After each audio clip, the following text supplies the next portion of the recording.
You're watching the 420 Pace, found at 420pace.ca. Stay tuned. We'll be right back after this toke.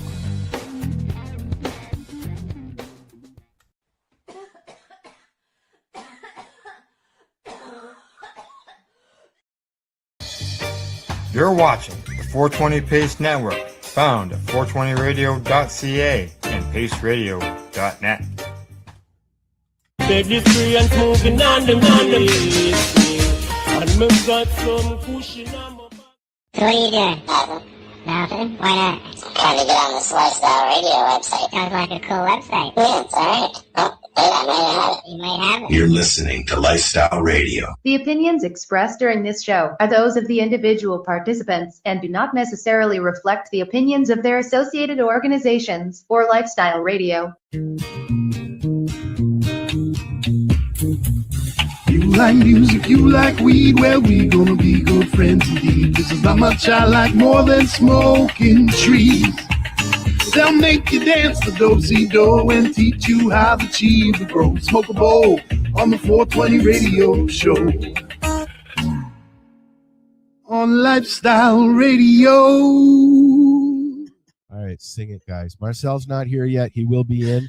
Hi, this is the 420 Radio Show. We are live at 420radio.ca and lifestyleradio.net.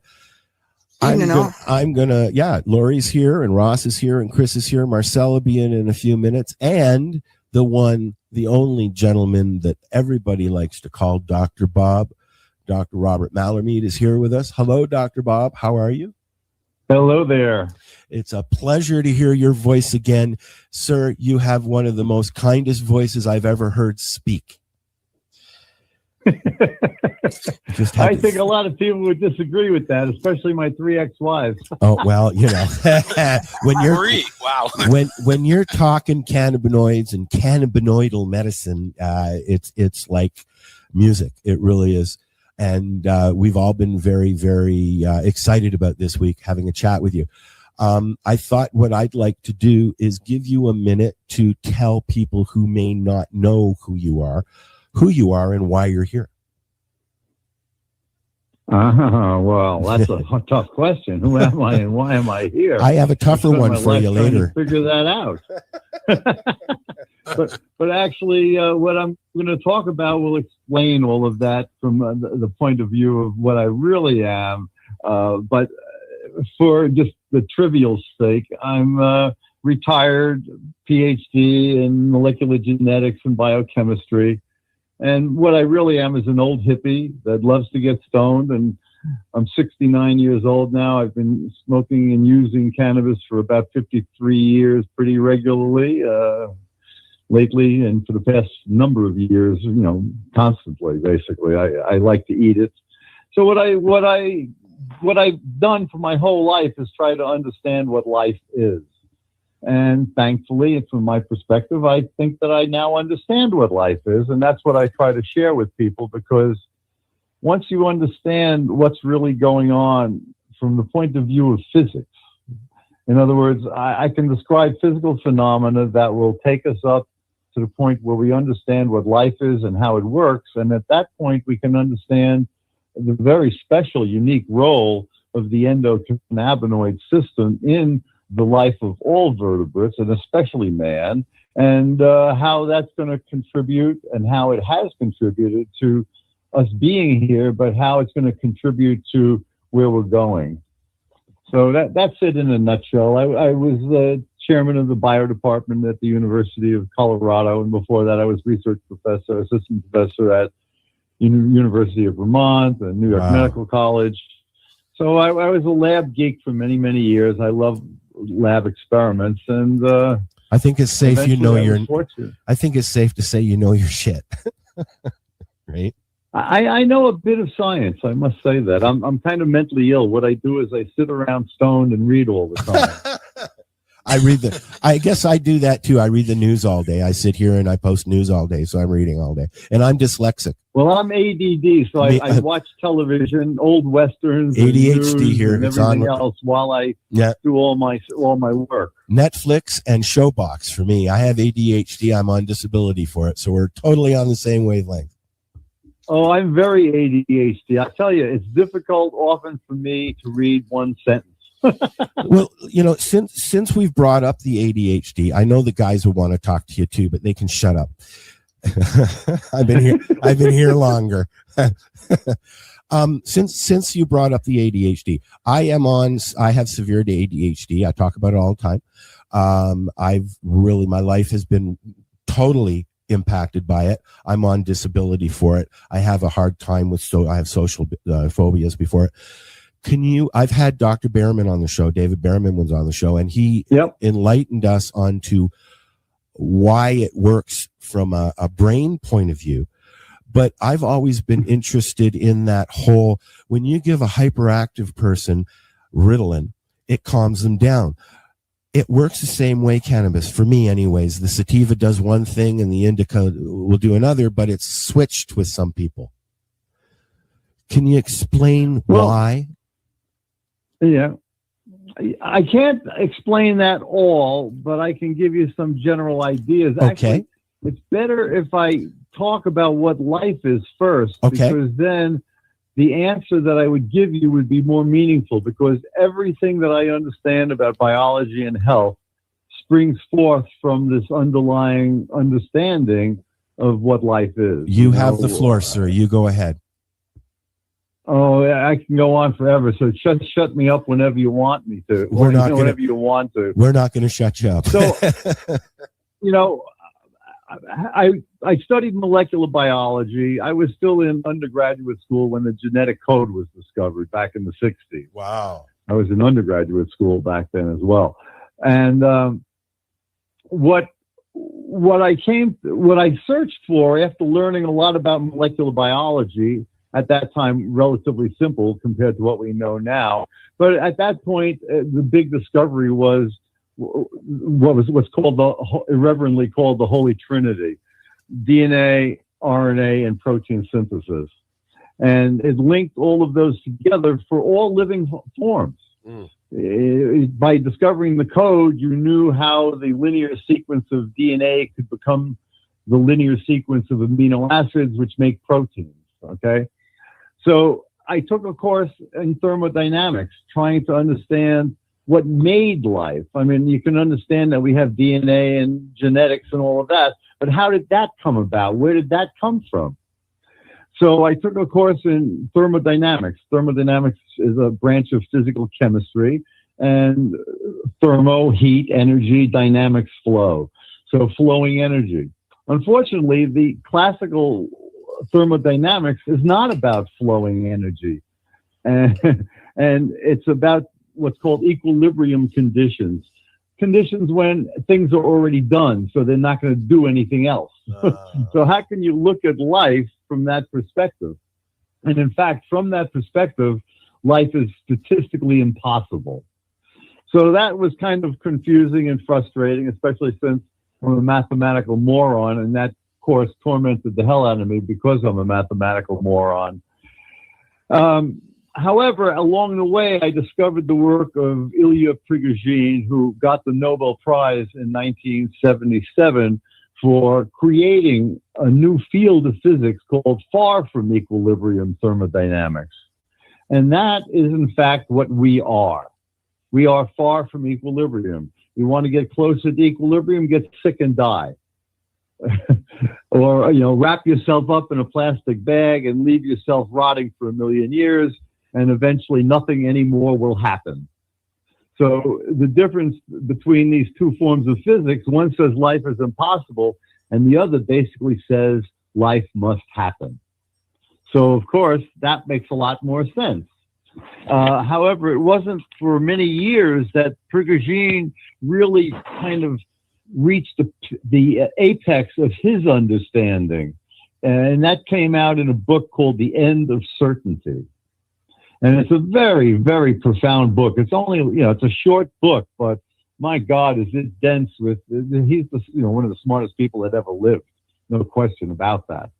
And what it basically tells you is that time is this constant change that only occurs when you're not at equilibrium. If you're at equilibrium, everything's randomized and you can't tell. There is no time because there's no change.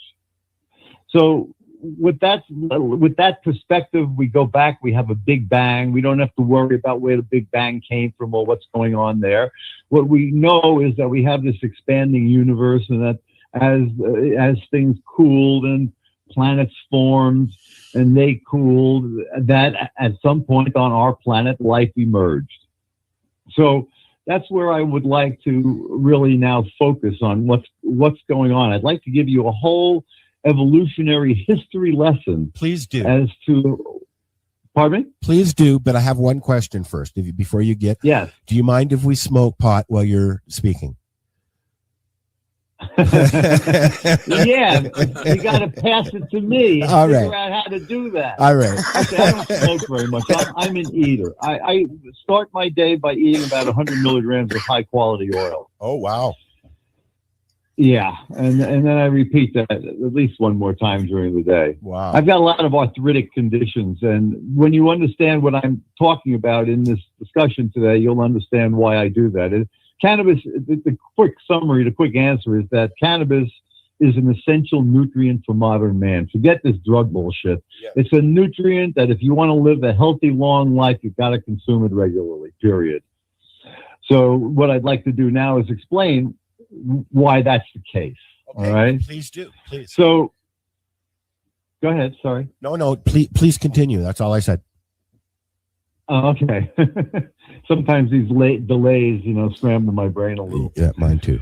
All right. So about 4.5 billion years ago, the Earth condensed out of basically stardust, and it has a very hot core, so there's energy there.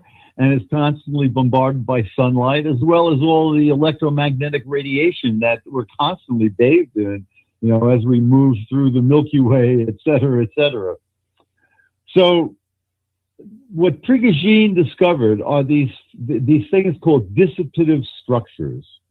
And it's very important for us to understand what that is, because we are all dissipative structures. So it'd be nice to know what we are.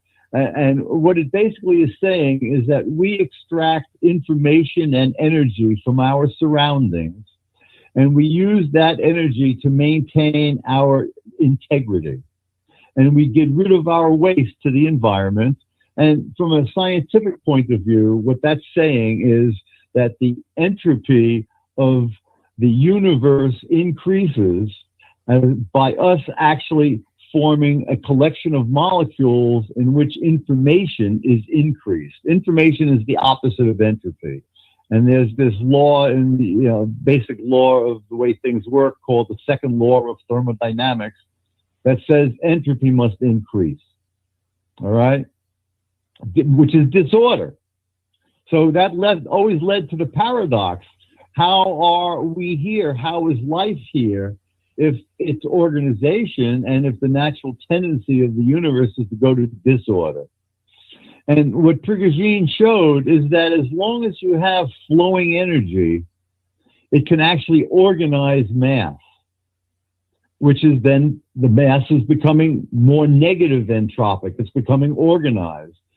So this now adds a new twist to what everybody thought. See, before you thought, if I took all the molecules that made me up, for example, and I disassociated them so that they were individual molecules and atoms, and I put them in a big dye tumbler, and I threw out that dye tumbler, what's the likelihood of me coming out? Essentially zero. But I'm here. So how did I get here?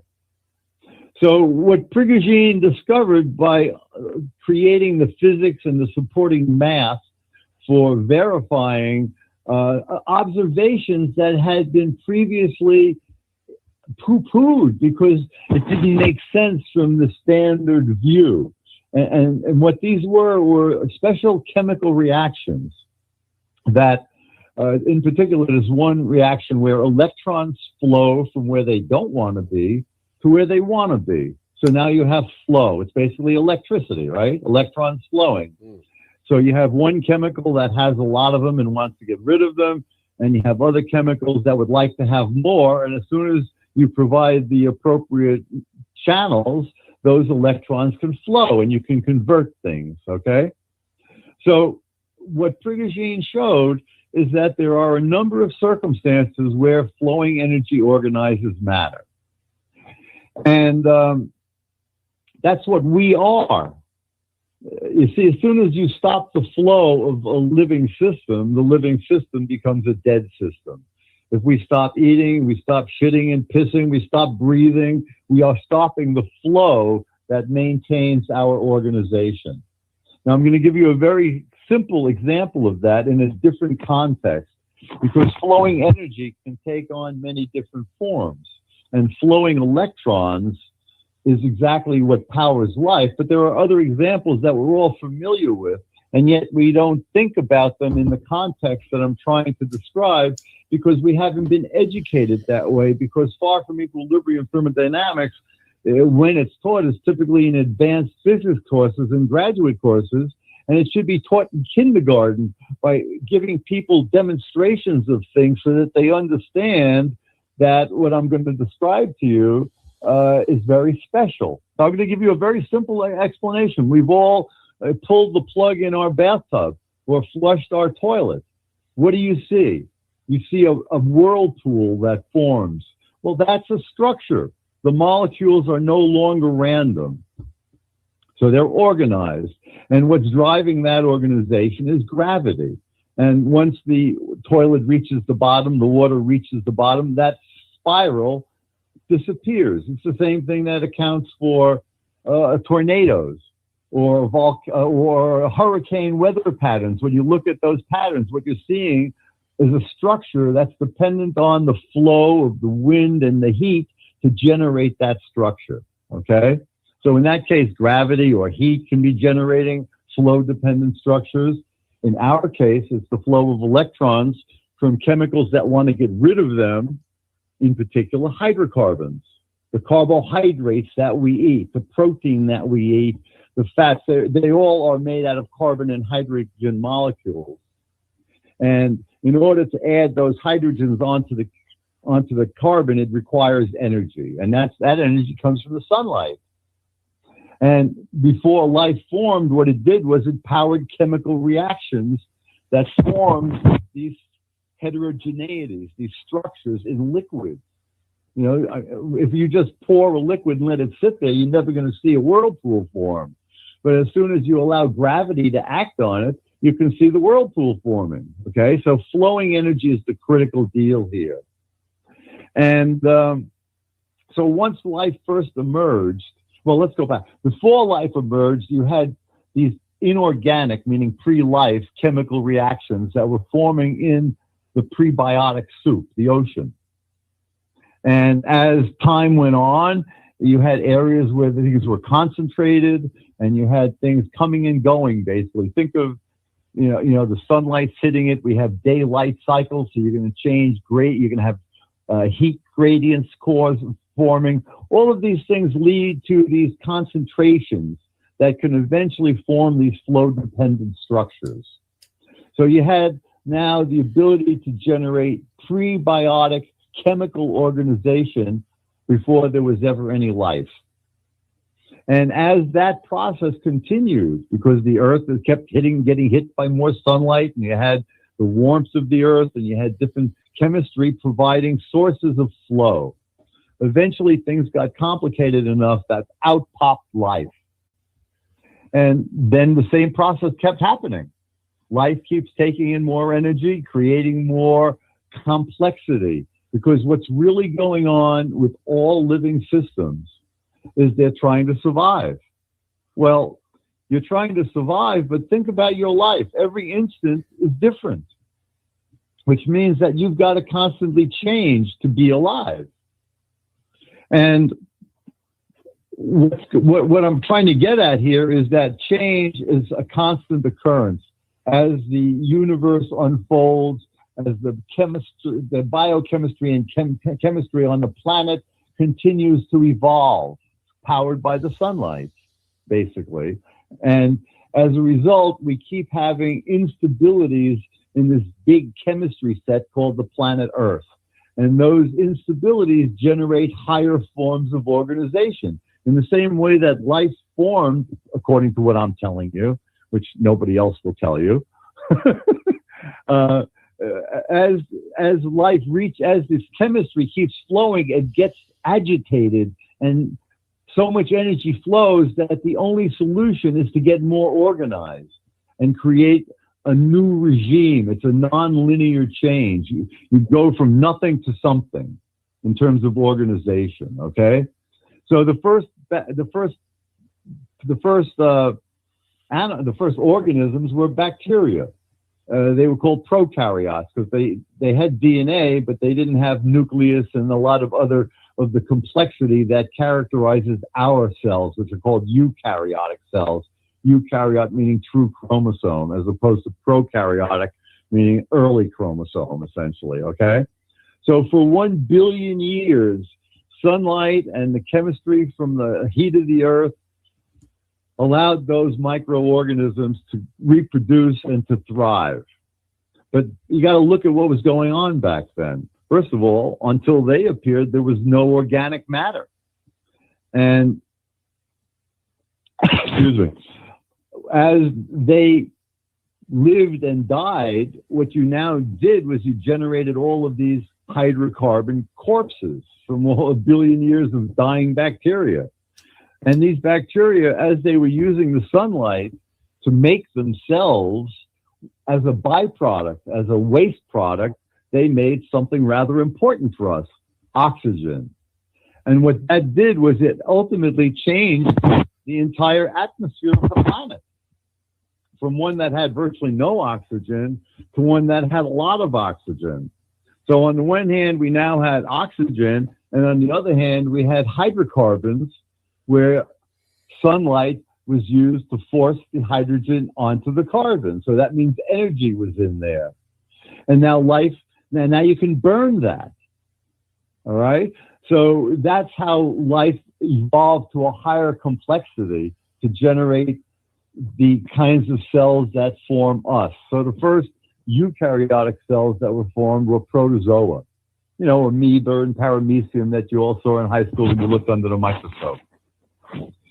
And those cells did not have endocannabinoid receptors. They didn't have a CB1 receptor or a CB2 receptor or a lot of the other receptors, but they did have receptors, so they have to communicate with their environment, because their environment is what keeps them alive. As you suck negative entropy, organization, and chemical potential out of your surroundings.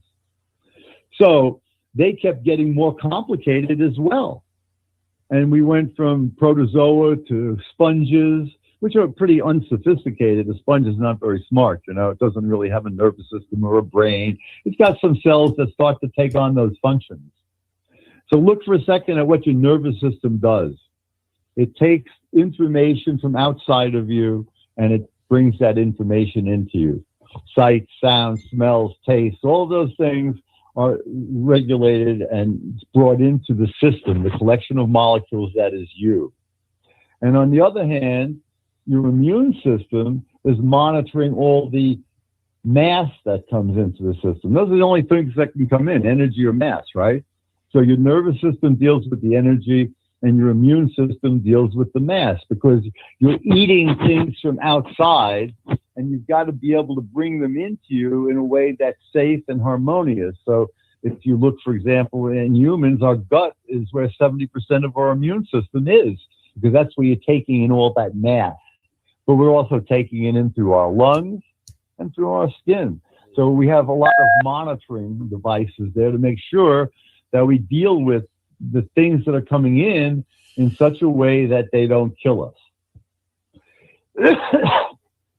So these prokaryotes evolved into multicellular organisms that kept getting more complex over time. And it's very important to understand what evolution selects for. It selects for survivability. It selects for adaptation. It doesn't select for strength. It doesn't select for intelligence. It selects for the ability to adapt so you can survive, period. So organisms kept getting more complex, but they had a limit in terms of how much they could adapt. And it was at that point that the chemistry set got complicated enough that it had to, before you have a major change in these far from equilibrium phase changes, as they're called, the system itself starts to go crazy. It's like what's happening today with our politics, with our weather, with our banking, with our finances, with our economies. All of these things that you're seeing today around us are the same kinds of things that always happen, because they're the product of this continuous unfolding. We are in a big chemistry set. It's called the planet Earth and the biosphere. It's a combination of the inorganic, the geosphere, along with the biosphere, and how they interact for the life to continuously survive. So what happened with the emergence of the vertebrates, see, these other organisms, your insects and your worms and your lobsters, they don't have the level of adaptability that we do. And our lineage emerged from when a new level of adaptability occurred. And that's when the vertebrates were formed. And quite amazing and mind-boggling is the following truth. Along with their emergence, also for the first time, you had a cannabinoid receptor. You had the CB1 receptor on nervous cells. Now remember, those protozoa had the biochemistry that produced endocannabinoids. You had anandamide in a protozoa, which is anandamide is one of your main endocannabinoids. But it didn't have receptors because they were part of these flowing biochemical structures that had not yet evolved the sophistication of communicating into a more complicated scenario, that of the vertebrate. So let me explain now what really is going on, because it's so simple. You see, it's just people don't understand because nobody says it other than me. So what happened is, think about your brain, think about your head. What's the big characteristic? If you put your hand on your head, what are you feeling? Heat. You're always going to be hot. Your head is the hottest part of your body, and your neck, right? They're always giving off a lot of heat. Why is that? And that's why your brain is. That's where you experience most of your pain as well, right? Yeah, but the point here is that flowing energy organizes matter. Your brain is the most complicated piece of biology on the planet. Yes. So it's got a tremendous amount of organization. It requires a tremendous amount of energy to maintain that. Because if we cut off your food supply and you die, your brain is going to decrease its complexity until it stops everything, right? So what we want to do is maintain our distance from equilibrium. We want to be charged up with life. And we want to be able to continuously adapt to our environment so that we, as a living entity, can continue to survive and thrive and grow. And with the emergence of that CB1 receptor, something very, very special happened. Again, this is only from my perspective. Everybody else will tell you that I'm nuts, but I can prove it all. And they don't even talk to me about it because their heads are so far embedded in their asses that they can't see any light. There you go. And I'm talking about doctors and professional scientists. Hello. Is there anybody out there? So what's going on is this. You couldn't develop a complicated brain with the existing biochemical machinery of the invertebrates because we generate energy in different ways. And the most efficient way that we generate energy happens to also be the most dangerous. So we have a series of chemical reactions within our mitochondria known as the electron transport system. And what that is a way of taking these electrons that are coming from the reduced hydrocarbons, the food that we eat, and passing them through the complexity of biology until they have no more energy. And what do we put out? CO2 and water.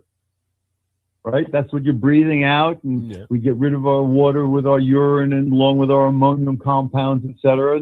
And your feces is basically, 80-90% bacteria.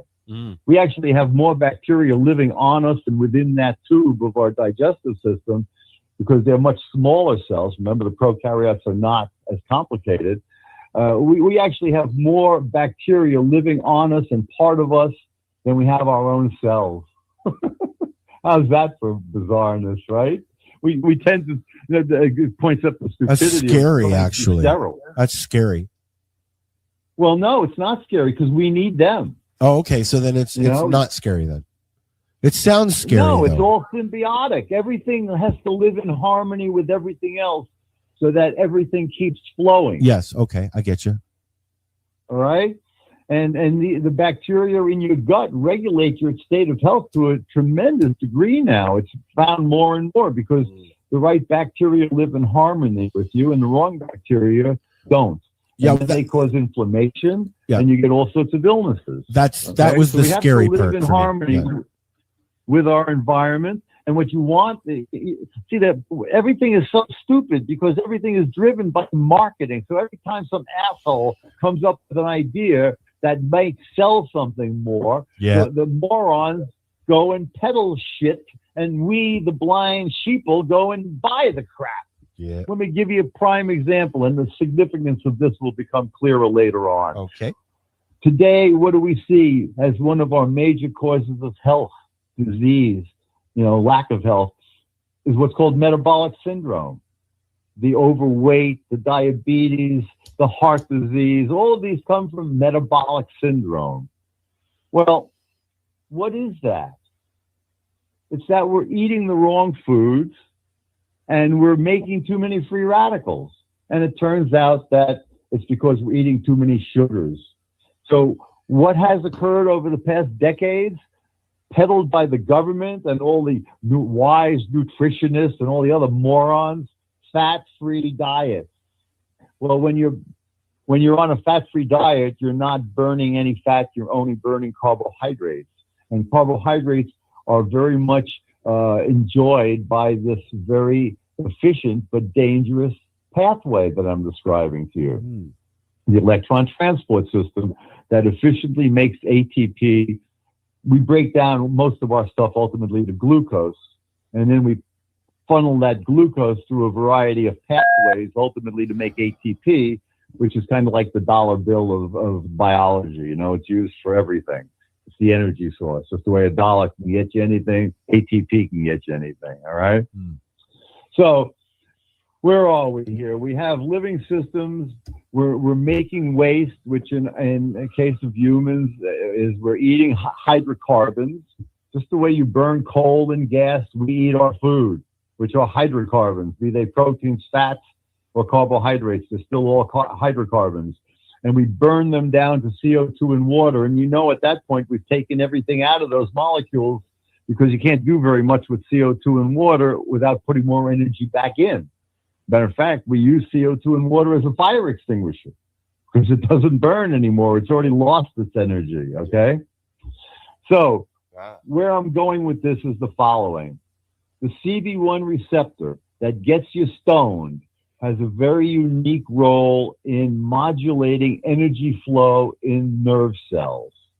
And what it basically does is it fine-tunes that efficient energy-producing machinery so that you can stay in the efficient mode longer than would otherwise be possible. What determines possibility is how many free radicals are being made.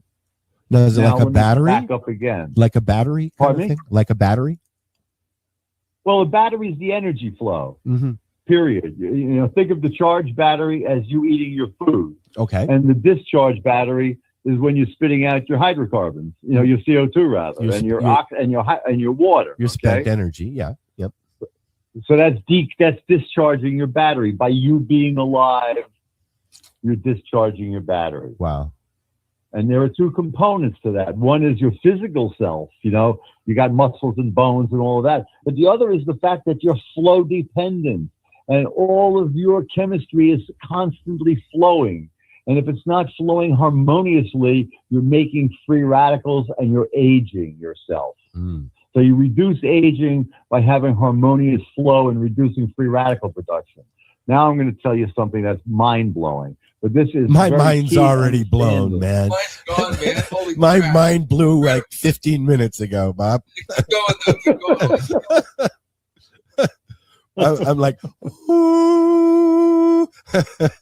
Am I comprehensible? Are you Oh, guys for sure. listening? I'm tripping into All right, existentialism here. So. Please keep going, sir. All right, so listen to this now.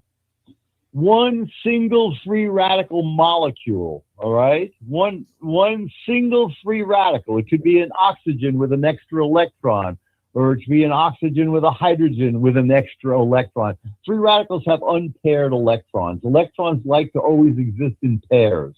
And as soon as you have an unpaired electron, it's looking to hold hands with something else, which makes it reactive, okay? So a single free radical molecule will react with all sorts of things depending on how strong that free radical is, all right?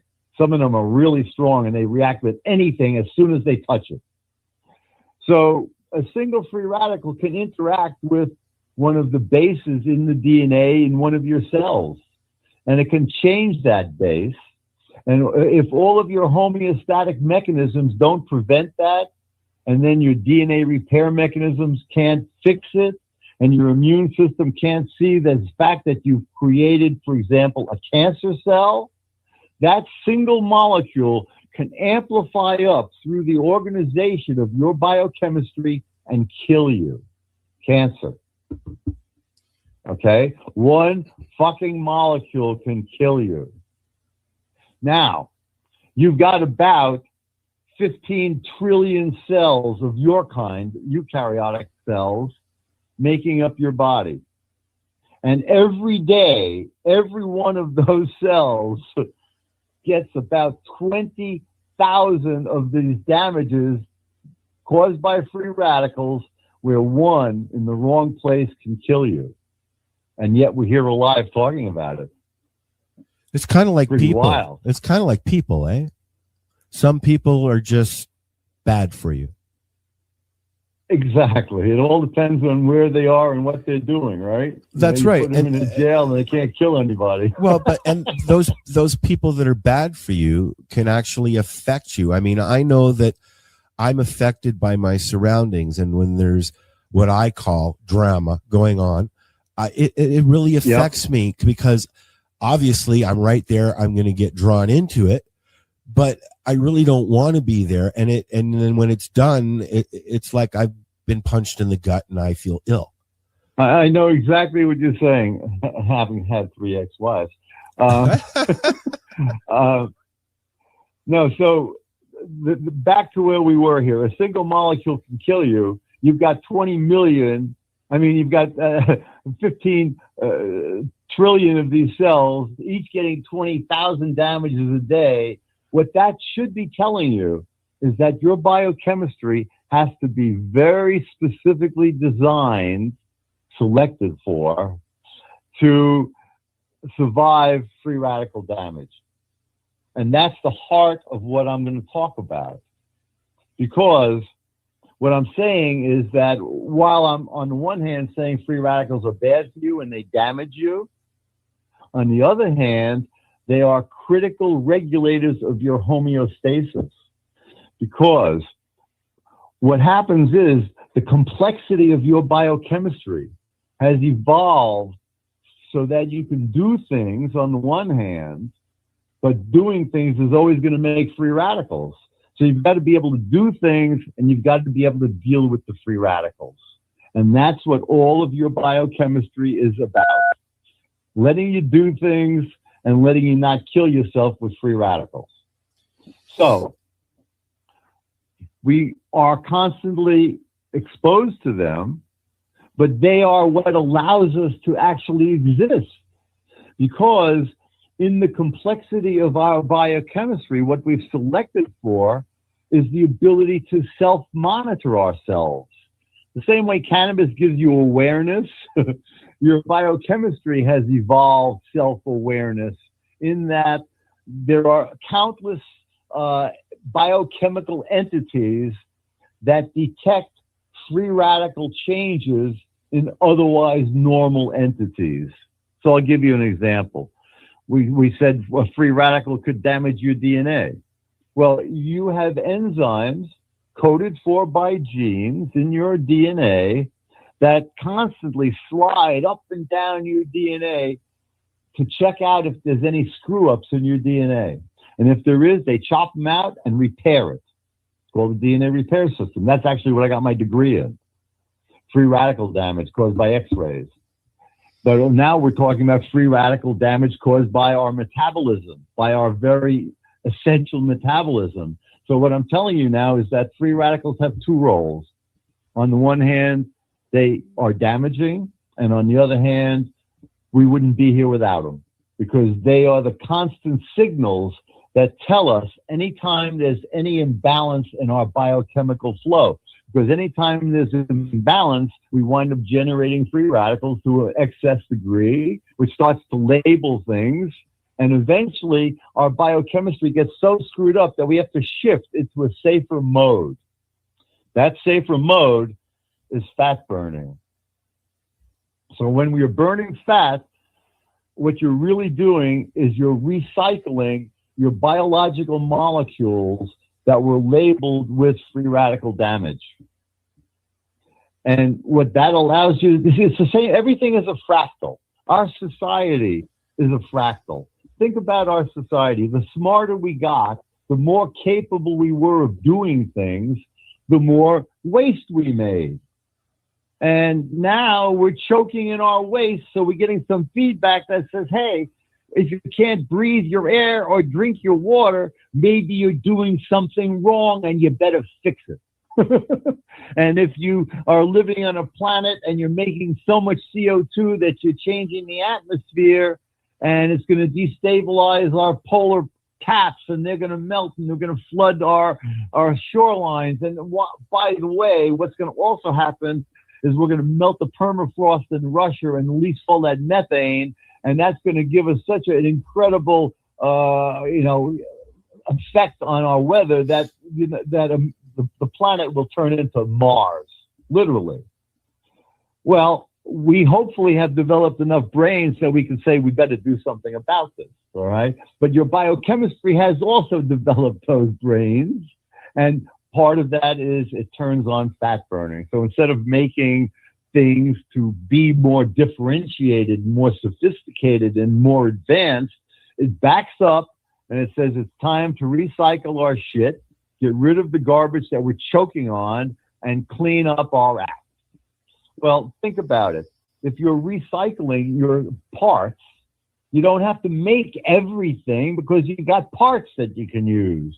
So you're going to require less energy. So you're going to make less free radicals, and you can afford to be a little less efficient in making them.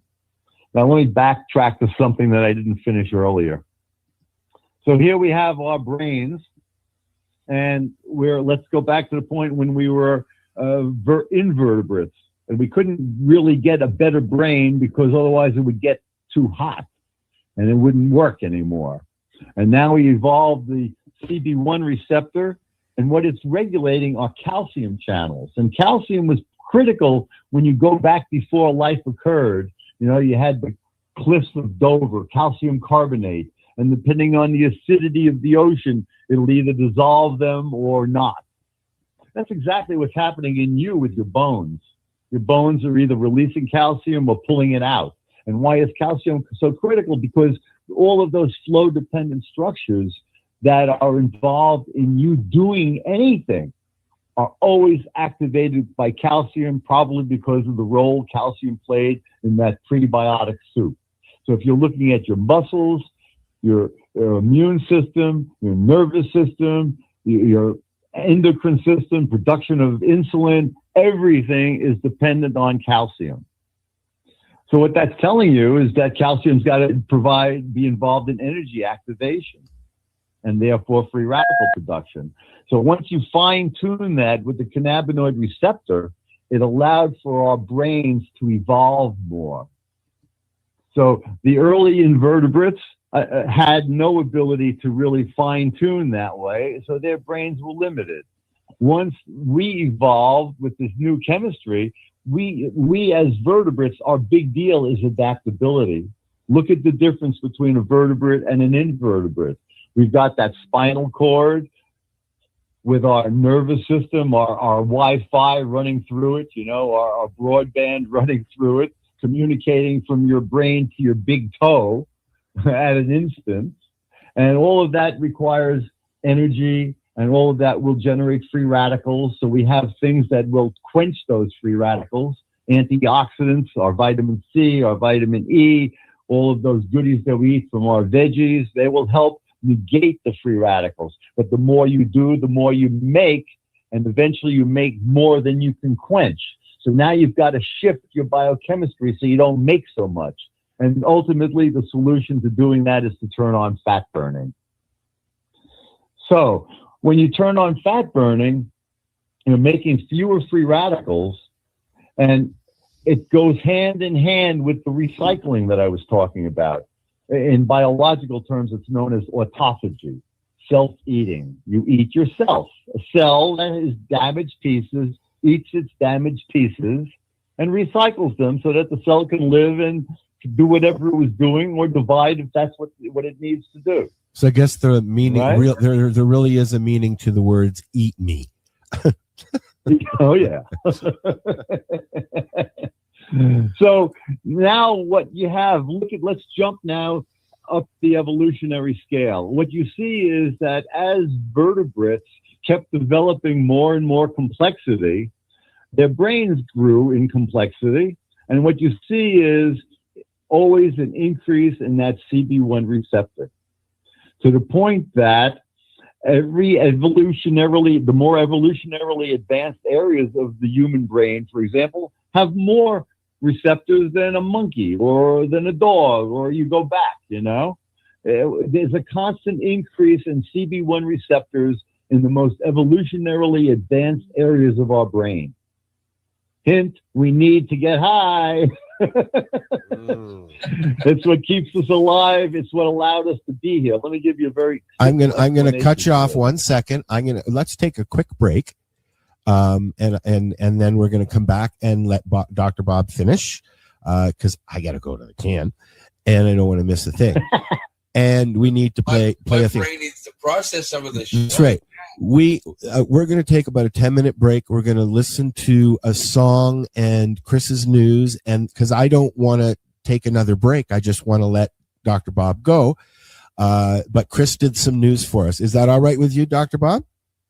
Absolutely. Of Awesome. course. I adapt. That's what it's about. There you go. It's accepting change and working with it. So now, as we're going forward and accepting change, I noticed this afternoon that you shared a song by a band named Pussy Riot.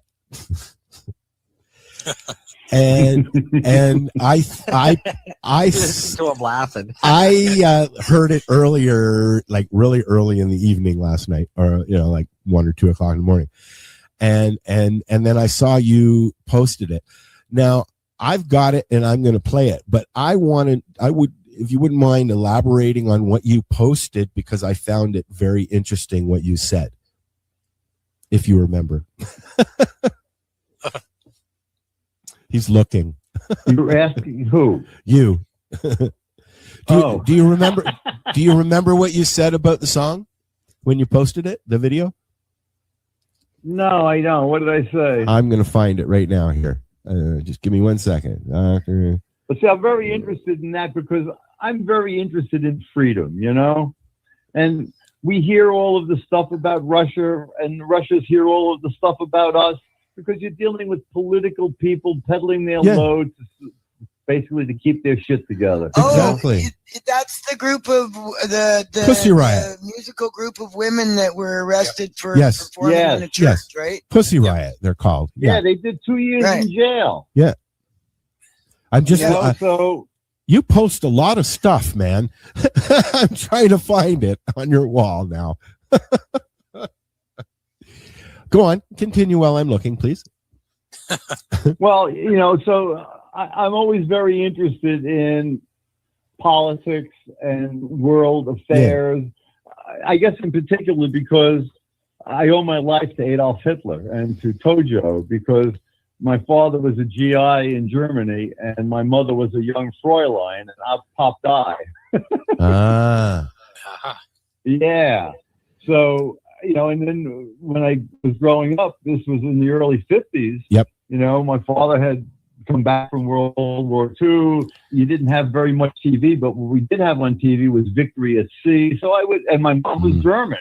So I always was involved with that whole consciousness of the war. So I think that made me very tuned in to history more so than otherwise. Plus, my birthday is December 7th. What you said was, I've got it here, and then I'm going to play it, and we're going to all go and run to the bathroom real quick.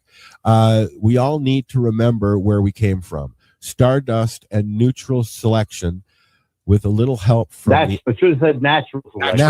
Natural. I'm dyslexic. I did mention that. Natural selection with a little help from the endocannabinoid system. No, that was hard to say. Endocannabinoid. We could tell you were struggling with it there. Well, everything that I'm telling you now, that I've been telling you this past time, is exactly what that statement means. Okay, well, we're going to listen to the song. Now, I will say some of you may be offended, so if you are, please don't leave. Just turn it down. We'll be back in about 10 minutes or so after Chris does his news. This is the 420 Radio Show. We are live with Dr. Robert Malamede, and we'll be right back.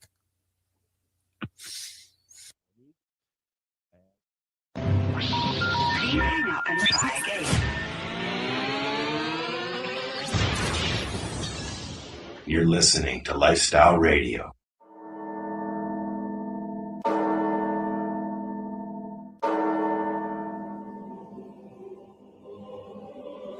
Some of you may become somewhat uncomfortable as parts of this film unfold. If you will listen carefully, you will agree that the concepts will contribute to the rearing of a mature person who has a healthy, responsible attitude toward the sexual side of his life.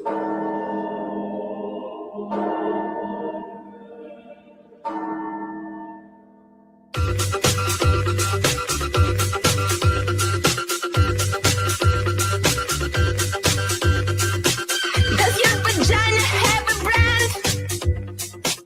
Let your vagina start a band.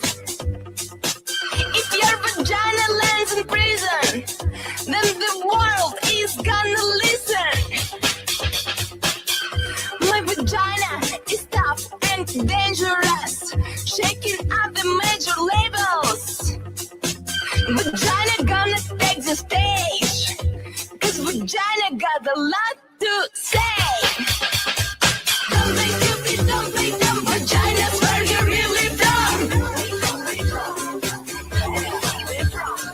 Don't play stupid, don't play dumb, vagina's where you're really from.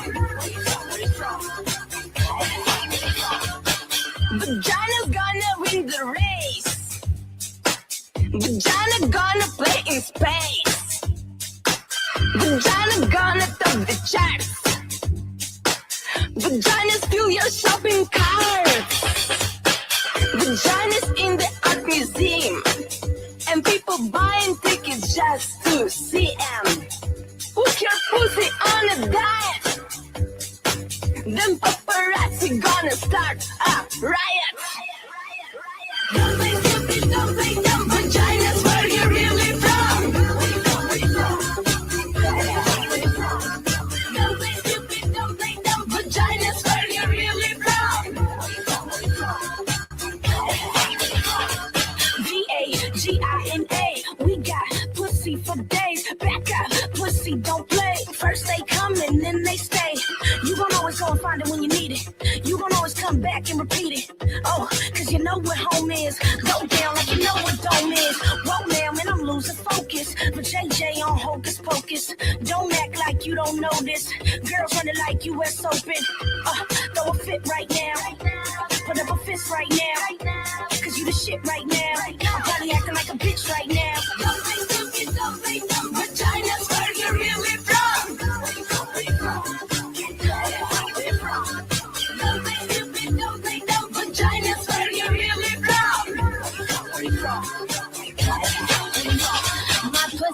My pussy is sweet just like a cookie. It goes to work, it makes the beats. It's CEO, no rookie. From senator to bookie, we run this shit, go looky. You could tear any page, any race, any age. From Russia to the States, we tearing up the place. I rip shit like Sinead O'Connor.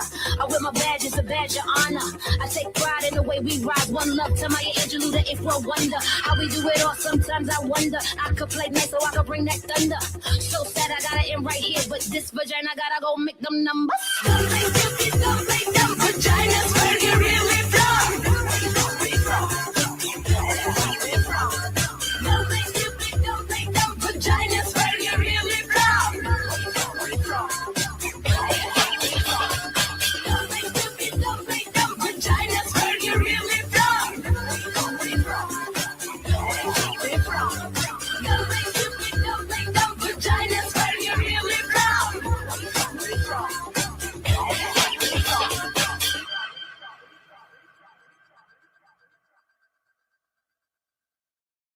This is how we all came into the world. That's not all you go out with girls for, is it? Going out with girls is fun. Growing your own vegetables, flowers, or even medicinal plants can be a challenge without the right equipment and proper know-how. At BMA Hydroponics, not only are they your urban horticultural experts and suppliers, but their staff holds the customer's needs paramount to making a sale. Family-owned with decades of experience and knowledge, they offer free advice in person, by phone, or email. BMA Hydroponics wants to ensure you have the advice you need, which is why you'll find tips and tricks on different ways to grow, like wick, ebb and flow, drip, or aeroponic system, as well as other helpful links at bmahydroponics.com. If you can't find what you're looking for, just let them know, and they'll do everything they can to get what you're looking for. At BMA Hydroponics, each staff member also possesses a federal exemptee MMAR license, making their strong suit empathy, experience, and dedication to their customers. Because when you know how to grow, you'll have results that make you proud. BMA Hydroponics in Belleville, Ontario. Visit bmahydroponics.com. I'm Coulter One-Kite. I'm already into the 420, damn it.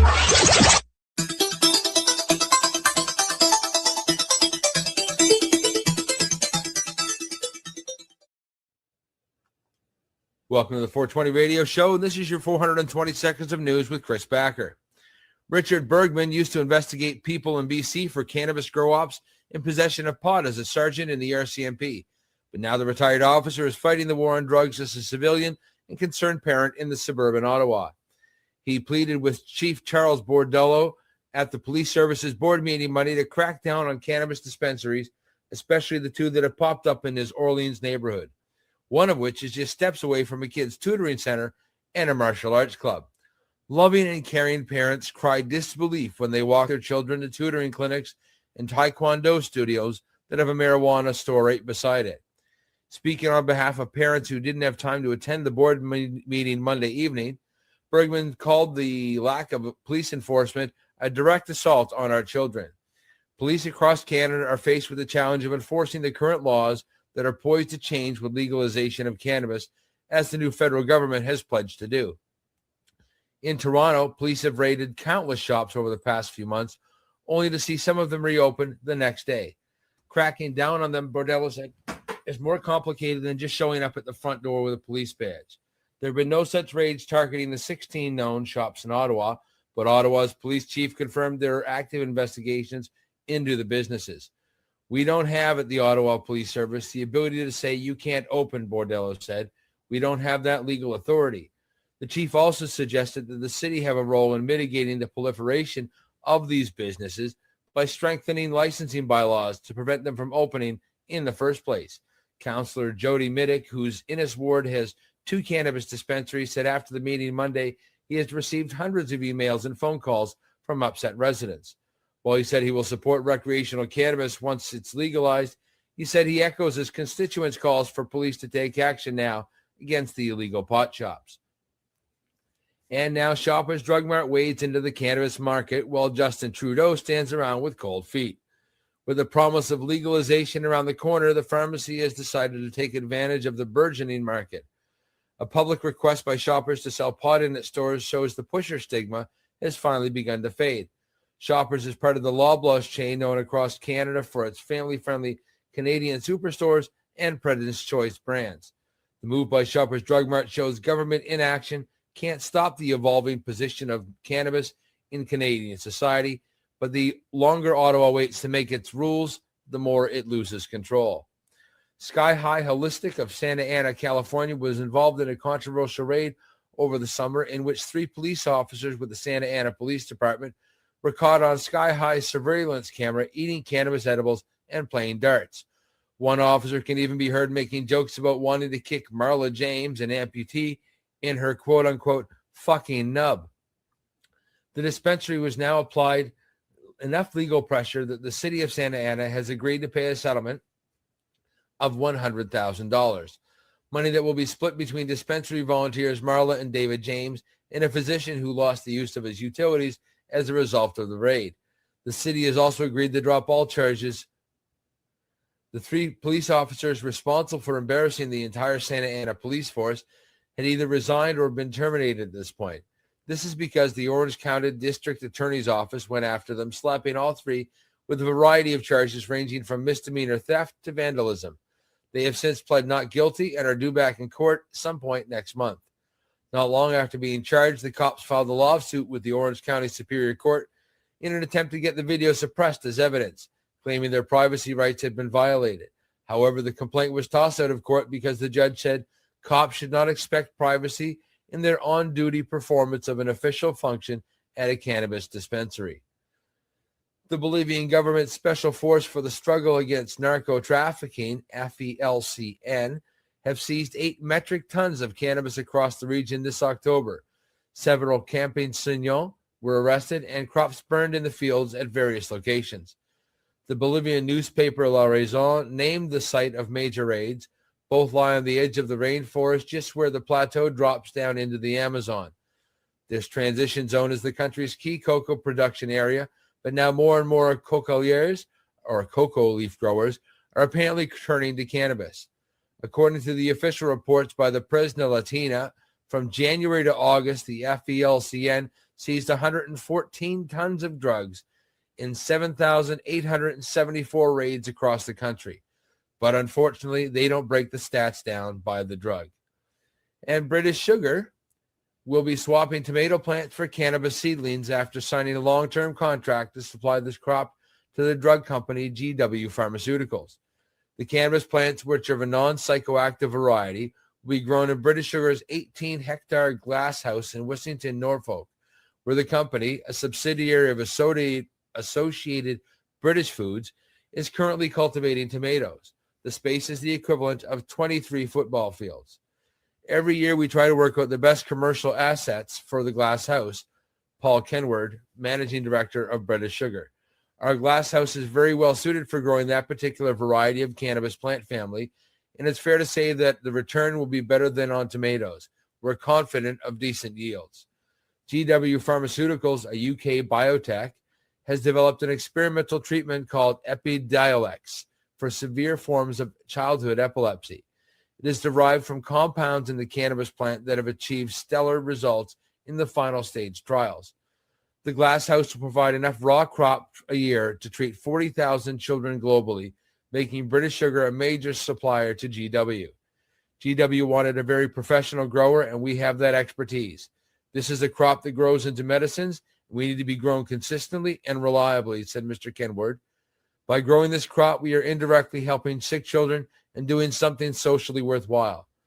GW plans to file the drug with the U.S. regulators in the first half of 2017, and Chief Executive Justin Gover hopes that the treatment could be on the U.S. market by the end of next year, with the European launch following shortly thereafter.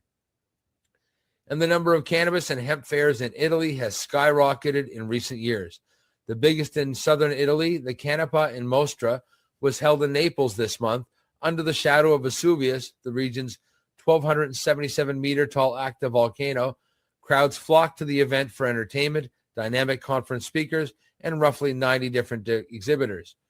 Opening the fair, which ran from October 14th to 16th, was the charismatic mayor of Naples, Luigi de Magistris, who has signaled his openness to cannabis as an industrial resource, medicine, and source of inspiration. His support curried favor within the cannabis community, and organizers presented de Magistris with a 3D printed crown of hemp leaves embellished with a 22-karat gold hemp leaf. Hopes are high that de Magistris could help fuel a soft revolution in Naples. His approach is certainly different from the past. His predecessor, Rosa Russo Gervolino, was responsible for an anti-cannabis law during his time as Minister of Domestic Affairs. The law so disgusted the Italian people that the country passed a referendum in 1993 to fully decriminalize cannabis use. Italy's legal hemp economy is growing fast. The country is now Europe's third largest producer after France and Lithuania, with 2,070 hectares harvested in 2015. There are roughly 120 farms growing hemp in southern Italy, as well as dozens of paper manufacturers and other processors. Kinesis of Sicily produces bioplastics from hemp, and one of the bigger players, South Hemp Techno, opened a hemp processing plant in Crispiano, Tarantino in 2014 that it's widely considered the best in Italy. Public opinion and media coverage are evolving along with the industry. 10 years ago, the Fumero cannabis shop was discredited by the media as a new shop where drug addicts could find replacement organs. These days, the same publications seem much more open to cannabis becoming part of the mainstream. All this is unfolding as Naples works to reinvent itself as an open, modern, and tolerant city. And that's been your news. Peace, love, and hippie shit. Back to you guys. Tune into the Pace Radio Show and catch Kim Cooper, Debbie Stoltz-Giffen, or Allison Murden, along with myself, Al Grant, as we talk to Canadian and international cannabis advocates who are working hard to help patients and to end cannabis prohibition. Catch us live every Wednesday at 8 p.m. Eastern Standard Time here at lifestyleradio.ca. You're listening to Lifestyle Radio. You like music, you like weed, well, we gonna be good friends indeed. This is how much I like more than smoking trees. They'll make you dance the do-si-do and teach you how the chiva grows. Smoke a bowl on the 420 radio show. On Lifestyle Radio. I'm feeling really good and very strong and very happy that I am now almost free of seizures and 48 for 48 days. So I feel so much stronger and better and much more better than I ever felt before in my whole entire life. This is like the best day ever. This is like a dream come true. Tune in to the 420 radio show.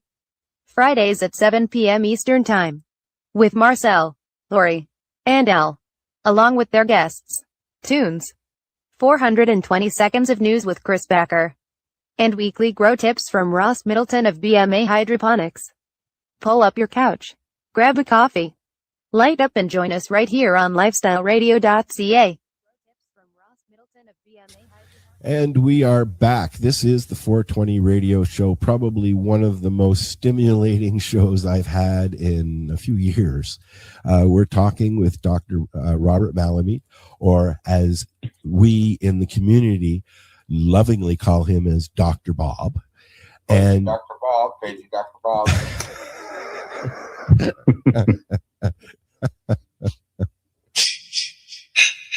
Your bong is ready, sir. Jason's here too. Dr. Bob wanted to continue where he left off, so we're going to let him. So enjoy. All right. So we were talking about complexity and how evolution continues to generate more complexity, and how with the emergence of the vertebrates, something new happened. We had CB1 receptor, the CB1 receptor that gets you high. And what I want to explain now is how, by virtue of that modulating efficient energy production, it led to the human brain. And how, as you look up the evolutionary scale, you keep seeing more and more CB1 receptors in the most evolutionarily advanced areas of our brain. And by the way, our endocannabinoid system is the most abundant neurotransmitter system in your brain, and we don't teach it in medical school. Your endocannabinoid system in general homeostatically regulates everything in your body because it regulates free radicals, which regulate everything in your body. So we don't teach the most fundamental reality of life in our medical school. So now I want to explain this, the kind of the proof of that, in a sense, in one particular aspect. Please do. Your brain is 5% of your body weight, and it uses 20% of your energy. And you feel your head, it's always hot. Well, it's hot when you're making energy efficiently, which is why you need to make energy efficiently, otherwise it would be too hot. And as you know, brain and the head is very susceptible to injury. There's a fundamental reason for that. The reason is that it's always in that sugar burning mode, in that electron transport system mode for making energy efficiently, and therefore always susceptible to any free radicals that would be made as a consequence of any kind of backup in the flow. There's an interesting little visual for this that I'd like to try out on you guys. Imagine you have a hose, and it's got a turn on one end and a shut off on the other end, and that the hose has a bunch of pinholes in it. Now, if the hose is open and you turn on the faucet, those pinholes don't leak and the water comes out the end. That's energy flowing through your electron transport system. And the water that comes out the end is used to make your ATP, your energy, okay, in this little visual here. But now imagine you either turn the faucet up really, really high, or you turn down the outflow, so that pressure builds up in the hose. Now you're going to start to have leaks. Think of those leaks as your free radicals.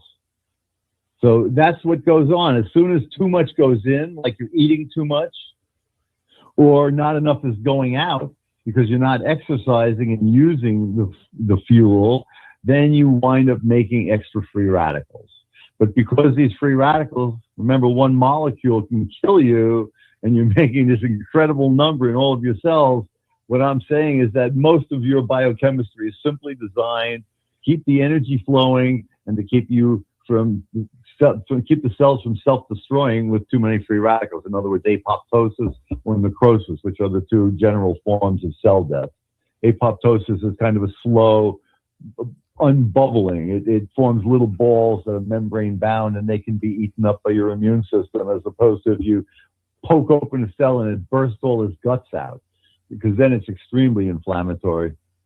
Because all of the things in the cell, so you got to remember, everything is talking to everything else. All of those chemicals that we're dealing with here are parts of flow and parts of harmony. And it's like an LSD trip where you're watching all of these visuals interacting and flowing with fluidity. That's what's going on in your biochemistry. And for things to be activated, your mitochondria, the energy factories, they open up little holes and they let calcium in, which then activates the electron transport system. So you make all this ATP.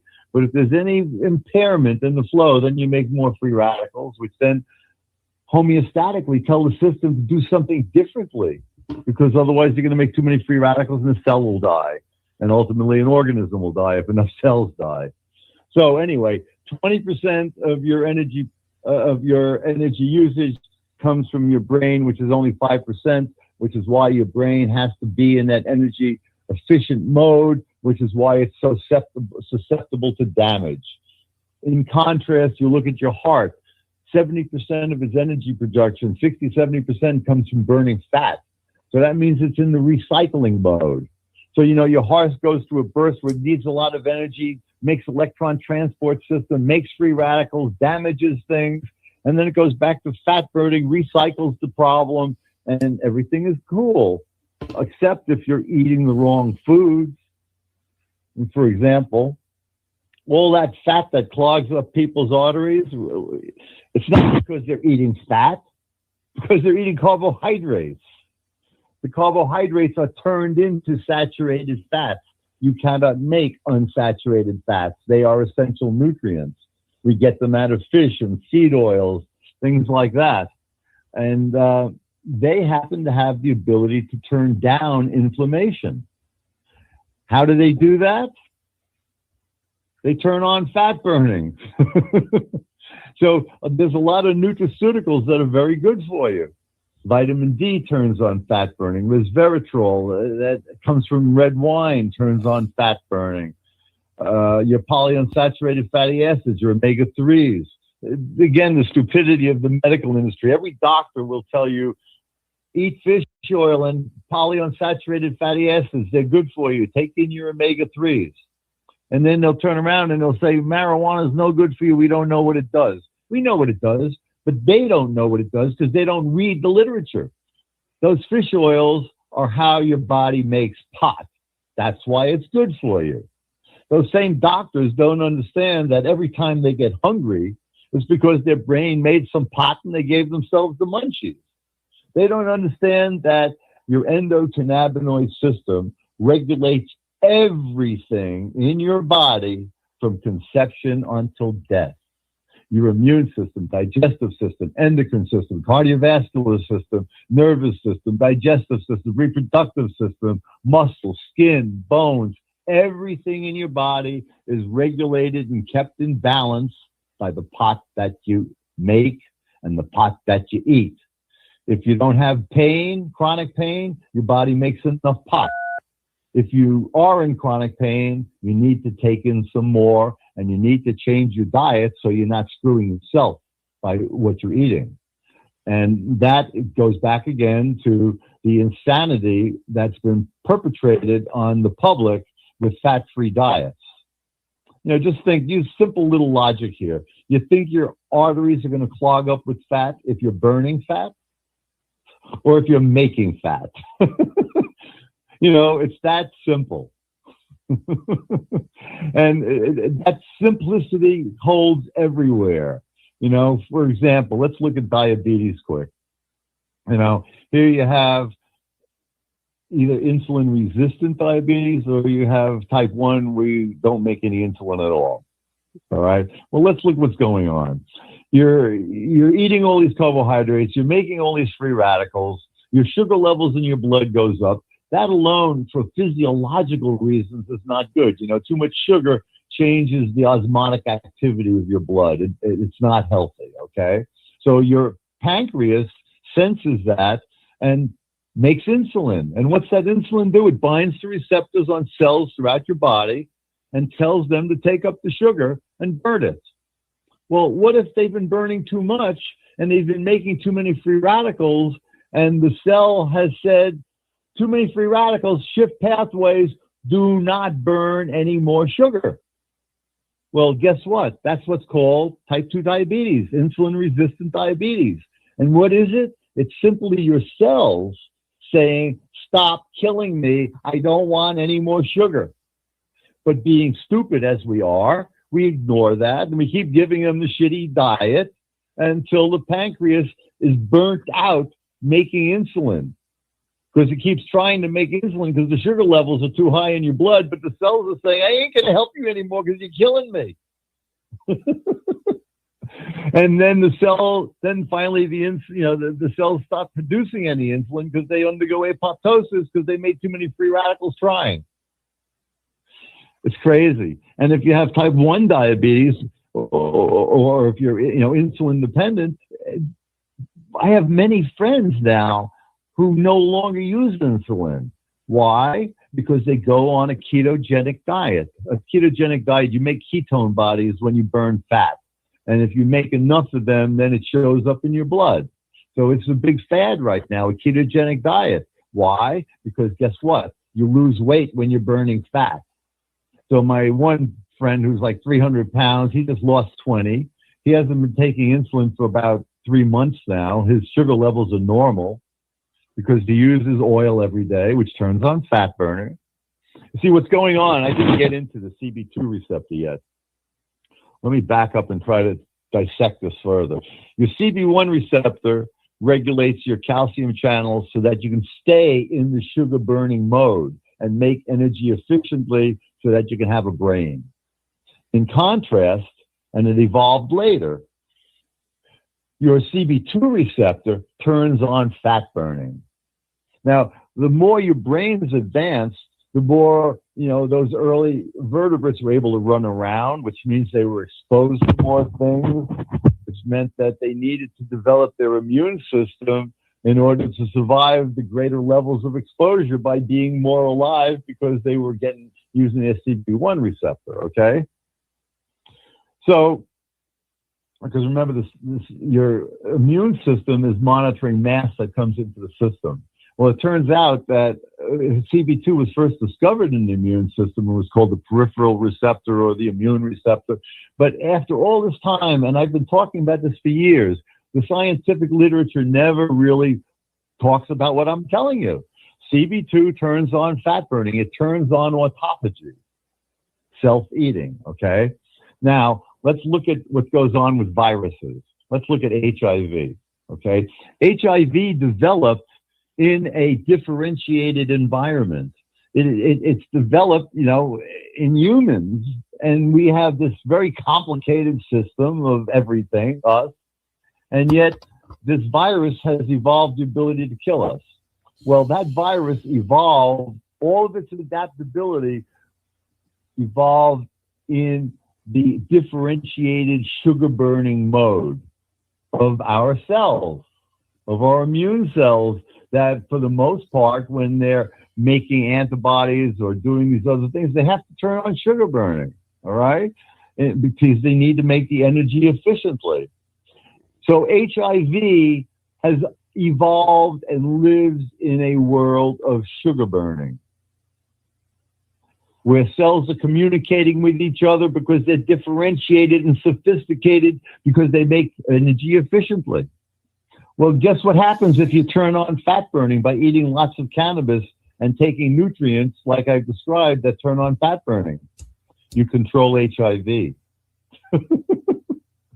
So I've got one friend who's had HIV for 26 years. When I first met him about 5 years ago, he was fully drug resistant and had full-blown HIV. He had HIV count in the millions, had no T cells, had dyslipidemia from all the years of using the antiretrovirals. And we were in Washington, D.C. lobbying for a biotech bill because he needed new drugs. This guy's a piece of work. And he comes down with a Kaposi sarcoma. These, this is what killed everybody back in the day before the antiretrovirals. You see people with HIV with purple blotches all over them.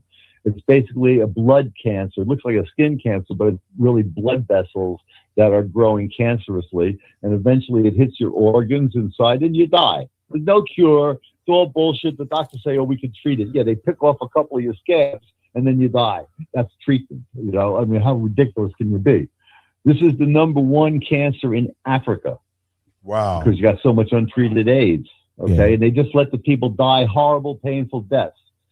All right. So my friend comes down with one. We're in Washington, D.C. in Congress. And I pull out my jar of oil. I say, here, put this on. And he was hesitant because this guy's a character in his own right. But I don't want to go off into that right now. I go back to Colorado. He goes back to New York.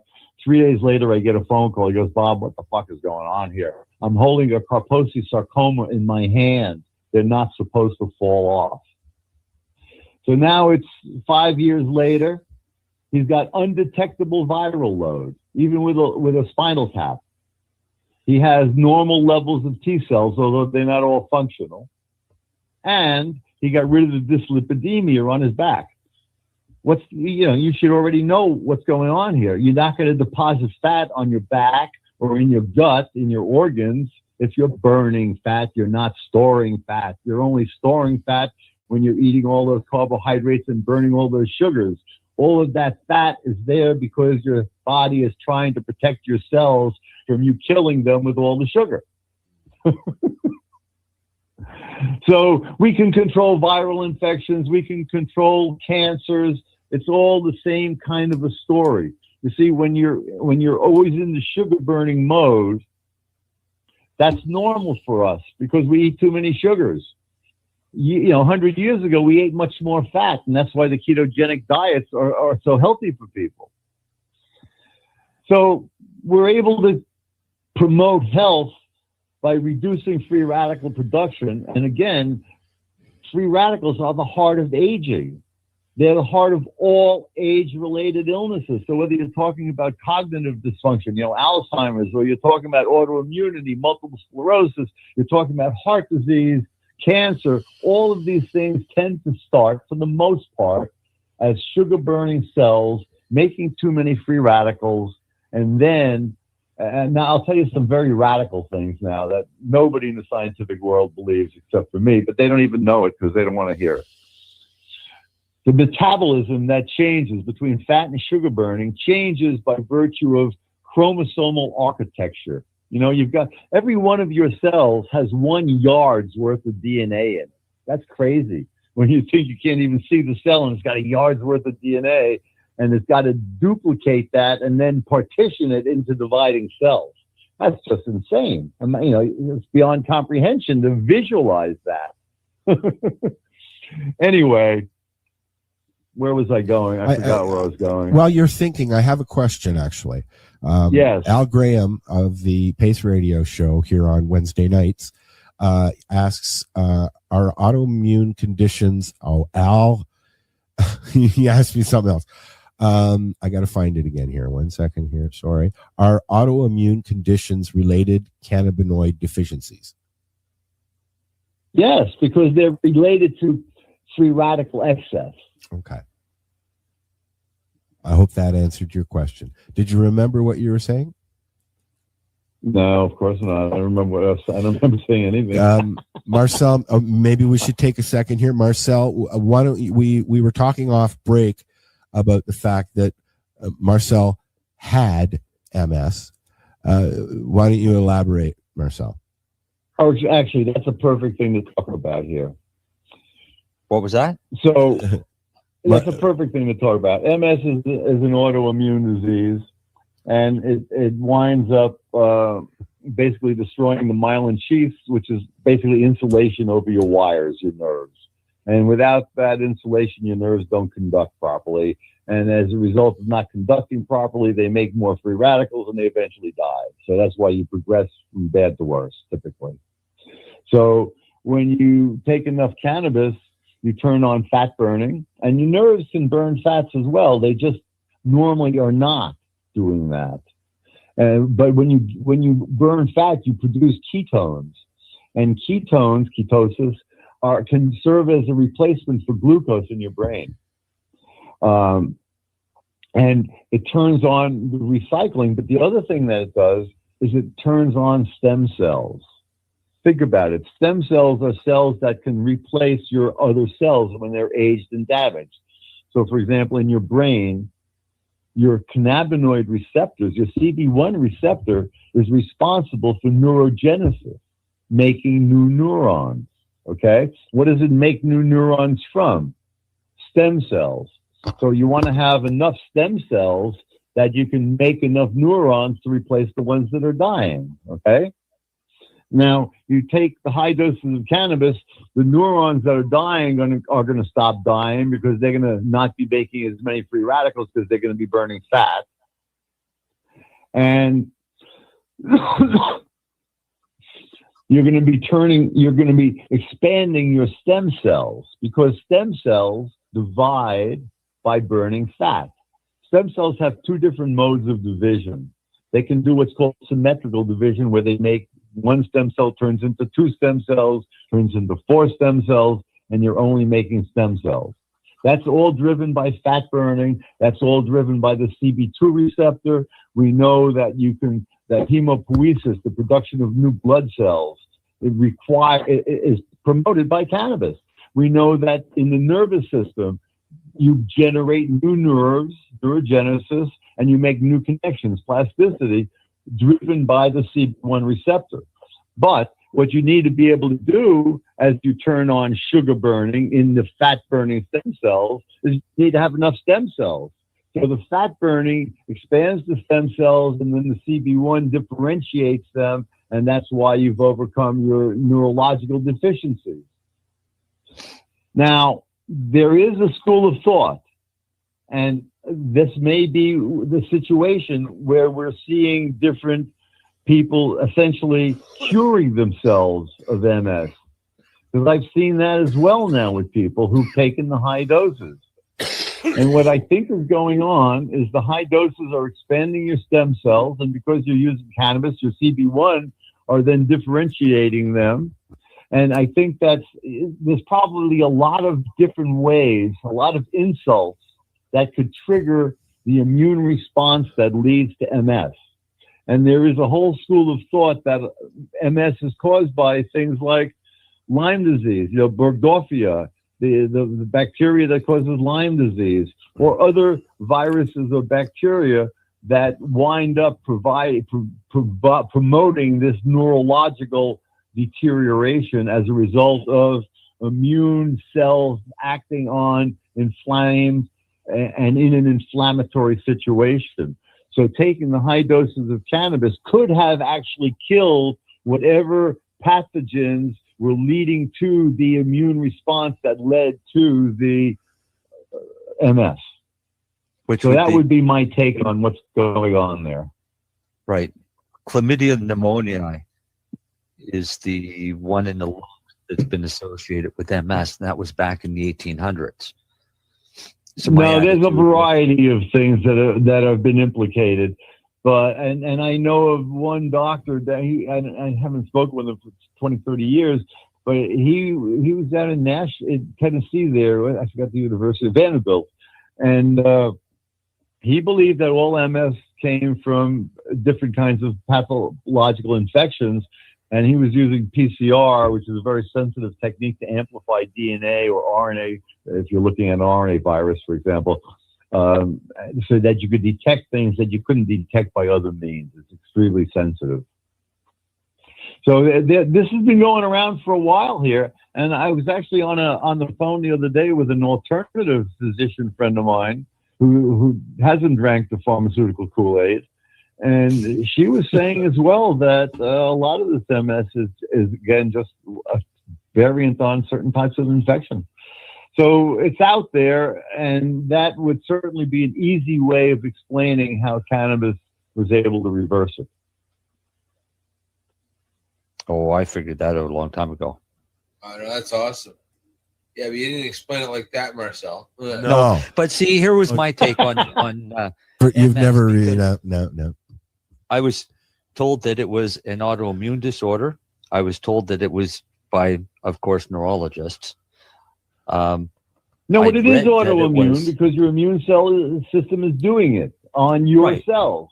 But the question is why. But then the other aspects were the vascular aspects, and this is why the CCSVI treatment is so successful for so many, because they actually get some blood flow out of their brain. And then, of course, the fungal one, which was the chlamydia, the pneumonia chlamydia. I looked at cannabis as well. It works and is patented as a neuroprotectant. So if it's neurological, then I'll use cannabis. Antifungal and antibacterial, cannabis does that, so I could cover that base. And cannabis is a vasodilator. So it would cover the vascular issue. So no matter what they threw at me of this is the reason of MS, cannabis was already proven to be able to correct all of those conditions. So again, remember, everything in life is holistic. So if you're healthy holistic. If you're ill holistic. And cannabis regulates everything. So it's the ultimate modulator of your holistic biochemistry, being able to drive you through either safely through sugar burning or by protecting you and turning you into the fat burning. It's just amazing because it will promote, from what I'm believing, your stem cell regeneration of your organisms. of your organs, rather. Your organisms. That'd be nice, though. You know, I'm 69 years old. I have all sorts of nasty inflammatory crap because of my genetics. And cannabis has kept me, you know, quite remarkably well through having gone through a variety of nasties. You know, I've got what's called HLA-B27. It's one of your immune genes that tends to promote pro-inflammatory stuff. In particular, something called ankylosing spondylitis, which is basically arthritis of your back and spine, as well as psoriasis. And well, I've got psoriasis. I don't have the ankylosing because I've used cannabis my whole life. Doctors are quite surprised. I've got a variety of arthritic conditions. You know, at times, like 1 year ago, every joint in my body hurt. I was in so much pain. I had gout on top of all of that, and I was recovering from heart failure from having AFib for 12 years. So what I wound up doing is just significantly increasing my already high doses of cannabis and doubling or quadrupling all of the fat burning and antioxidants that I consume. And now, a year later, you know, I haven't had gout for a year. And that, in conjunction with going to a chiropractor regularly, so that to help with the sciatica, all of these things come together, and I'm feeling pretty remarkably good. You know, I run regularly. I go to the gym. I should have been there tonight, but I'm on the phone with you guys. I forgot. You could have done it running. You could have done it from the gym. Yeah, you could have been on running and working out on your phone. No, I don't run in gyms. I can't stand treadmills. I run outside. I go to the gym and I use the weight machines, you know, workout machines. So I've exercised my whole life. You know, when I was in high school, I was on the gym team, gymnastics team, and when I went to college, I started out as a chemistry major. But my second year in school, I used to like explosives. And I played with explosives and blew myself up and wound up in the hospital. So I dropped out of being a chemistry major. When I was 16, two things happened. I started college and I started smoking dope, and then I blew myself up at 17. And so I changed my attitude towards schooling and everything else, because I was, you know, even though I started young, I'm not a very good student because I'm basically very ADD. I have trouble reading a sentence. Yeah, me too. So I jump around, and jumping around is great because that means I read a little bit of everything. That's right. And that's why I know so much. They taught me in public school, they taught me how to scan because I have ADHD and I'm dyslexic. So they taught me how to scan. And that helped me a little bit. But what really helped me was the screen right in front of my face.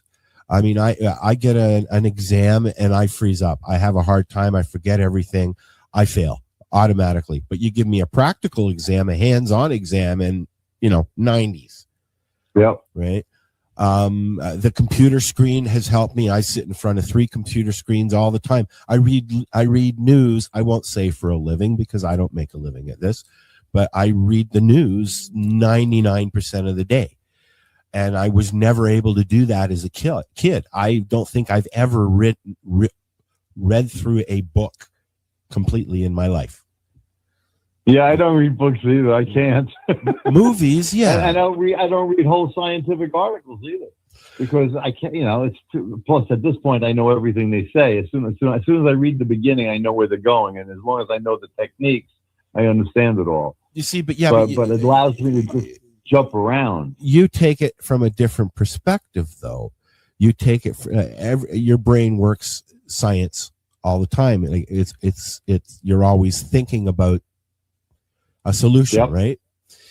So, I mean, from a learning point, the absorption, how you retain all of that information, you must have either a huge penis or a big brain, one of the two, because you're storing it somewhere. Well, you know what? It's flow dependent. It's a different kind of learning. Let me tell you how I taught my classes, and you'll understand what I do. So my advanced classes, which included endocannabinoids and medical marijuana, aging, and DNA repair. Those were the 3 advanced classes that I really loved. And I don't give any exams. And the first 2 weeks of the classes, no matter which class I taught, advanced or non-advanced, would be about the far from equilibrium thermodynamics, so that people would understand that we're all part of this constant creative flow. Yes. And then I would take attendance, and I would give the students credit for asking me questions or answering my question. And I made them sure they understood that my class was a joint research project between them and me, trying to show whether the things I'm talking about, which are the things I've talked about tonight, are real or not. Their job is to question me and show me where something is wrong, or let's work together and show that something is right. So now and here, at the end of the year, here comes the skill testing question. There's going to be an exam after this, people. I hope you've been taking notes. No, it's the exact opposite. Came the end of and I told them right in the beginning, there's no exam. Okay. At the end of the year, they have to write out. I give them their grades based on their attendance and the questions. I give them a number, and I show what the numbers, different people in the class had their numbers. Yeah. Okay. And then what they have to do is they have to give themselves a grade and write a 1-page justifying the grade they gave themselves. Because the whole design of the class is not to be stressed. Because listen, everything I'm telling you about, health is distance from equilibrium. You can go further from equilibrium by developing your muscles or your mind. So it's natural for us to be healthy by learning more. Yeah. And that's all part of what I teach them. And the responses I got were that students learned more in my class than any of their other classes. It was the only class they would go home and talk to their family and friends about, and they loved it. And that makes sense to me because, back in the 60s, I would go to history and we would walk in, and I can't even remember his name. He was that memorable. We would walk in and he would be writing on the board, and there would be 6 boards full of his writing. And he would say, write that down. It's going to be on a test at the end of the week. Then I would go to my next class, which was music. And then I'd be out back smoking a doobie with the music teacher. And then we'd go in and we'd make some awesome fucking music. I'd blow the trumpet for the band and all that shit.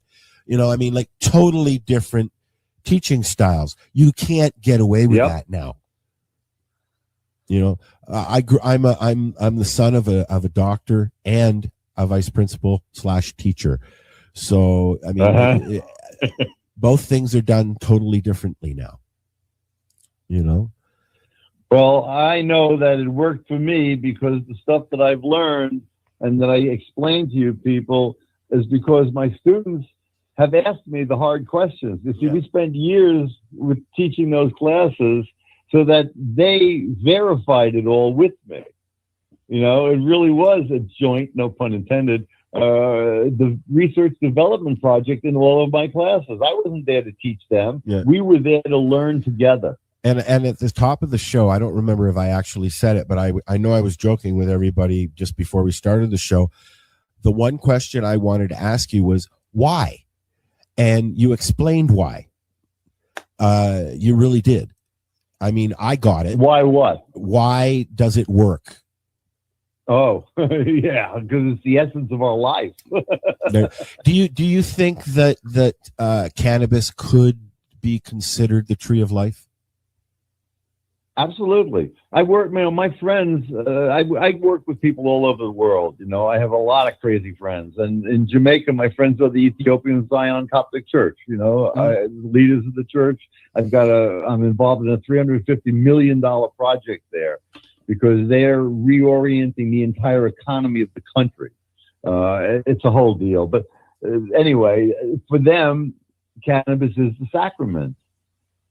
And for me, scientifically, they are correct.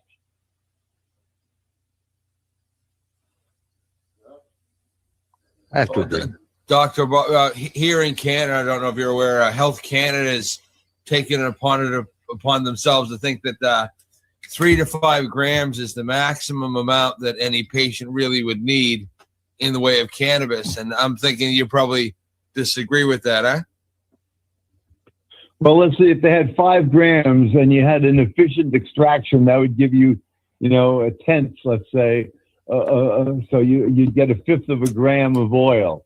That's not nearly enough for most people who need it for serious health reasons. So that's ridiculous. Yeah, beautiful. That's what I thought you'd say.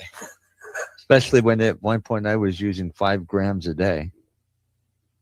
Yes. Is that the person who had MS?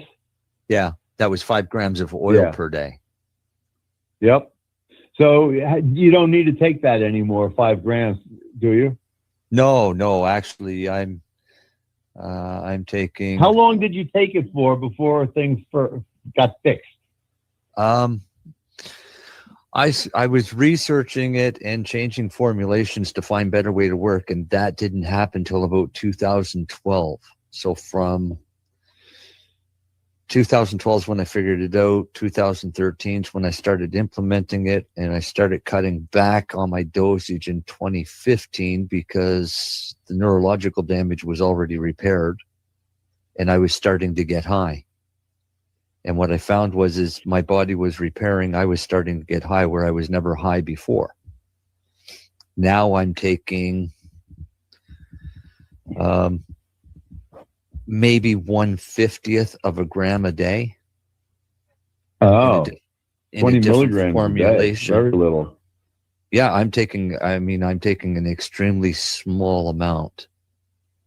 You also smoke a lot too, right? But I smoke a lot. Microdosing now. Yeah, I microdose now and for me, it's more. I stay completely pain-free. I stay completely symptom-free, and I don't get high, so I'll just leave it at that dose. Oh, nice. But let's also remind people that even though that works for Marcel, it doesn't necessarily going to work for everybody else. That's right. But there may be a combination of what Marcel is doing and what another patient is doing.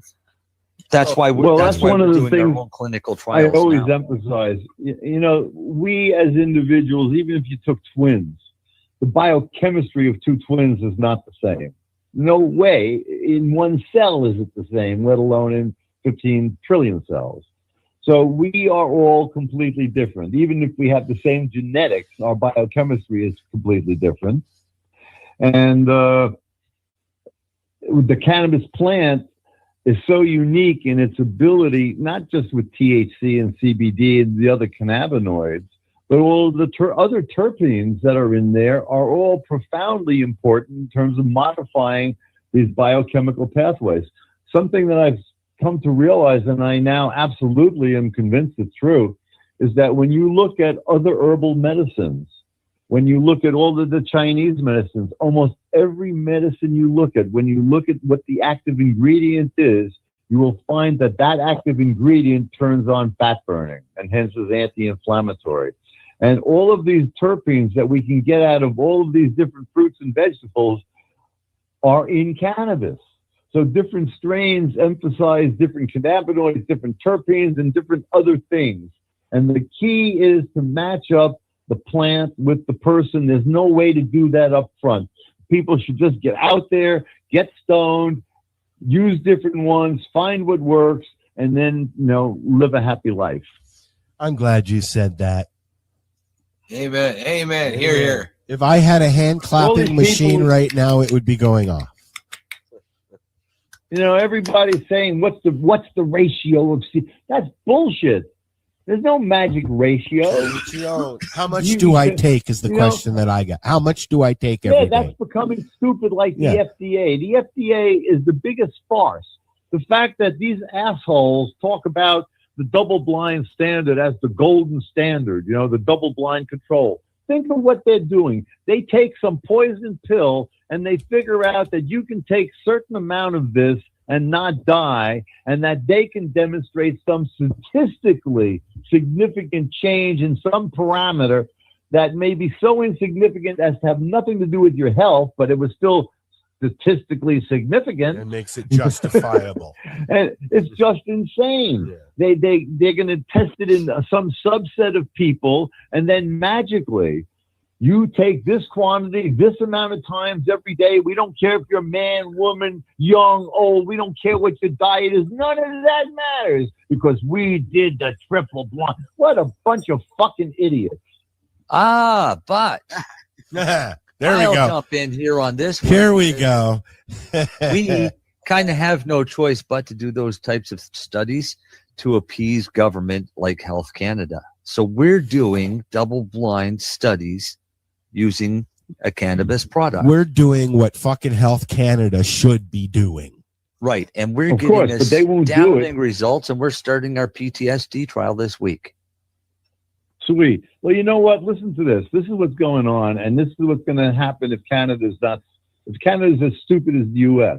But looking at what's happening in the U.S., it's actually beautiful because they're the idiots, the blips, the backward-looking cannabinoid deficient people are committing suicide and they don't even know it. So it's my contention that backward-looking cannabinoid deficient people run the world. That's why the world's so screwed up. And what we're experiencing right now is a phase change and an evolutionary change. Remember, I told you that cannabinoid levels have always been selected for increased levels. So we now know that, and we are experiencing it by using more. We don't have to wait to evolve more cannabinoids like has always happened. We can do it ourselves because we're smart enough to know that we can use the plant. So what's happening in the United States is you're going to have the backward-looking people adhering to the big pharma model, going to the doctors, wasting their money, getting sick and poisoned, and you're going to have the people who are operating on state-level medical systems going to their dispensaries, and we've already seen it happen now in Colorado and other states where it's legal. A dramatic reduction in Medicare costs, Medicaid costs, because people would rather spend money out of their own pocket and feel better than take free poison. We've actually been proving that in Canada for quite some time. Well, this is now an epidemiological experiment because within the next few years, it's going to be completely apparent that the one side does better. We already know, for example, that cannabis users have thinner waist, that they have lower levels of diabetes, that they have lower levels of bladder cancer. We know that it inhibits Alzheimer's. There's going to be so much Alzheimer's in the United States that it's going to bankrupt the healthcare system, which is already bankrupt, but totally by the year 50, they estimated it. Well, who's going to be the ones who get Alzheimer's? The people who are using pharmaceuticals, who are eating the shit diets, the GMOs, and all the other crap. And what you're seeing now, we're in the middle of an evolutionary change. You see, one of the things I haven't talked about today, and this is really, I believe, to be extremely profoundly important science. The metabolism, as I told you, the fat-burning cells have a unique architecture. They close up the genes that burn sugar, and the genes that are burning fat are exposed. You can change the architecture by what's called epigenetics. You modify not the sequence of the DNA, but either the bases of the sugars and other things so that the architecture changes, all right? You acetylate your histones, and that opens them up. You deacetylate the histones, and it closes them up, all right? But when they're open and expressed, that's also when they're more susceptible to genetic change, to DNA damages. A stalled transcription fork will cause strand breaks in the DNA. Strand breaks in the DNA are recombinogenic, and they promote changes and duplications, which is how you wind up evolving genes. So what I'm telling you is that metabolism becomes epigenetics, and then epigenetics becomes genetics. This is totally against everything that everybody in the standard scientific world believes. And I am quite certain that I'm correct. I think you're it's correct. Targeted mutagenesis for a targeted evolution. Wow. Wow is It's right. very wow. Wow. They really You can't see, so really let me say give you that. some examples of what this means, all right? You take a person with breast cancer, and they have a hormone responsive breast cancer. So what do the doctors do? They give you some anti-estrogen, tamoxifen, or they have newer ones. It doesn't matter. It's the same point. What they're going to do is they're going to block some of the roadways. All right. You're on one side of town and you want to get to the other side of town. Well, there's the highways, there's the back ways, etc. Okay. And as soon as one area clogs up, the traffic goes someplace else. Well, that's what happens with your biochemical pathways. So when you're in the differentiated mode, when cells are talking with their neighbors and they're working together, even if they're working together bad, they're still talking to one another, okay?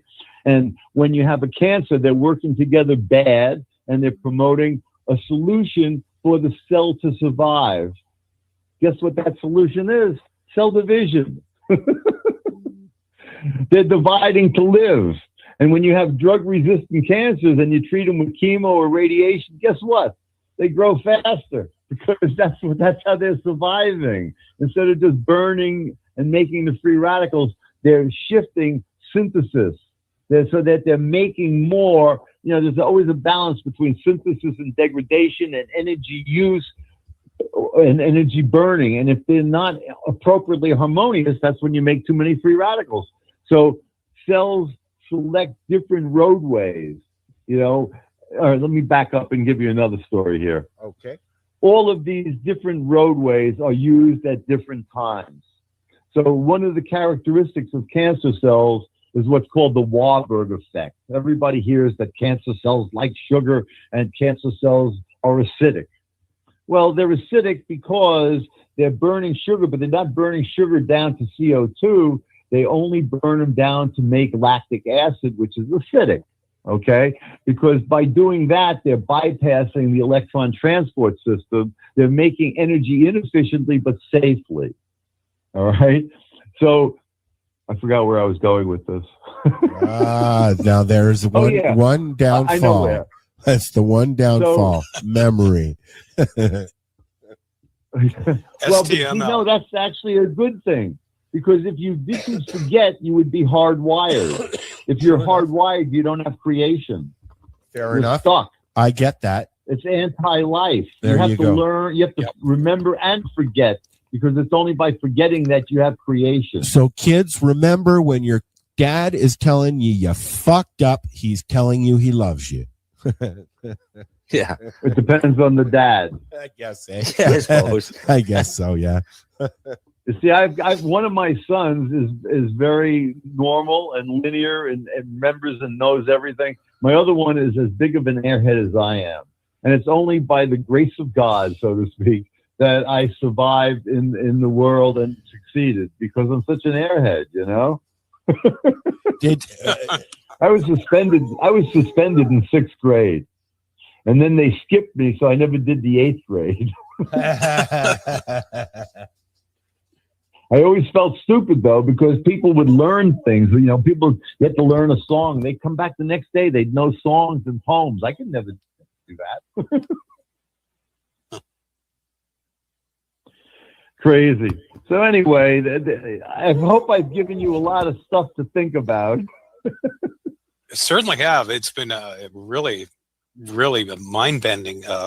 Just following along and trying to comprehend everything that you're saying is just... It's been a challenge, but it's been so informative and has led to a lot of deep thought for me. That's for sure. I've got about 80, almost 90 YouTubes out there that explain all of the basis of what I've talked about in more detail. So you can look at individual I watched 2 of them things. today. I've watched a few of them over the last little while too. So where I was going a minute ago is that this Warburg effect that so characterizes all cancers is also part of our normal cell cycle. Because think about it, everything's obvious when you see with clarity, When that yard of DNA has to replicate inside of that little teeny cell, you don't want to expose it to free radicals, because when it's replicating, it's not protected with histones and other proteins. It's not all wrapped up. It's out there naked and exposed to free radicals.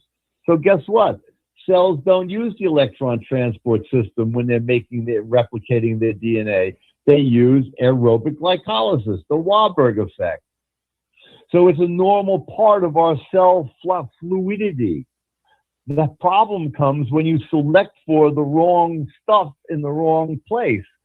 Just the same way that you don't want free radicals to be produced when cells are dividing like that. You don't want, a virus doesn't want you to produce too many, because then the cell will die, and yet the virus is telling the cell to turn it into a factory for making viruses.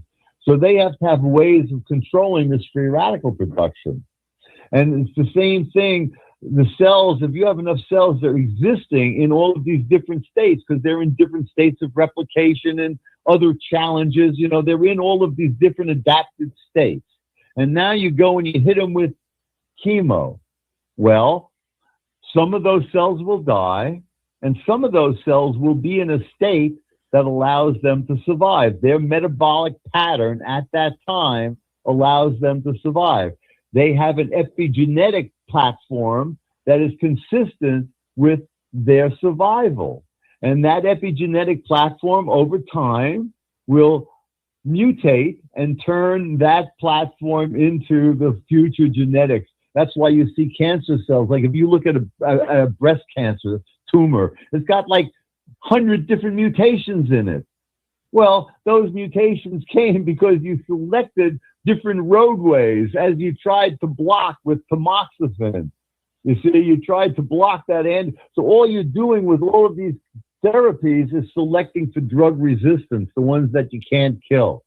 And cannabis kills best, from what I'm gathering, when you have a sugar-burning cell that hasn't been treated with chemo or radiation, and you give it a lot of cannabis, and it forces it into fat burning, and they don't have the machine, they can't do the switch. It's like putting diesel fuel in a gasoline car. It doesn't work, and they die.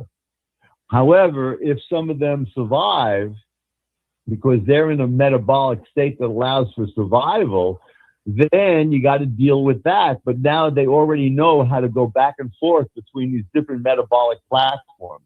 And what seems to be working, and it's speculative, but it makes sense, and there's a whole lot behind what I'm saying, but intravenous high doses of vitamin C.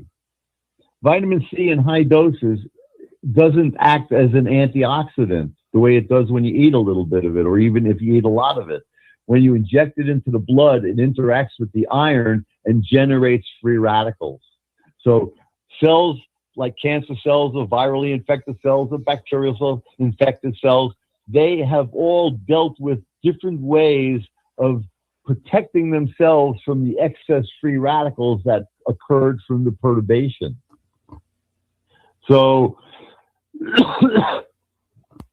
you've got to be able to screw that up.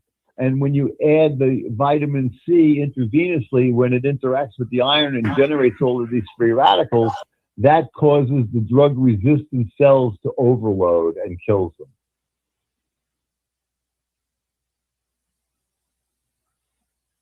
We're all in the gaze of your listening. The hell took a bong hit sideways. Yeah. So that's my story, and I'm sticking to it. What a story. Wow. Holy smokes. Yeah, I've given you a lot of stuff, you know, and you won't find it in any books anywhere. And if you tell it to doctors, they'll tell you you're crazy. But you know what? Stoners right away know it's true. That's how I knew it was true, you know, as I figured it all out. It's obvious. It makes sense the way you explain it. It makes sense. If you take a minute and actually listen to what you're saying, it makes sense. And like Chris said earlier, when I'm listening to it, you know, I'm drifting off. Oh, butterfly. Oh, wait, what is he saying? And you just come right back the way you're going. It's very smooth. I really enjoyed listening to you, sir.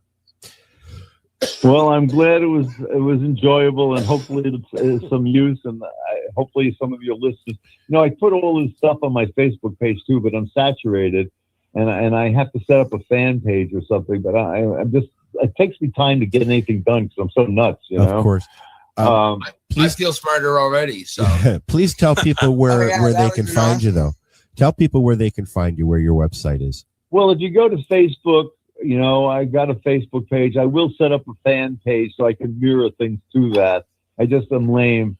And I've got about, I think it's very close to 90 YouTubes out there. And some of them are extremely, I believe, educational with novel thinking, like the stuff I've, you know, told you tonight. There's more details on all of that stuff, be it HIV, metabolic plasticity, you know, breast cancer, estrogen receptors, blah, blah, blah, blah. You know, I've got tons of stuff out there because, you know, what I do is as I think about stuff, I put it out there so I can get feedback and so people can utilize it. And, you know, it works. It does work for all of the things.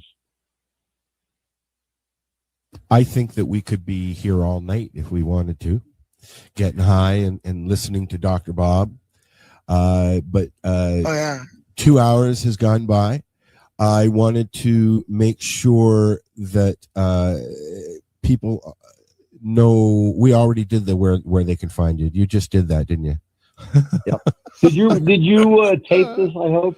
Oh God, yes. The podcast is ready. It goes out about 10 minutes after we've done it. So, okay. So if you could send me that link, I'd Absolutely. like that, and I'll post that on my site. Oh, we'd appreciate that.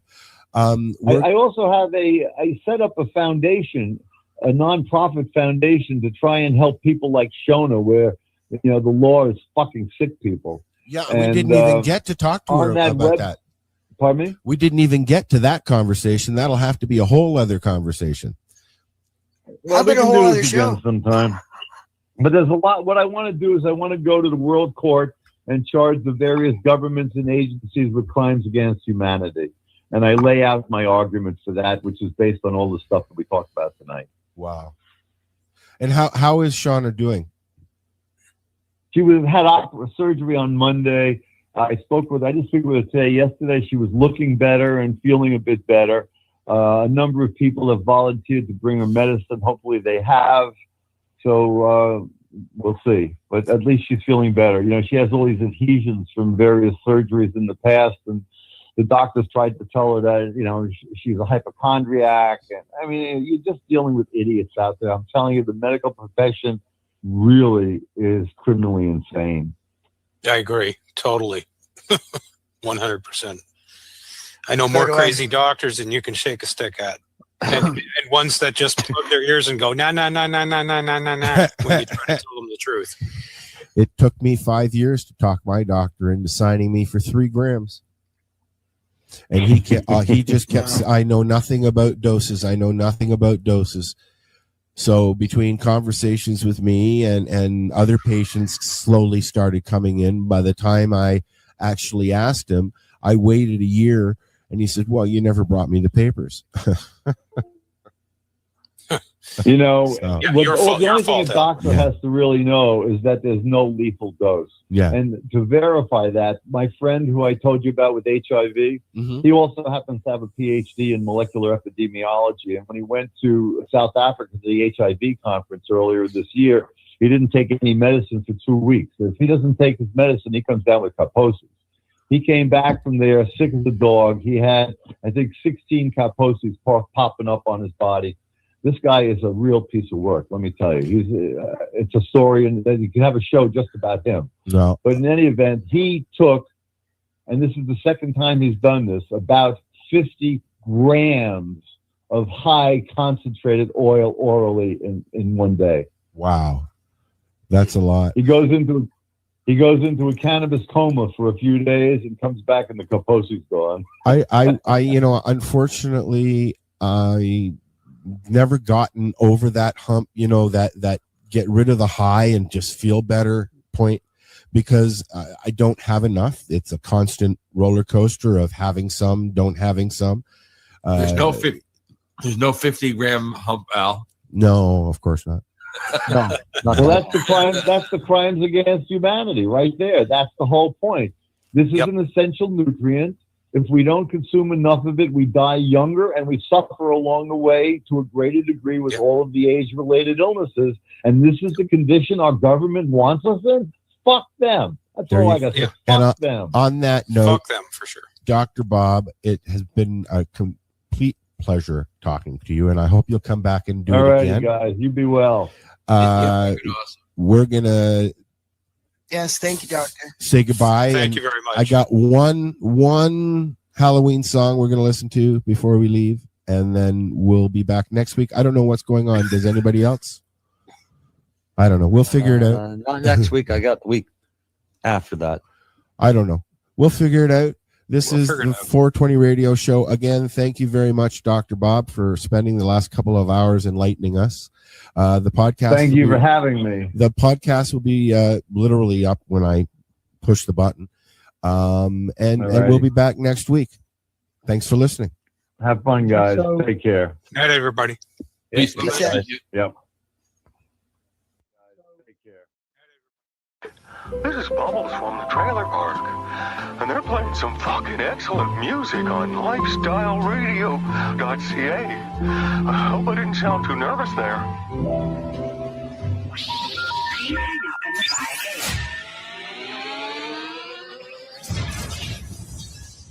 You're listening to Lifestyle Radio.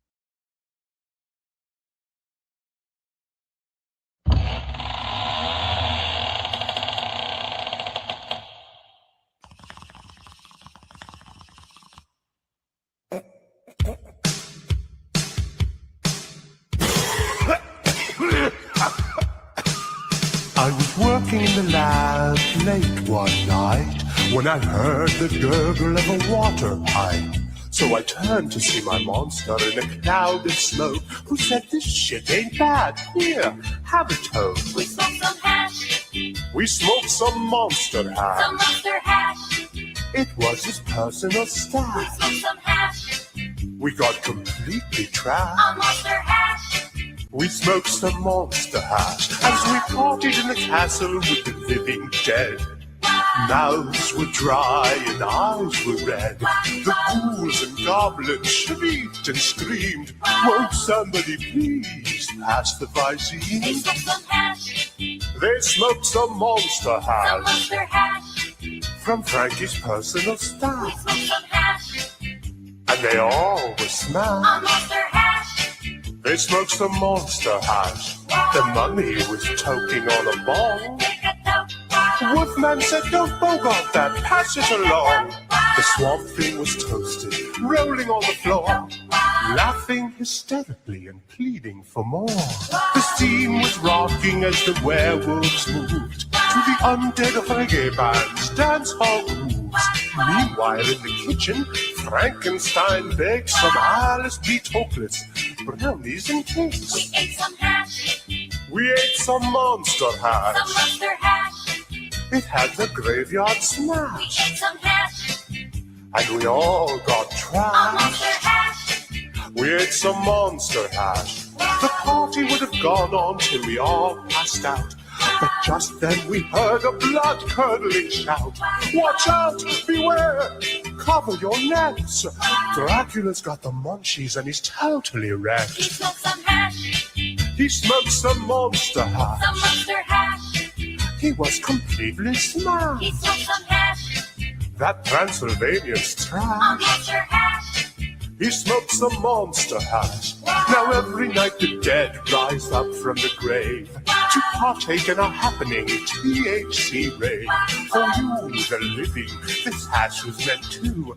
When you get to my door, just say the toys sent you. We smoked some hash, We'll smoke some monster some hash, monster hash. and we'll all get We trashed smoked some hash, from my personal on stash. monster hash. We'll smoke some monster hash. Yes. Easy, boy. Save some for daddy. This is good.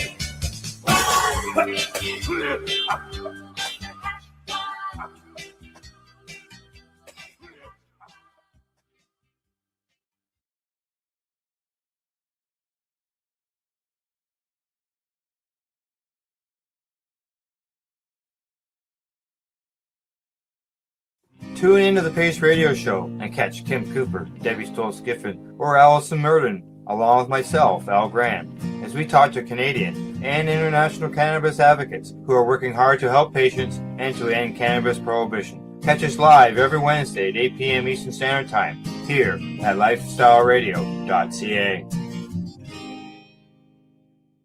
You're listening to Lifestyle Radio.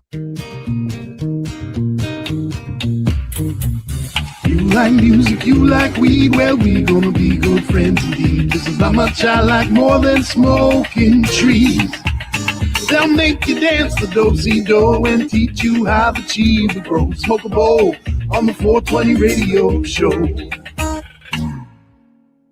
On Lifestyle Radio. So what are you doing?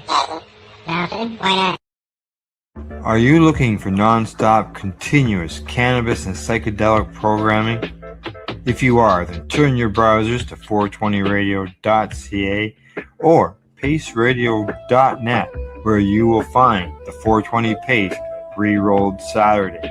Everything gets started at 8 a.m. Eastern Saturday morning. Hi, I'm Timmy. And I'm Mary Jane. He's the newbie. She's the doobie. And this is the show where we toke cannabis. Talk. From both sides. Is that even possible?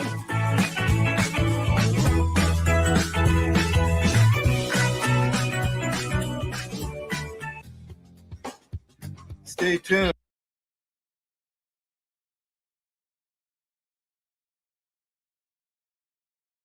On to the next story. Coming to us from Marijuana Moment. This one caught my eye. The WNBA, women's sports, offers to end cannabis testing for women's basketball players as part of a reported deal with the union. Very cool. Professional sports may be on the verge of another major shift in cannabis policy. According to Marijuana Moment, the WNBA is reportedly offering to end cannabis testing for its players as part of ongoing negotiations with the players' union. If finalized, the change would align the league with a growing number of sports organizations that have moved away from penalizing cannabis use. In recent years, leagues like the NBA and the NFL have relaxed or modified their cannabis policies, reflecting changing public attitudes and increasing recognition of cannabis as a wellness tool. For athletes, the issue is often tied to pain management, recovery, and mental health.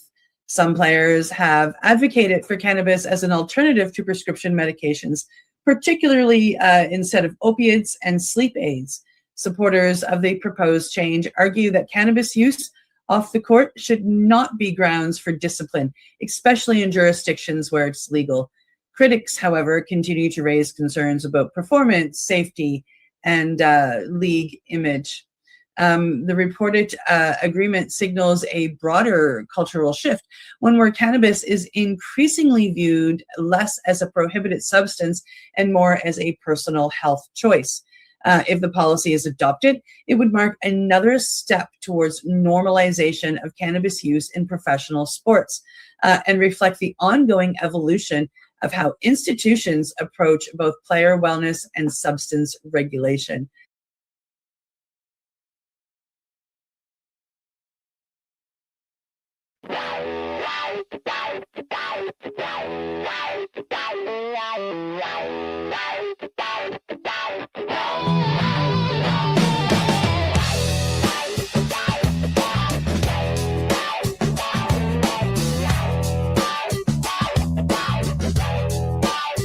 Used to wake up stuck in grayscale, same four walls, same still air, brain like a TV stuck on static, couch my kingdom vacant still. Then a friend said, man, try something, brown back porch, half a moon, bit the stem, laughed at nothing, suddenly colors filled the room.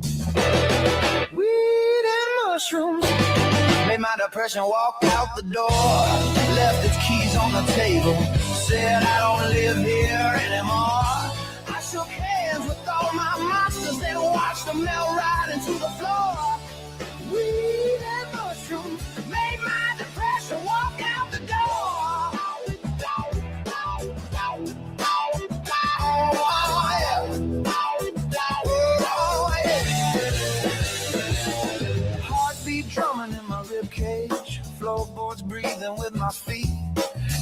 every shadow started dancing to a rhythm under the street. Saw my scars turn into rivers flowing out beyond the blame. Took a toe, took off the armor, heard my own voice say my name. Weed and mushrooms made my depression walk out the door. Left his keys on the table, said I don't live here anymore. I shook hands with all my monsters, then watched them melt right into the floor. Weed and mushrooms made my depression walk out the door.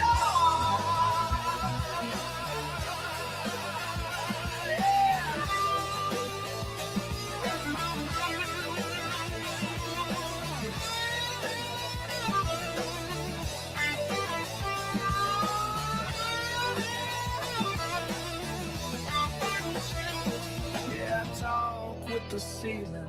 Said I've been down here too long. Then the lamp turned to a lighthouse, flashing out a 4-note song. Oh, yeah. I was barefoot in the backyard, every heartbeat on the one. Laughed so hard I broke the handcuffs, felt my body away like love. Yeah.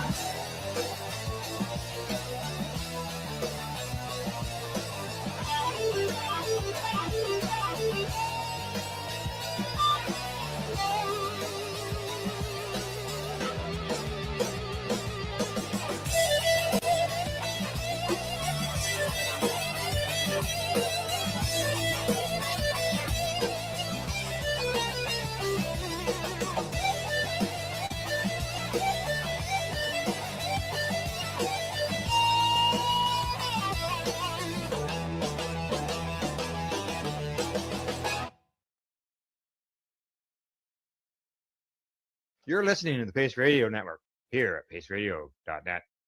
The views expressed by the individuals during this broadcast are their own opinions, and they may not be the same as those of their group or other organizations they may be involved with. All medical advice during our broadcast is not a medical opinion and should be checked with your medical physician.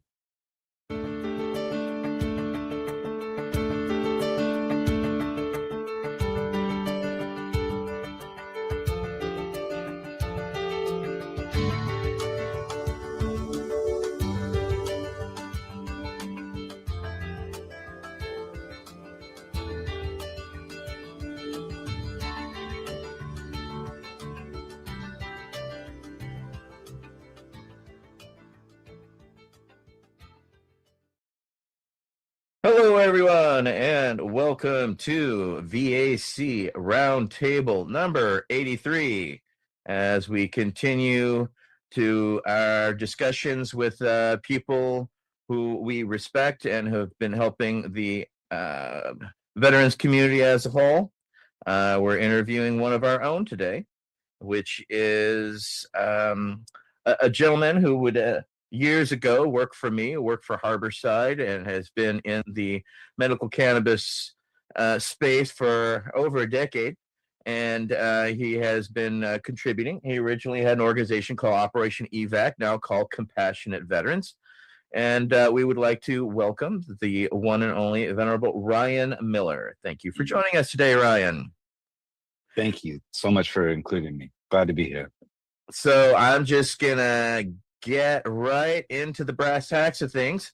This first question is kind of a multiple answers, because it's how did you originally come to cannabis? So give us multiple examples, such as when did you originally hear about cannabis? When did you get turned on? And when did you realize it was going to become your life's work? So it's kind of a three-parter. Yeah, that's a great question. First, I just want to thank everyone for being here now, just showing up.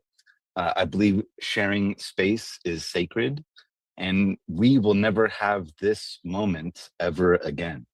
So thank you so much for arriving. I'm here on occupied Muwekma and Ramaytush Ohlone territory, otherwise known as Palo Alto, California, not too far down the road from Wade. My pronouns are he, we, and comrade. Yeah, I'm just really grateful to be here. I do want to apologize to any elders that I'm speaking before. I'm just a simple human being doing my humble best. I was introduced to cannabis probably about 15 years old. Of course, didn't probably feel it much at first, but continued the practice and learned how to feel good and feel better with the help of cannabis. I used it throughout high school as a big part of like my coming of age, big way of like socializing with friends, making friends. There was a time actually, the first time I tried cannabis was where my dad lived in Vacaville. And, you know, I got some weed from a friend out there, brought it back home to my Bay Area where my mom's family's from. And we're smoking weed on this camcorder. People are taking video. This was before the camera phone. And somebody asked me like, hey man, where'd you get this weed? And I said, I got it from Vacaville. And they were like, Vacaville? Who's getting weed from Vacaville? And so for a big part of my life, that became like my nickname. A lot of people know me as Vacaville. But yeah, I used cannabis throughout high school. I also used a whole lot of alcohol throughout high school. And certainly that didn't go away once I got to the military. And I had to cheat on my urinalysis to enlist in the Marine Corps. There was a product called Bales, BALE''S, and it was effective at the time. It worked well. I got in. Didn't use cannabis at all during active duty, but did drink a whole lot of alcohol. I got, meritoriously promoted twice. I was the company and battalion Marine of the Quarter at one time. And I also had 2 alcohol-related NJPs, non-judicial punishments. And it really kind of just eliminated the possibility of that being like a career path for me. So I decided to get out. I got out as a Microsoft certified Microsoft certified systems engineer, Cisco certified network associate, and I got discharged here to larger Silicon Valley, which seemed to be an optimal, military experience and training to convert to the civilian equivalent. But the majority of my friends were like blue collar folks, garbage men, electricians, plumbers.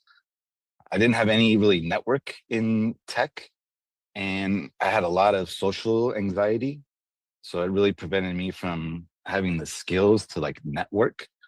I remember I went to a veterans in technology meetup in San Francisco. I had to have 3 drinks at the bar before I could even approach the networking group. Me and another Marine ended up closing out that bar, went to another bar nearby, closed out that one. And so, yeah, this was a big part of the difficulty transitioning, I think, which can probably, leads us right into that next question. And with that, I will go to Councilmember Tony Landry for our next question. Tony. Hey, good evening, everyone. Thank you, Ron, for being here. I've always been a fan of you, following you on Facebook and everything. And it's great to see you going through the transition. And that's my question's about it. Can you tell us about your transition from the military and how you started evac to your current company? Yeah, thank you. And Tony, it's mutual. I'm glad that we've been able to connect through this, and I've always been super impressed with you from this and Jose Valen's group. I think I remember you being involved with that. So it's always been a pleasure, Tony. Much respect, much love. My transition, I was 98 to 02 in the Marines, and I was data communications 4066 at the MOS. It was pretty good. When I got out, I went right to community college. That's actually, the first semester I took sociology, and Professor Salinas at Chabot College in Hayward really helped me kind of have a more societal lens of the world, and how social forces shape individual outcomes, which I guess I can just leave it at that for now. But I worked a lot of retail work, did like retail management for like 8 years for FedEx office. It was Kinko's before that. And that like consultative sales experience really helped me learn how to sell weed. And so I worked at a dispensary in unincorporated Alameda County in Ashland called A Natural Source as a bud tender. And this was like, we just had big jars of weed on the counter and we weigh it out right in front of them. And it was fantastic. It was remarkable to be able to like earn money in a somewhat protected way. It was certainly a risk in those days. And that dispensary was shut down. And then I applied to Berkeley Patients Group and I got to work really alongside some of the smartest, amazing people. It was the first time I worked with like multiple transgender folks and they were fantastic. And it's really where I learned about compassion through their Helping Hands program. And for folks that aren't in California, compassion in the context of California cannabis is this tradition of the free, non-commercial exchange of donated cannabis products to low-income folks, really sick folks, veterans. The origins from it were from a lady named Brownie Mary and an Air Force veteran, Dennis Perone, that helped really like gay AIDS patients in San Francisco alleviate, a lot of their pain and suffering. So that's like the roots of compassion. And that's where I learned about it at BPG through their Helping Hands program. BPG sadly got shut down, broke a lot of people's hearts, including mine. And from BPG, I didn't apply for unemployment. I didn't apply to any other jobs, but Harborside Health Center. I got right in there, Harborside. And Harborside, while it was a health center, had a reputation for providing like free holistic services to the community. They did acupuncture, Reiki, massage therapy, yoga, herbalism. And I was the team lead for the clones department. We sold a lot of plants and seeds at the time, where the co-founder, Dave Weddingdress, invited me to start a support group for veterans. I didn't have any experience at the time, no training. I just happened to be a veteran, I guess a decent, cannabis guy. And at the time I was dating a PhD and we had already kind of discussed some programming. So I accepted the invitation, partnered with a brilliant meditation practitioner, Jane Leonard, who also worked at Harborside. And for 2.5 years, we created Harborside Heroes, where monthly we would meet and have a discussion prompt. All I distributed mostly was a topical product called Internal, which was External, which was a topical spray, non-psychoactive, and a tincture called Internal that was a full cannabinoid spectrum, but primarily THCA. So it was mostly non-psychoactive also. And that's mostly what we distributed. We got a couple of other donations from generous, farmers. And in 2016, I left Harborside. And that's when I created Operation EVAC, educating veterans about cannabis. While I was at Harborside Relief in San Francisco, was another dispensary. They wanted to, me to help them start a support group there, but Harborside wouldn't allow it at the time. So they were the first dispensary that I started with when I left Harborside in 2016. So I went from doing this once a month for 2.5 years to 4 times a week, two in San Francisco for Relief and the Apothecarium, one in Oakland at Magnolia, Berkeley, again with Etienne at Berkeley Patients Group, 7 Stars in Richmond, and A Perfect Union in Sacramento. and I would, collect cannabis from farmers all over the state, store it at my mother's house, weigh it out in little baggies before, jumping on my bicycle and the BART train all throughout Northern California, or on the Amtrak to go to Sacramento.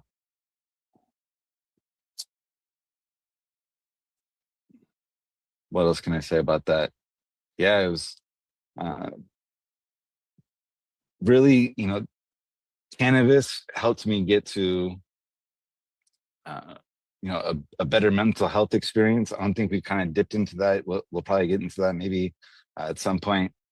But really helping out veterans really helps me even, accelerate my mental health recovery. So it's really been a big part of my, identity, coming back to the civilian world as that guy that can help support veterans. So yeah. That's quite a journey. I want to say we were very happy that Harborside followed the BPG model regarding, free resources such as acupuncture, massage, and we had Chinese herbalists as well. Unfortunately, not all did. I was very happy because Steve had been an early mentor to me and the Cannabis Action Network, and for him to come in 7 years after and open a Harborside, we wanted to make sure that the compassion that, as you stated, Dennis Perone had established was carried forward. And just to clarify, unfortunately, DPG was shut down in 2012. And Ryan was unfortunately one of the 50 plus people I had to lay off when the government shut us down. So we were fortunate to stay open, and we're still open to this day.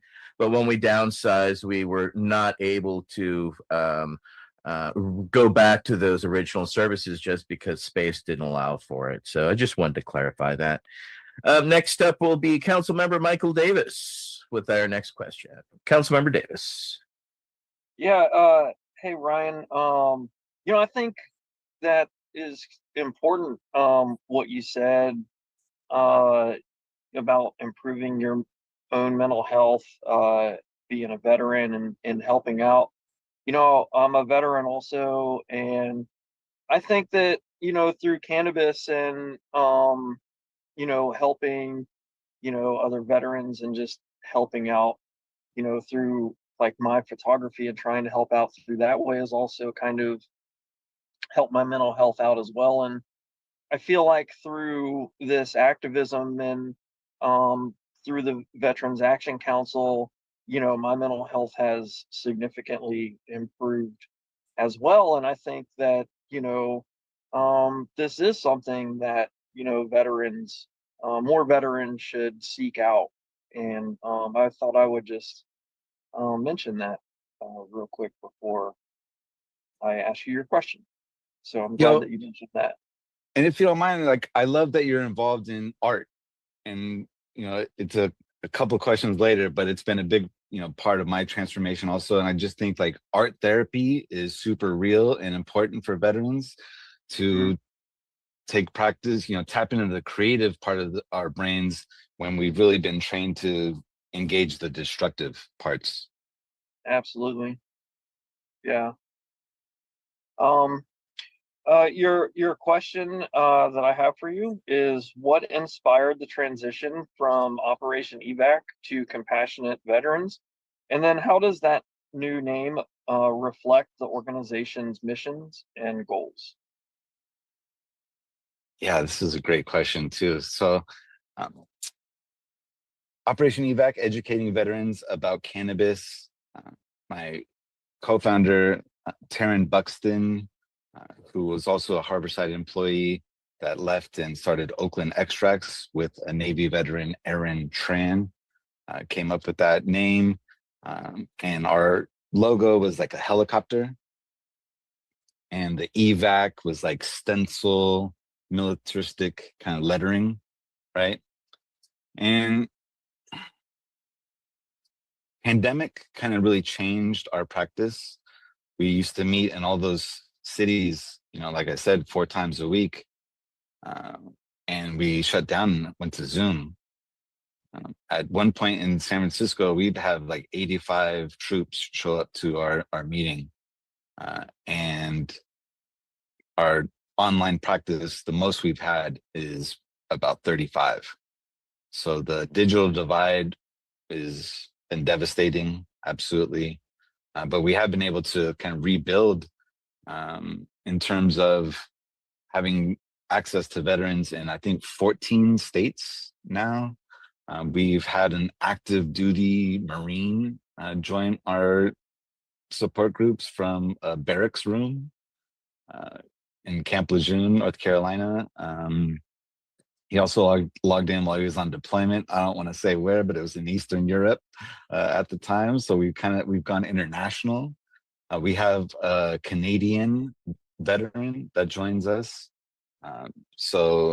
And we've had troops join us from like their bedrooms, the hospital beds, so while we can't replace, that in person at the time that we did, having the access and the accessibility for folks was really a big thing. But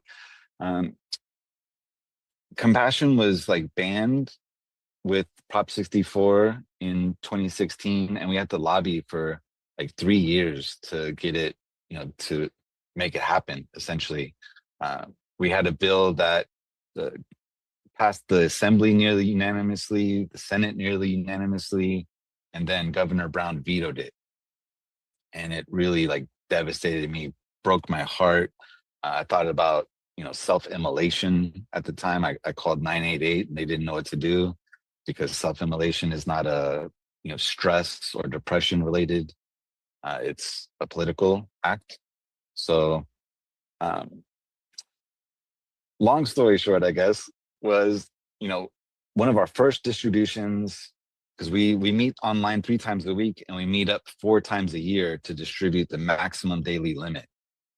In our partnership with Recompass, who's a fantastic organization, Nicole Redler, Max Weiss, really helps get that off the ground and really makes it so I don't have to use my mom's garage and kitchen table to store this stuff anymore, which is a huge lift. And so we had given away the most product we ever had, 8 ounces.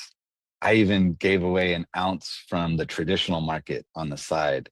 I think we were giving away some microdose mushrooms from a generous distributor, Galaxy Labs, who was also founded by Marine Recon vet. So I've given away the most product I ever had. And some people even said, "Hey, is there any coffee?" Snacks would be nice. Is this all we get? And I went from that distribution to a couple days later, I went to a Vipassana, a 10-day silent meditation retreat. And I just kind of like, you're meditating 12 hours a day, 13 hours a day. And I was just kind of ruminating on this experience. I'm having my own kind of spiritual awakening in a lot of ways. And that's kind of when it hit me. One, to show this evolution from Harborside heroes, which I think hero worship is problematic, particularly in the context of the American military. Operation EVAC, it was brought to my attention from a member of About Face, Veterans Against War. His name's Ollie. Told me, "Hey man, you might want to look at your logo if anti-war, anti-imperialism is important to you." And I was like, ooh, at first I got real defensive about it, and then I was like, damn, he's right. I had to kind of like humble myself. And so I had this idea, compassionate veterans, one, let's simplify it. EVAC, educating veterans about cannabis. It's an acronym, takes another layer to kind of interpret.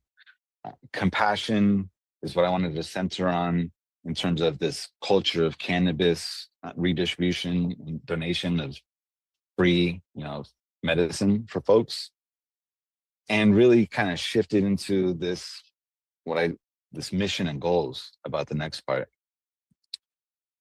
And because I've been doing the suicide prevention thing for like a decade, and redistributed hundreds of pounds of cannabis, had 1,500 or so support groups, right? And while our community is doing fantastic, the larger veteran community is not. Like, the suicide thing is not getting any better. These forever wars aren't going anywhere. So it kind of made me zoom out and think about, too, like, the American veteran, we suffer, right, because of our experiences, our proximity to state violence. Also, like, that other person on the other side of the battlefield also suffered. Like, this is what compassion is about, is like putting ourselves in the shoes of the other, actually like learning that there is no other. Like, we are one, right? And so I do want to like capture the attention, the resources, support this veteran community, and I also want to see how we can build bridges to refugees and survivors of American militarism. See how we can heal each other's PTSD and grief, and achieve forgiveness and restoration and reconciliation towards, peace, liberty, liberation, justice for all. Well stated. Next will be Council Member Laughter. Wade, you're recognized.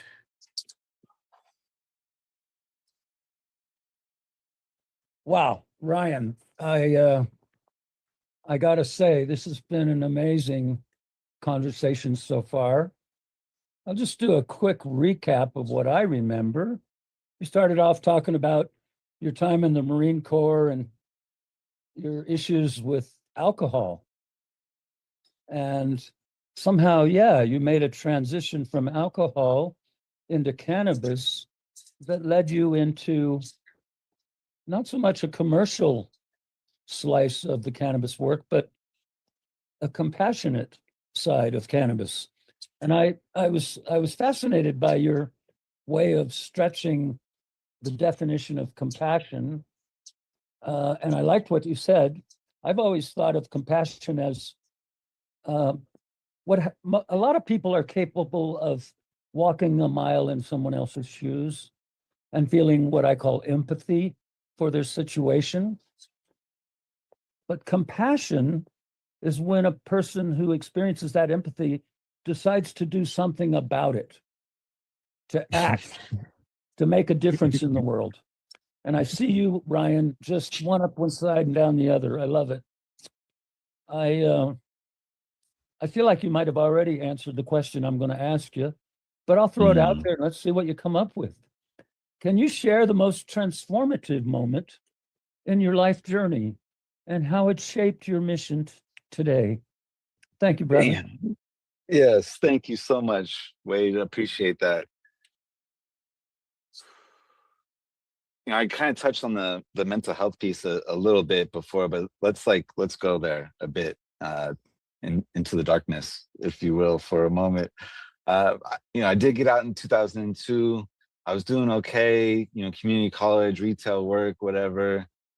In 2004, Pat Tillman was killed, and he was from San Jose, California, and went to Arizona State University, and then played for the Arizona Cardinals as, I think, a defensive back, and quit the NFL to join the Army, and became an Army Ranger and was killed in Afghanistan. And it really kind of struck me, right? Because here I had these aspirations to become like a tech bro and make a lot of money and stuff, when I left the military, and it really wasn't working out so well. Uh, and then this guy like had this example. It really showed me, because he had that material success and he sacrificed that to serve in what he, believed in. And then as I got to learn more about him, I went to his funeral here in San Jose. It really had an impact on me. I learned how kind of critical he was of the war, and how he had an appointment with, I think, Noam Chomsky, who I was really encouraged that got involved with the Veterans Action Council at one point.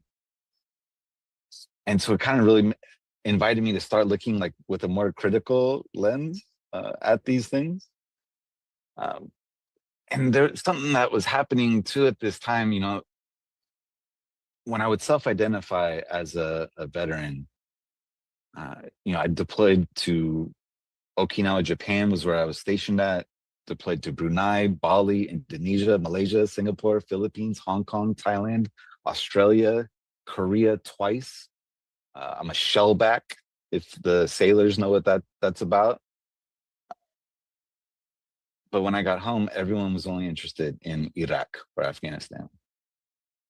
And so it really made me feel like I didn't do enough. I didn't get the combat action ribbon. I didn't get the combat deployment. I didn't get the Purple Heart. Didn't come home in a flag-draped coffin. And this narrative of unfulfillment led to inadequacy. Well, inadequacy was also further influenced by the pogue shaming that we have in the Marines. Pogue is person other than grunts. Maybe you've heard of rear echelon mother effer. Maybe you've heard of FOBIT, forward operating base, person that didn't go beyond the wire, so to speak. Because at the top, you'll have like the dead, then you'll have like the Purple Hearts, then you'll have maybe the special operators, the grunts, and then,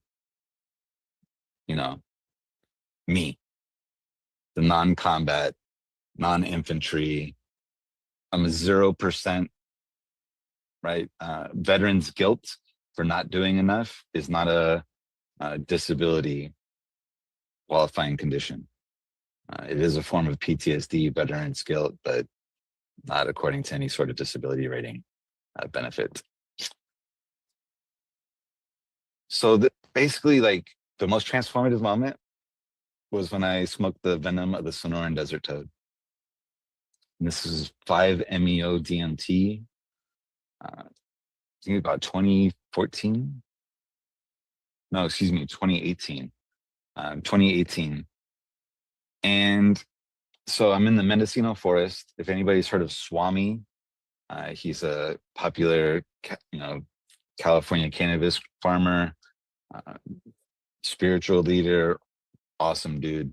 I was on his land in the middle of the Mendocino forest. I was on these cushions, tapestries, surrounded by the forest. The 5-MeO, you inhale it for 10 seconds, you hold it for 10 seconds, and then as I exhaled, I died. I dissolved. My ego was released, and it was the most relaxing, pleasant, beautiful experience of like surrender and bliss. And I white out, so I can't see anything but just this warm white light. And I'm just bathed in this comfort, like the womb. And in my peripheral vision, I could see like ink in water, like a little darkness over there. And so I made this like, let's go dark decision. And that warm white light transferred immediately to this dark, cold, scary, terrifying, uncomfortable, like horrific experience. And I'm like writhing on these mattresses, regretting that go dark decision. And I'm just like, release, relax, allow, release, relax, allow, just trying to talk my way through it. And at one point, my finger trembles on the mattress on my outstretched arms, and a little bit of light comes through in that blackness. And I tap my finger a little more light. Now I start like slapping these mattresses, more and more light, pow, pow, pow, pow, pow, pow, pow. And I'm awake, I'm reborn, and I'm connected to everything. The trees, the birds, the bugs, the people. And I look at the facilitators, I felt this, wow, like this is why you do this. I like took my shirt off. If my belt buckle would have been manageable, I would have been naked. And then I feel this divine love that was precisely curated for my specific need. And I could feel around me pipe hitting, door kicking, commandos, snipers, all surrounding me, like providing watch and care and concern and love for me. Just me. And I felt like that's hard work. That's not easy work to do, to provide that cover and concealment, security and overwatch. And that love informed me that I could let go of that backpack of guilt that I didn't do enough. It kind of informed, I try to tell them like, hey, you guys can go off duty now. Like, I'm good, thank you. And it made me feel like, oh shit, I got this sensation like it's my responsibility to help other non-infantry, non-combat veterans feel like you're enough, worthy, lovable, complete, whole, just as you are.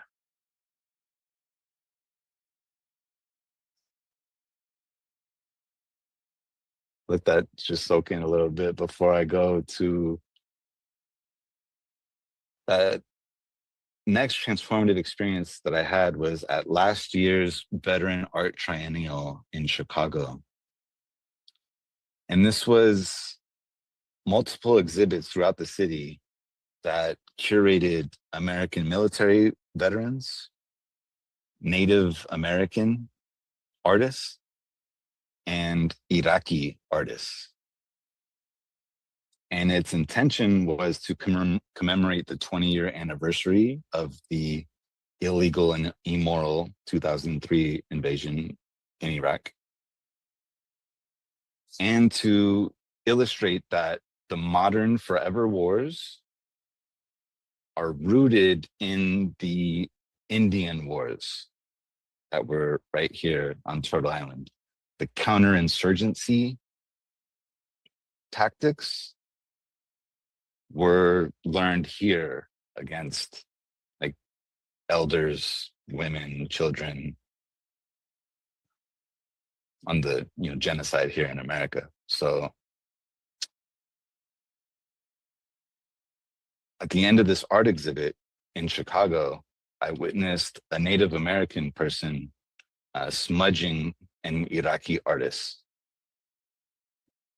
And I just really struck me like this sacred experience, both these two victims of American militarism, separated by opposite sides of the earth. And he's offering like prayers, like healing prayers with the sacred sage medicine. And it really just converted this guilt that I had for not going to Iraq or Afghanistan all the way to gratitude that I avoided staining my family lineage in this dishonorable imperialist experience, which probably leads into the next question. Probably does. With that will be Council Member Leslie Free. Council Member. Thanks, Etienne. Ryan, I love everything that you're saying. I mean, I love that you're bringing up the self responsibility and accountability in relationship with working with the divine and these medicines, because it's all of it. So my question is, what lessons can the broader wellness and veteran communities learn from indigenous traditions in their approach to healing? Ooh, this is such an important question. And I also want to state that I'm no expert. I'll likely make mistakes in what I'm going to say. And I apologize to anyone who I might offend.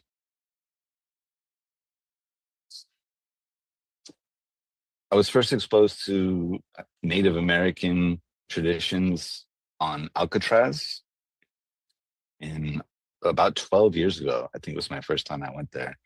On Alcatraz was occupied in the 70s by Native folks. They just took it over for a couple of years. And every year on Thanksgiving holiday, there is a sunrise ceremony. And I've been going that year over year with a childhood friend of mine for about a decade. And that's where I was really like introduced to spirituality, a lot of different social movements, Palestinians being one of them, would show up and speak there. And then in 2016, I deployed to Standing Rock, North Dakota for the indigenous water protection. There was a Veterans for Standing Rock was a GoFundMe that raised like $1 million. Wesley Clark Jr. was the guy that organized it. And we bussed in from all over the country. And I had an experience peacefully protesting on the streets of Oakland and San Francisco, first for like anti-war, then for anti-police brutality. But that was my first experience with prayerful protesting. And, you know, on our way out there, Obama stopped the permit for the pipeline. And so that was like a success. And so it was like an answer to prayer for a lot of people. And the action that we took, the march that we had, was, you know, really a spiritually transformative experience. And that whole sort of pilgrimage was spiritually transformational. So I went there as like an atheist, and I returned as a prayerful person. Since then, I've been going to a Sundance ceremony for the past 5 years in North Dakota. And so I think like primarily we can learn a lot, right? But primarily relationship to spirit, relationship to land, and relationship to like cosmology and like orientation, where we think in terms of the tribe, right? The collective. And we think also in terms of like 7 generations ahead. So, and for me, that was so important to like have access to an authentic, like American, right, quote unquote, spirituality. It's such a deep privilege to be, you know, invited to these sacred spaces and these sacred ceremonies. So I think like we can learn a lot spiritually from these ancient ceremonies and practices. In a Sundance ceremony, I was the firekeeper, and one of the prayer rounds is a veteran round. And for one of the whole days is a day for veterans. And that's where the prayer is centered on the veterans. And that was the first time I'd ever been like welcomed home. Like, you know, I didn't expect a parade or anything, of course, right? But I don't even think we had a barbecue or nothing at the house, right? But the first time I was welcomed home in ceremony, in ritual, in prayer, with the whole village essentially praying with me. And so we can learn a lot about how to welcome home our warriors. But something also I've learned about the Plains natives specifically is this less than lethal warfare. Because if you read Roxanne Dunbar Ortiz's Indigenous Peoples' History of the United States, the native folks were horrified at the violence of the settlers, and especially in terms of their slaughtering of elders, women, and children, which in native warfare were typically off limits. But there's, in Plains culture specifically, there's this idea of counting coup.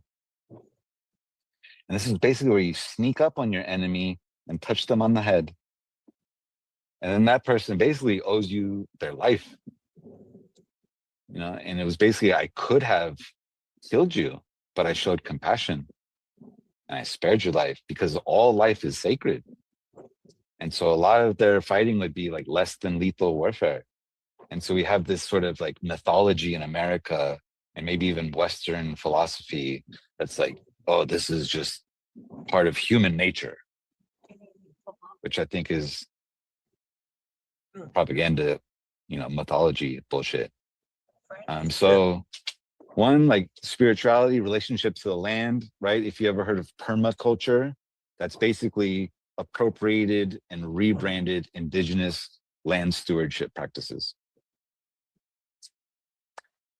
So, and then relationship to each other, right? Mitaku yasin, all my relations, we are all related. And then this cosmology of like thinking for 7 generations in the future. And what sort of world are we going to be stewarding, right? Maybe convert from owning to stewarding for the next generation. Oh, without a doubt. That's absolutely beautiful. I have always followed that and early on adopted that 7 generations to come myself. Because when we were fighting in the dark days of the drug war and we were always hearing it's not going to happen in your lifetime, you know, that would always ring in my ears. You know, if I do this now, 7 generations to come, they will not know my suffering. They will not only will they not know it, they will not even comprehend why it was what it was. And yeah, I have felt a huge healing in that I was able to find for self, but also to communicate to others, because others could then, once you state something as simple, I'm doing this selflessly now, so generations from now they won't experience it. That's a whole other level of comprehension most Western culture cannot comprehend. And no Westerner I know has been, no, that's stupid. You know, everybody has kind of come around to that's like, oh, that's kind of fucking profound. And it's beyond, right? So, yeah, I agree. There are many lessons that we can learn from the spirituality, as well as my stepfather, who was World War II combat veteran, only survived his platoon in D-Day, in Battle of the Bulge. And at 88, he was adopted by Quanah Parker's family, and so he did full peyote sweat lodge ceremony, and you know that was he was gifted full on it with all of his medals going down, and the way that the elders and the tribe accept the veteran is they're elevated in a respected space, not in the glorified way that the Western culture seems to parade around, right? Well, yeah, man. A couple of things on that, Etienne. You've been a Spanibus before? yes. Yeah. I'll be there next year. Sagrada Familia, Yeah. beautiful cathedral. Yeah.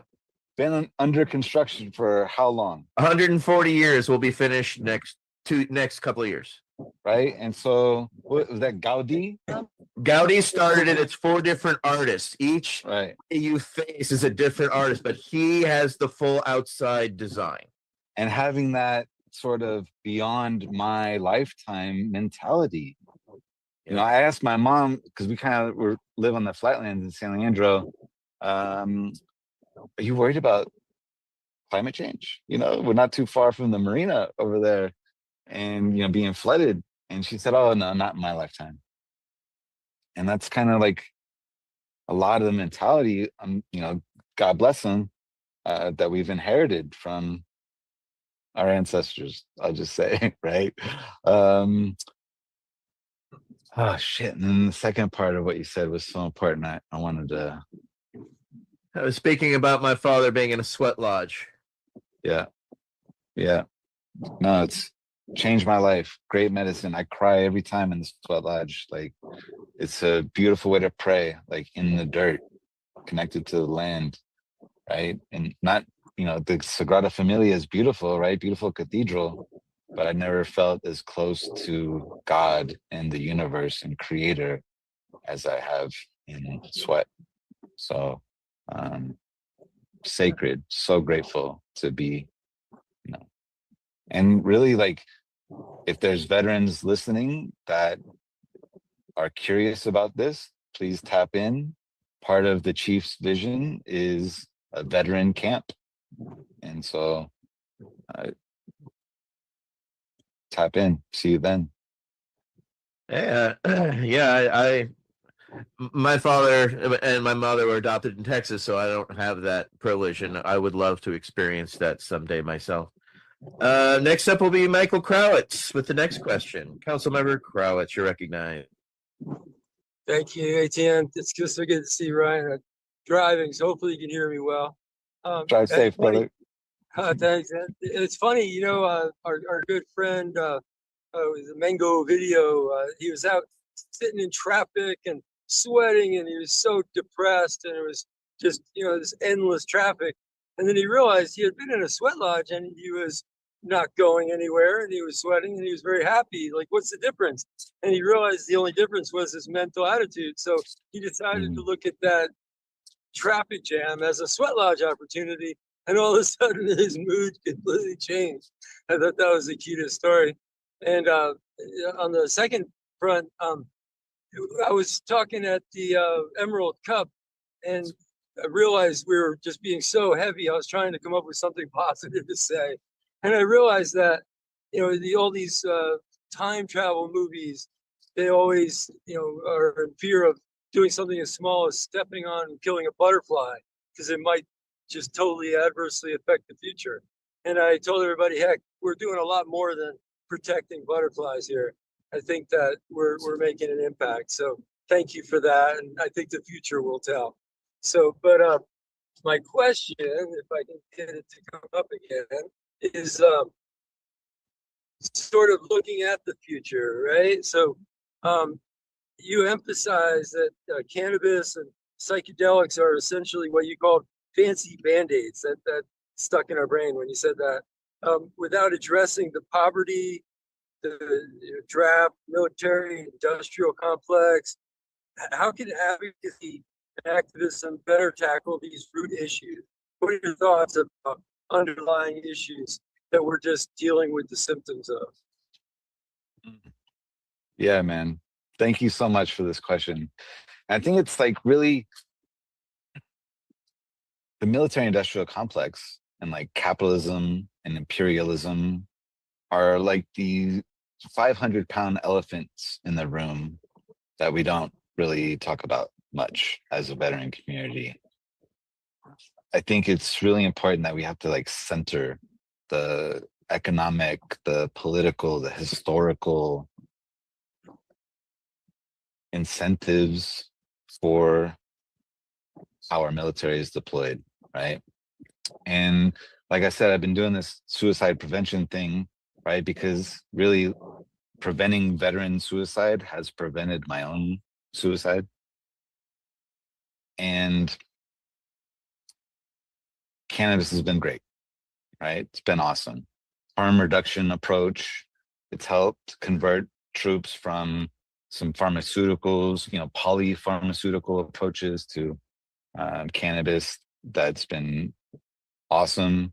One thing I think that I do want to mention that we made a mistake in the plants over pills approach to our advocacy, trying to destigmatize cannabis. It had, I think, an unintended outcome of stigmatizing folks that do find relief with pills.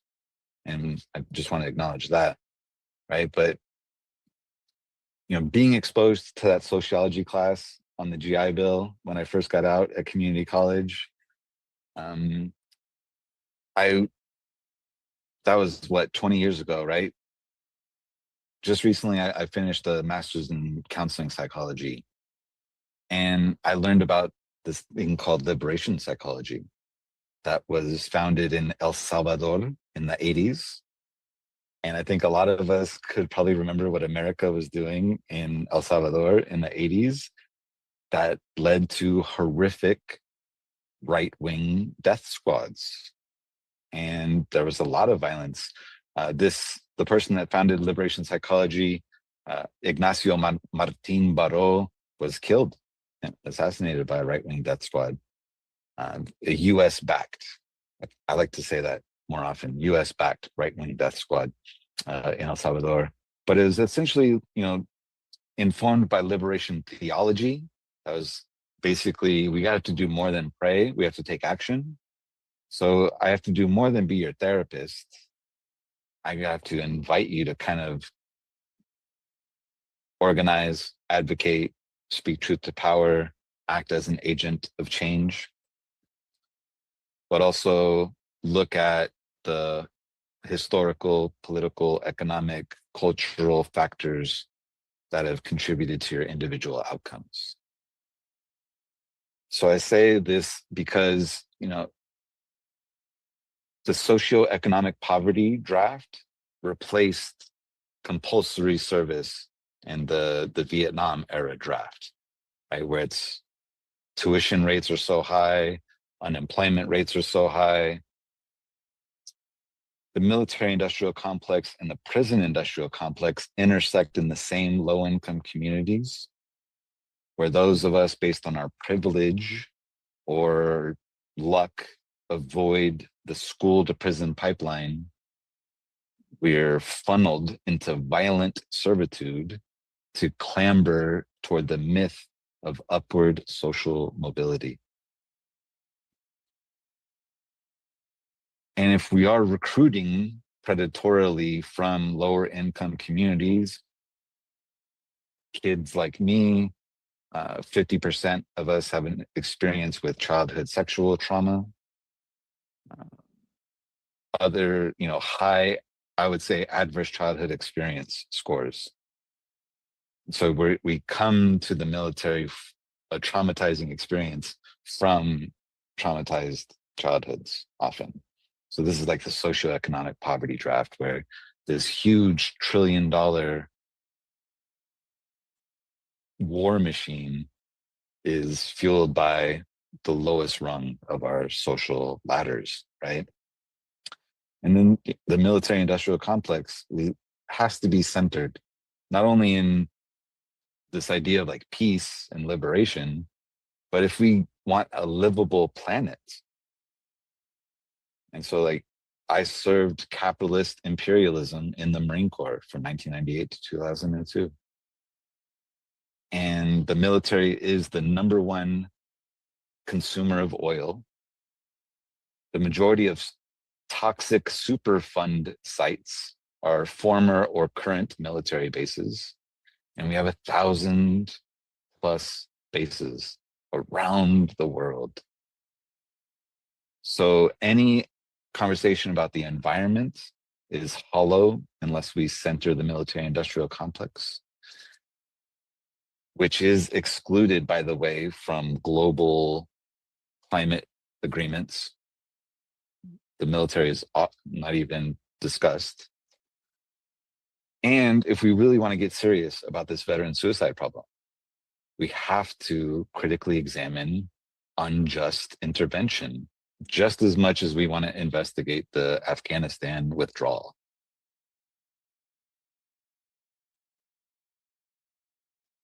A few light things, right?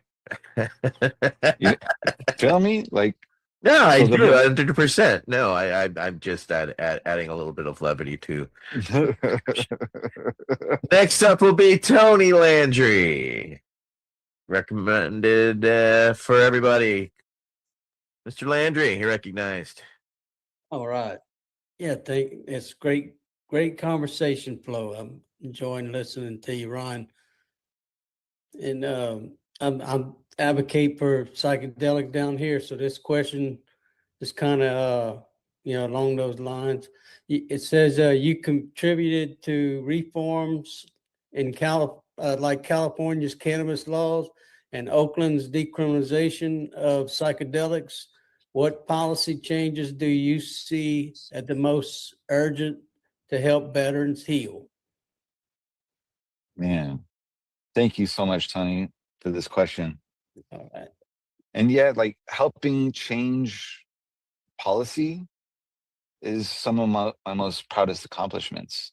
Like going to Standing Rock, getting arrested in Sacramento, protesting police brutality, getting tear gassed in the streets of Oakland.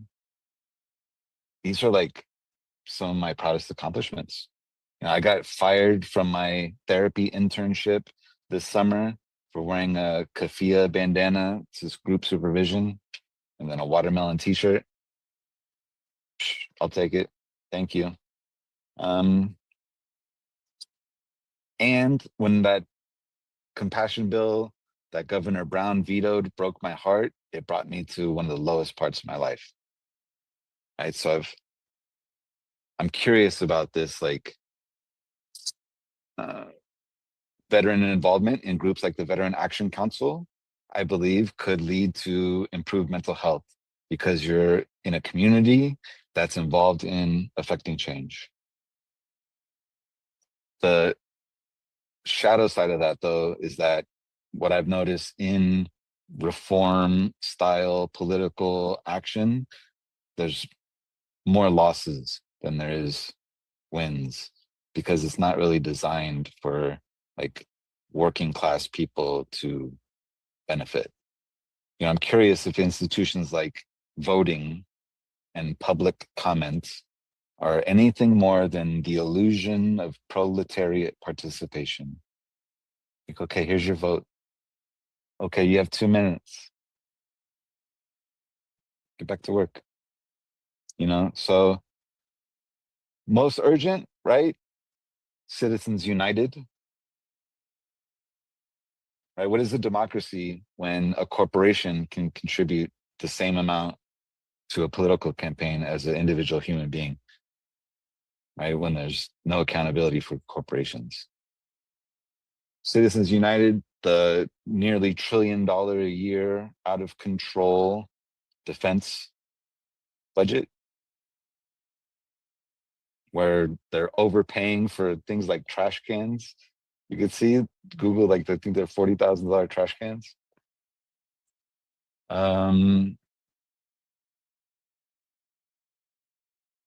Let's start there. Let's make it illegal for members of Congress to hold stocks in defense companies. Let's disrupt the general grade officer to defense company board of directors pipeline. And really, let's, give kids from lower socioeconomic communities access to cultural rites of passage to adulthood beyond state violence. Close every overseas base. Bring every troop home now. We have plenty of bridges to retrofit, habitats to revitalize, housing to build, whatever. Right here at home. Yeah, Citizens United defense budget and no congressional stock ownership in defense companies, no general to defense board of directors pipeline. See what happens. I like it. I love it. I want more of it. Well, Ryan, I love it too. I want to thank you for your taking the time and the space and sharing your space and wisdom with us about who you are and what you are.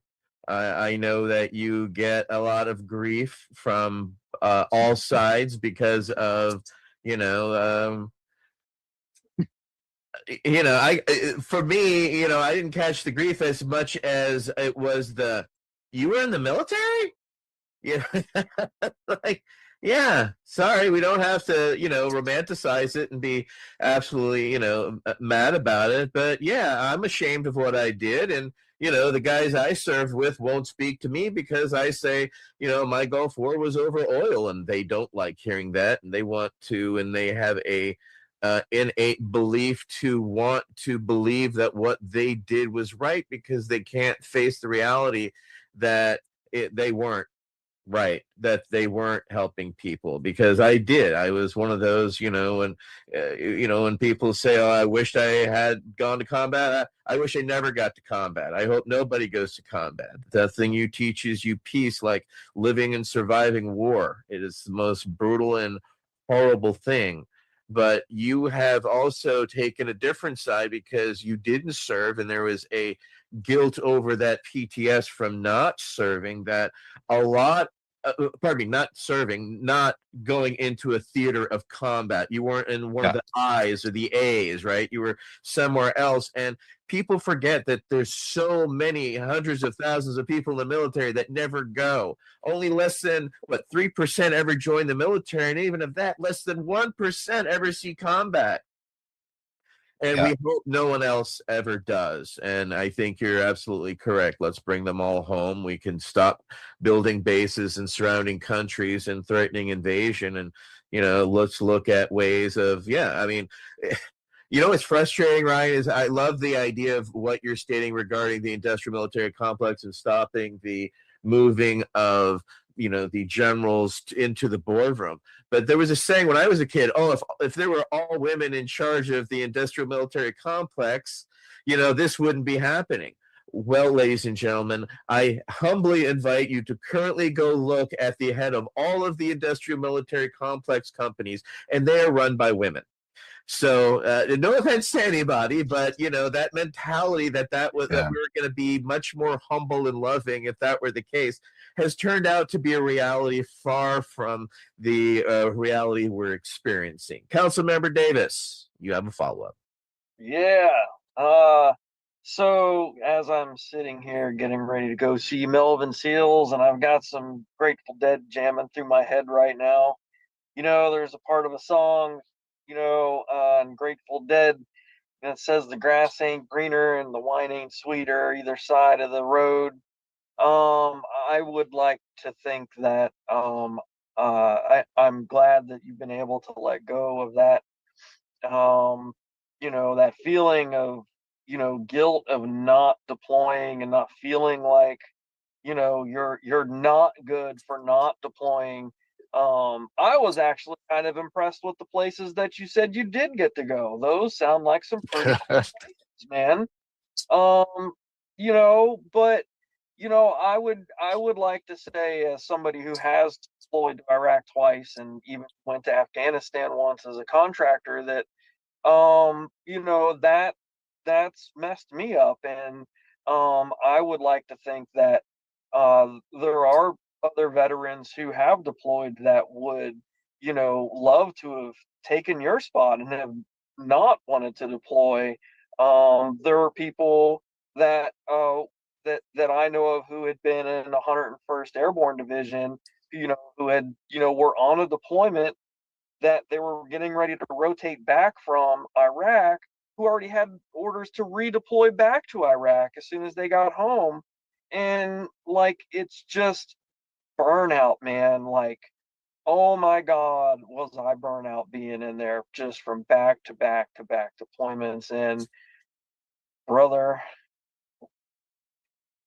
I think, yeah, things work out for a reason.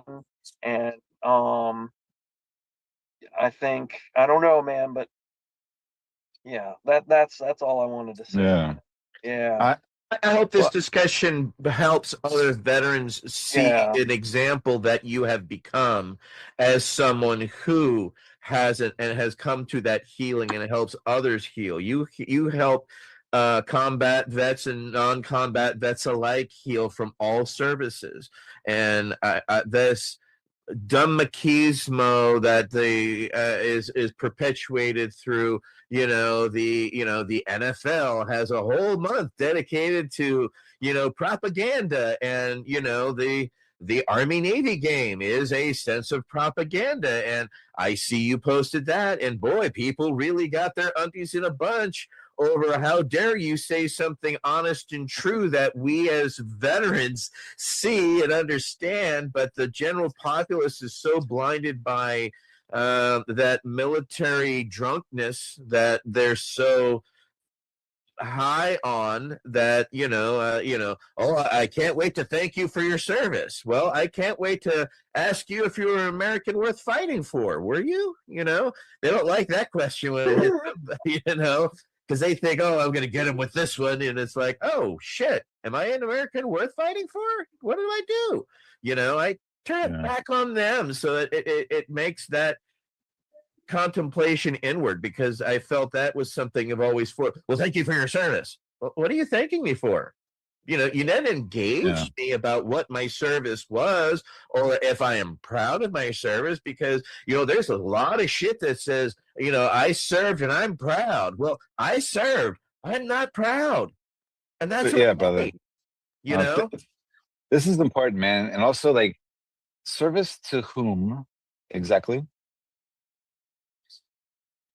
My freedom ain't got shit to do with Iraq or Afghanistan or AFRICOM, right? Like, service for the shareholders of the military-industrial complex.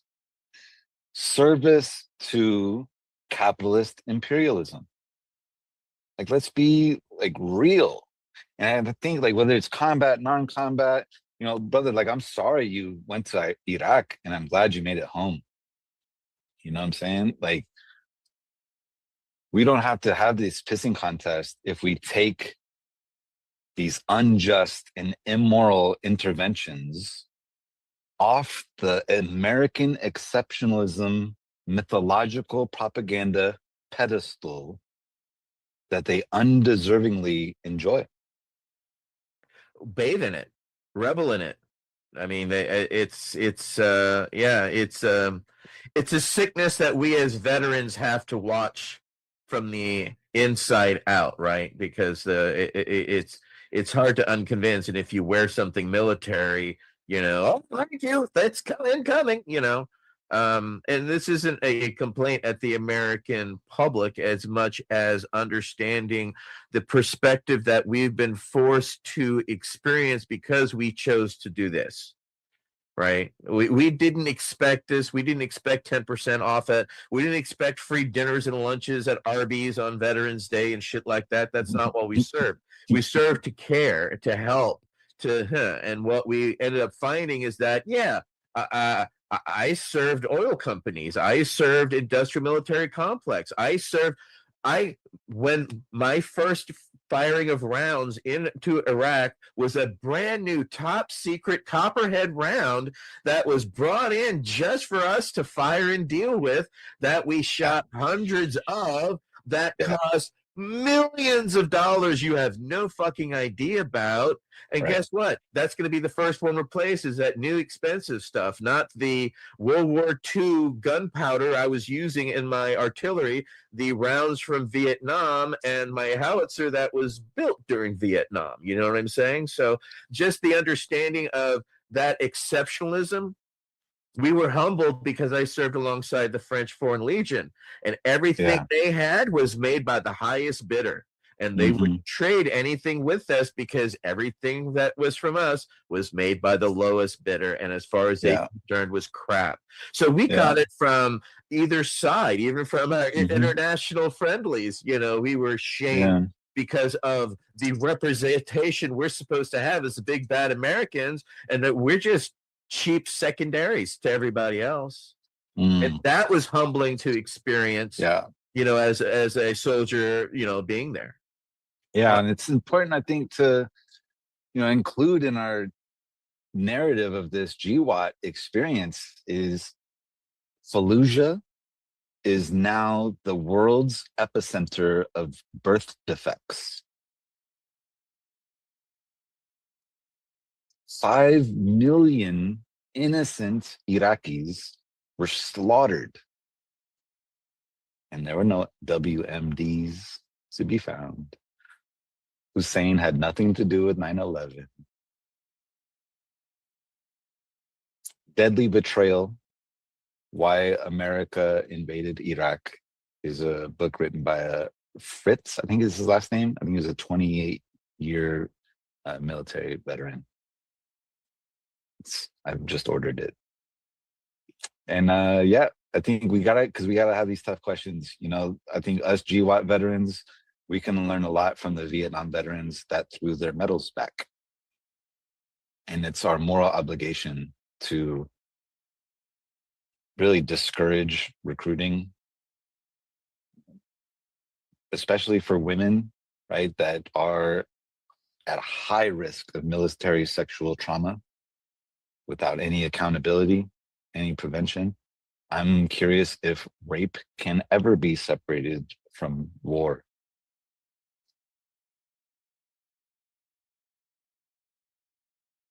No, these are hard truths that we as soldiers, and as we as we were talking, the Native Americans and the old tribes, we were welcomed back as elders and as understanding because of what we had experienced.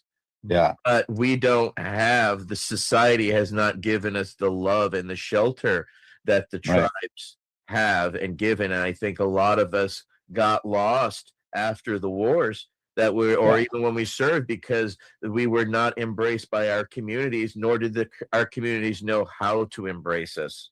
Right. And Etienne, one thing I do just want to mention, because that struck the memory of what I wanted to say earlier, is you're right. In Native American culture, or excuse me, American Indian culture, veterans are at an elevated part of society and honored. And I think it's important to apply discernment between indigenous cultures of warriorhood, yes, and imperialist militarism. And we have to disentangle these two that have been conflated into the same thing. And yeah, American Indian folks serve in the military at a disproportionate rate than any other ethnic group. And I'm curious, Navajo code talkers were the heroes of World War II. And how much is the American propaganda machine going to take full advantage of that to recruit the next generation of folks that are, economically disadvantaged? Well, you bring up very great points. I'm sorry, brother, you had your hand up. Thank you for waiting. Yeah, Mike. Oh, I was just gonna say that you were talking about the book that you ordered, and I was wondering if they were gonna talk about the involvement. So about the involvement for, how we got into Iraq and everything, because, one of the other reasons that, we did go to Iraq was because of a source intelligence from this guy. They coded him operate. His name was Curveball, and that was his code. Like I said, his code name. And what happened was we had information from MI6 and the Germans, and they both said, "Hey, don't use this guy. He has his information is not worth it, right? Like Yeah. it's not. It's just they told us like this guy's information we validated it. It's not right. He kept going around and saying, "Hey, there's WMD in Iraq. There's WMD in Iraq." And what happened was he finally came to the United States intel collectors, and you know they finally got what they wanted to hear, which was WMD, and that's all that it took. And once they had finally heard that, they ran with it. And Yeah. once that they ran with that information for WMD, that's what was the thing that kind of kicked it all off. And yeah, we never found WMD in Iraq, and yeah, Mhm. so Well, interesting. yeah, man. Thank you so much for bringing this up, because it's important to think about, like, yeah, what are the root causes, and like, what was the British role in Iraq after the fall of the Ottoman Empire and the discovery of oil, and how did the Ba'ath Party and Saddam Hussein get into power, and where did their weapons of mass destruction in their war against Iran come from? Well, it was Europe, always us. the United States. Yeah, Mhm. exactly. What role did AIPAC and Israel have in the decision to invade Iraq? I'd be really curious to learn about that, and I think it is written about in this recently published book. Well, we look forward to learning more in the future as we learn more. And I want to again thank you, Ryan, for taking the time, being honest, being vulnerable, and sharing your truth with us today. And to everybody who's watching, it is a unique experience that we have as veterans. And I thank you for sharing yours. It's been, I know it's enlightening for others because they don't understand our mentality, and I thank you for helping them get a grasp from your witnessing and your honesty so that they can come to understand it a bit better. Mm. Thank you. Thank you so much for your hard work in this effort. All of you for showing up tonight. Thank you. Much love, Tone. And to the ancestors, to the descendants, to the four directions, to the creator, all of you, thank you. To all my teachers, my family, to the Blowback podcast. I was about to say, do you have anything that you'd like to promote or talk about? This is your time.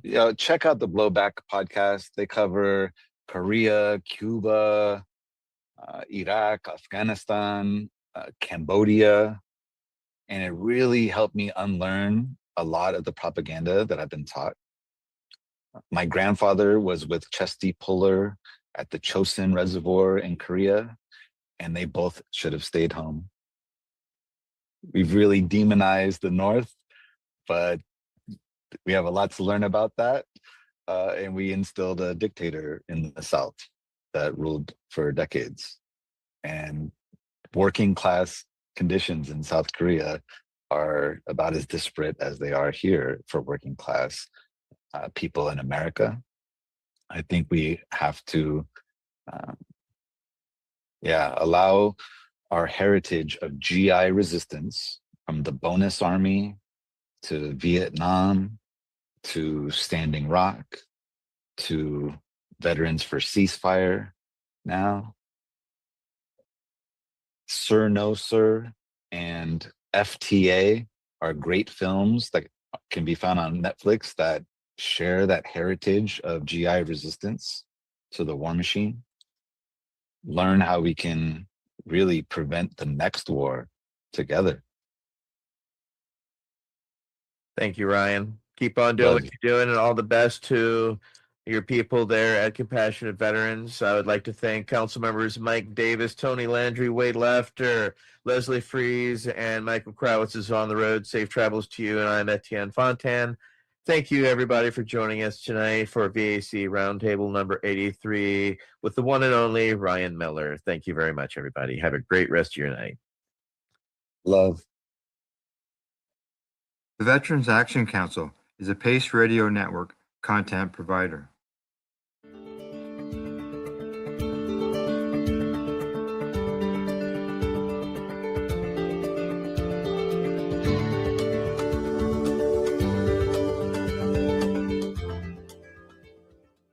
You're listening to the Pace Radio Network here at paceradio.net.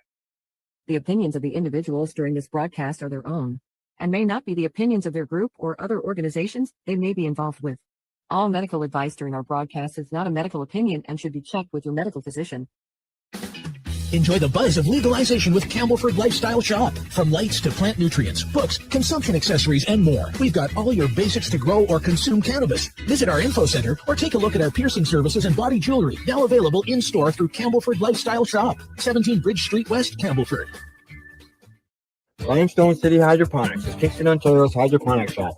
Take your growing to the next level and create the optimal environment with a tent kit, or maximize your yield with an ebb and flow flood table kit. Either way, Limestone City Hydroponics has more sizes and options to fit your needs. Are you looking for the power of the sun that adapts to your budget? Then look no further, as they have professional grow lighting. They have indoor grow systems that are easy and cost effective, with many options to fit your living space and lifestyle. Cultivate your growing potential. We have everything you need to succeed. And if you can't make it to the store, they offer local delivery to the greater Kingston area. Remember, when you're looking for experts to help you grow, you look no further than the locally owned Limestone City Hydroponics, 105 Sunderland Drive in Kingston, Ontario. Call them at 613-548-0420. We are people advocating cannabis education here at paceradio.net.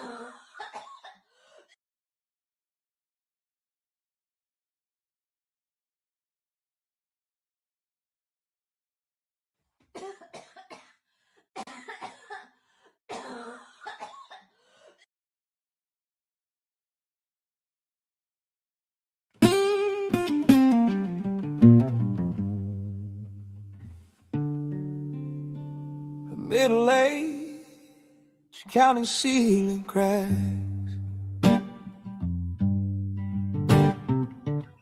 Cold plate, cooling on his lap. Clock says eat, but his body says pass. Fire in his gut, and the hours crawl past. We're talking loud alive for the ones who can't sleep, for the ones who can't swallow more pills this week. From the bed to the mic, he's carrying our names, turning quiet little stories into tidal wave change. In a tidal wave change. He found a leap that let him rest a while. First full meal, first real sleep, small smile, pages filled with the words we never said.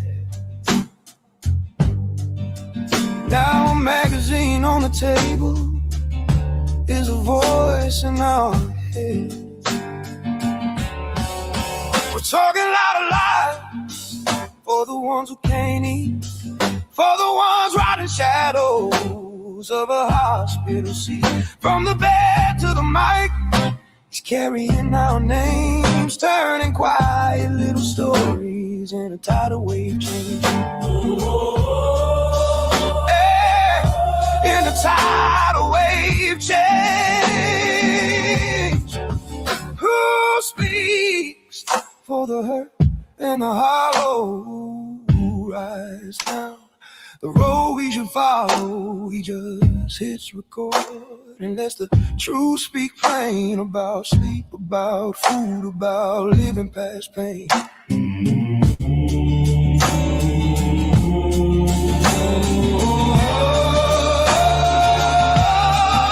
We're talking loud and loud where nobody's wanting. When the law draws a line between relief and sin, he's a pen, he's a voice, he's a late night flame, turning patience into people and a law into change. Yeah, a law into change.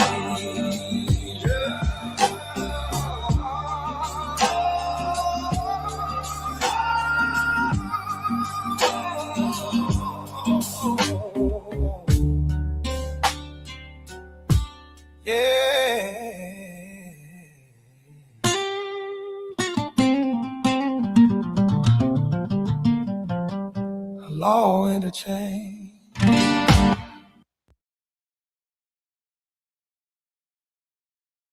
It's coming to us from Marijuana Moment. The headline on this one kind of made me chuckle. People who regularly gather to smoke cannabis with their friends could be deemed a criminal gang and deported under the House bill, Congresswoman warns. So interesting. Don't go down to the United States and gather with friends, apparently.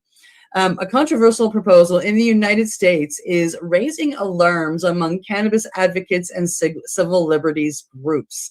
According to Marijuana Moment, a member of Congress is warning that a new House bill could have unintended consequences, including the possibility that people who regularly gather to use cannabis could be classified as part of a criminal gang under certain legal definitions.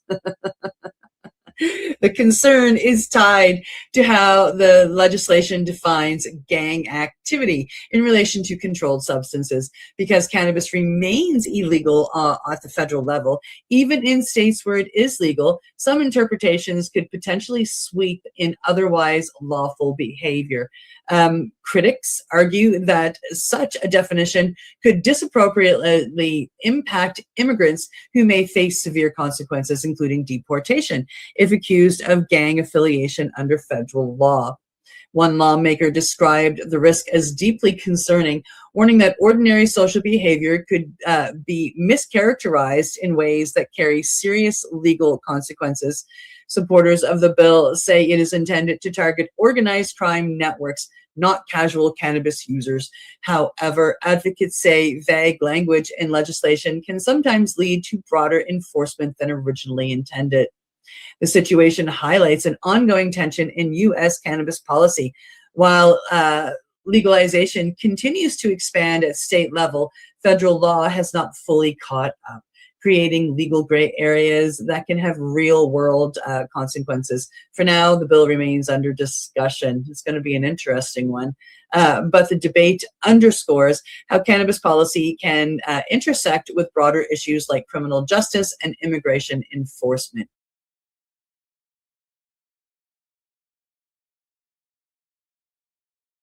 You're listening to the Pace Radio Network here at paceradio.net. The views expressed by the individuals during this broadcast are their own opinions, and they may not be the same as those of their group or other organizations they may be involved with. All medical advice during our broadcast is not a medical opinion and should be checked with your medical physician.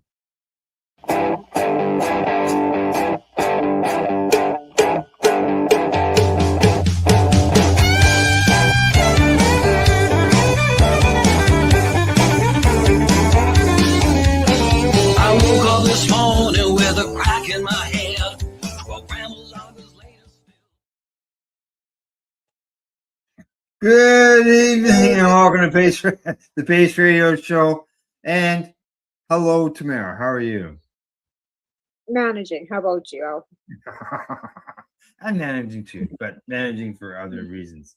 Managing because it's winter is just not wanting to end here. We still got snow on the ground. I'm sorry to hear that because it's not that circumstance out here. We have no snow, which isn't Yeah. great either. And after listening to Dr. David Suzuki today, my whole vision of any future possibilities has just been totally like eliminated.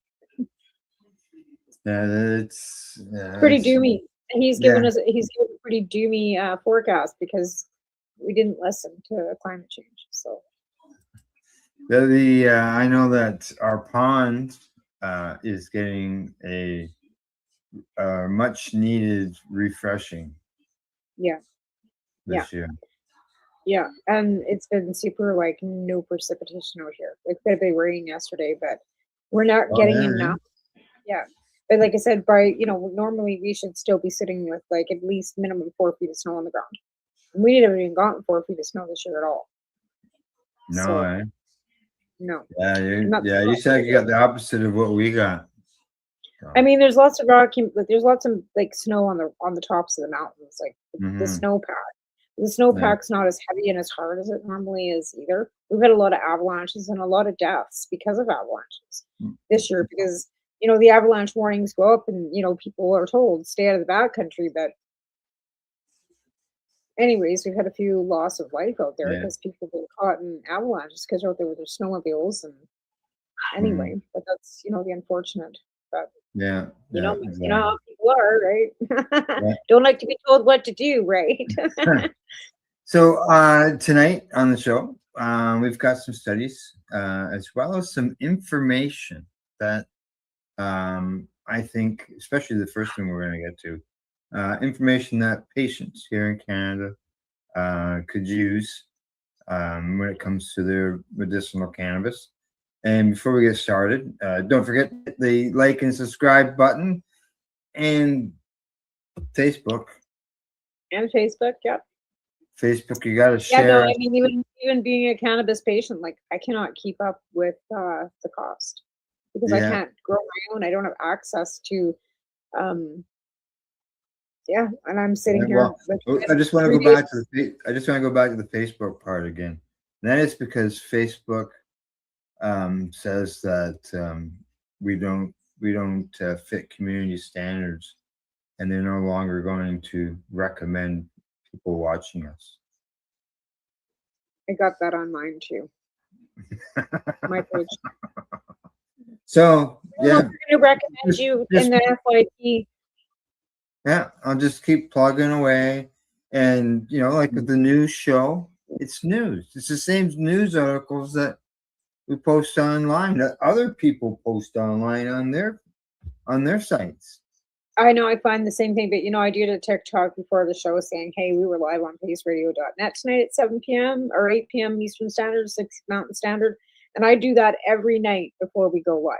I do a TikTok telling my 3,000 plus followers on that platform that, hey, this is another platform you can come to. So we can just we've been doing it for this long and it's it's all been word of mouth. Like it's all been word of mouth. I was talking to a guy today on Messenger, like he was just sending messages back and forth, and he said that I don't see your shows anymore. And I said that's because Facebook stopped recommending them because. Well, and here's the thing too, Meta just sharing patient stories and giving out medical information and. But again, they've really targeted these social media platforms about kids being addicted. Yeah. And so they're really cracking down on anything that's going to be appealing to children. And we already know how that goes when it comes to anything with cannabis, right? Because they're not ever marketing it for what it is. They've always marketed it as being something that's wrong, when in reality it's medicine, right? But they've never marketed it as that. They've always marketed it as reefer madness, like it's bad for you and it's bad for kids and it's bad about this and it's harmful and all these things. When in reality, we all know that we have children that have benefited from the use of cannabis because of their medical conditions. But again, louder, Health Canada hasn't recognized cannabis as medicine.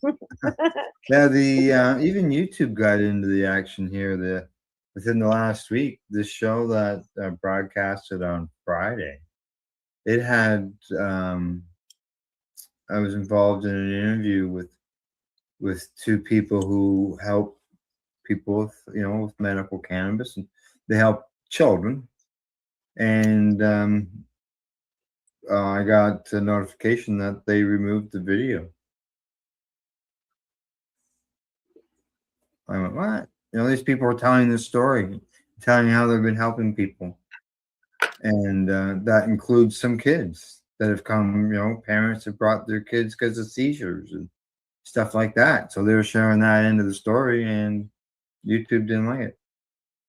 Well, the United States said they were going to reschedule, which doesn't make it easier. It makes it harder for anybody to get access to it. Yeah. And in reality, when it comes to anything, we had for example, we were talking about my grandfather being a gold miner. Okay, how my great grandfather worked in the Blakeburn mines. We were on TikTok, we were on a live, and we got community violations because we said the word minor, which they've TikTok flagged as being talking about people under the age of 18. As a youth, instead of somebody who that's what they are. That's their occupation. Yeah. And I got shut down, got a community violation. I wasn't allowed to go live for over a week. And we were literally talking about my grandfather working in the Blakeburn mines during the Second World War. We were talking about our heritage. And all of a sudden the word minor, because it's flagged on the I guess must be flagged on the algorithm if you use that word. Algorithms, yeah. It was ridiculous, but I guess because they're being so diligent, because so many lawsuits are going against these big corporate social media platforms, and they're having to pay out billions of dollars to families that have, their children have committed, unaliving and have been addicted, and they're paying out billions of dollars. So they're being super diligent, like censoring really everything that everybody's saying. It doesn't matter. YouTube, TikTok, Instagram, Facebook, and all of them. The only one that's not is, Donald Trump's Truth Social. That's the only one that you can get away with saying whatever you want on is Truth Social, I'm sure. I got booted off of one platform.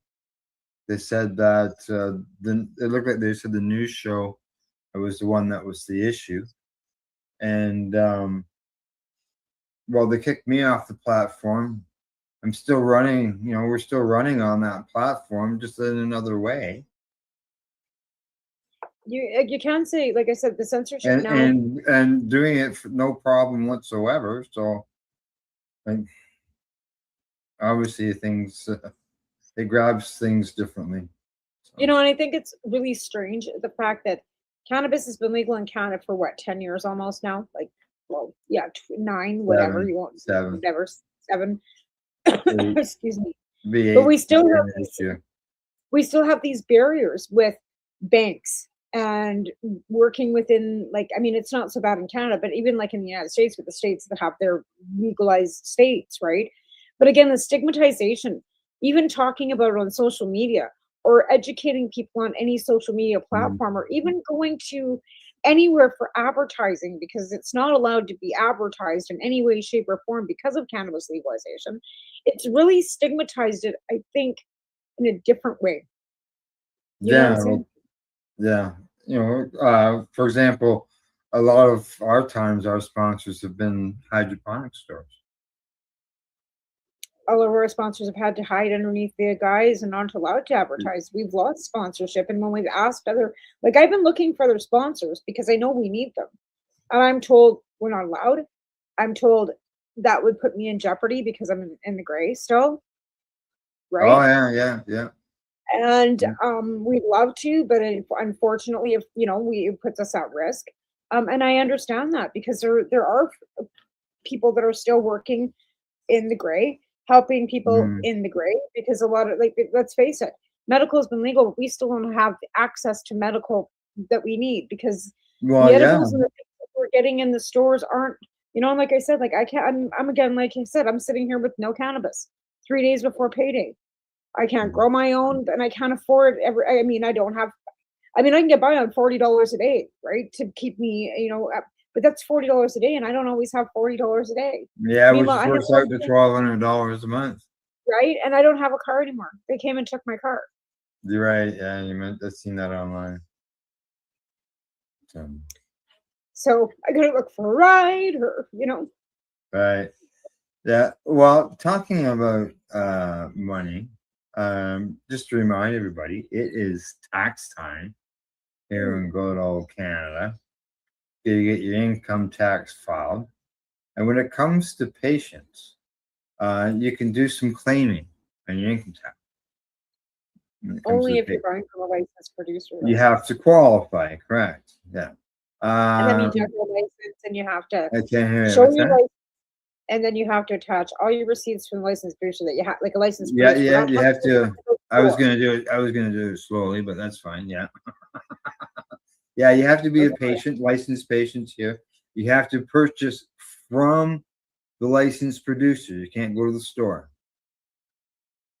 You have to be at a licensed producer through their system, and at that point, then you can claim your cannabis. Now, what can you claim?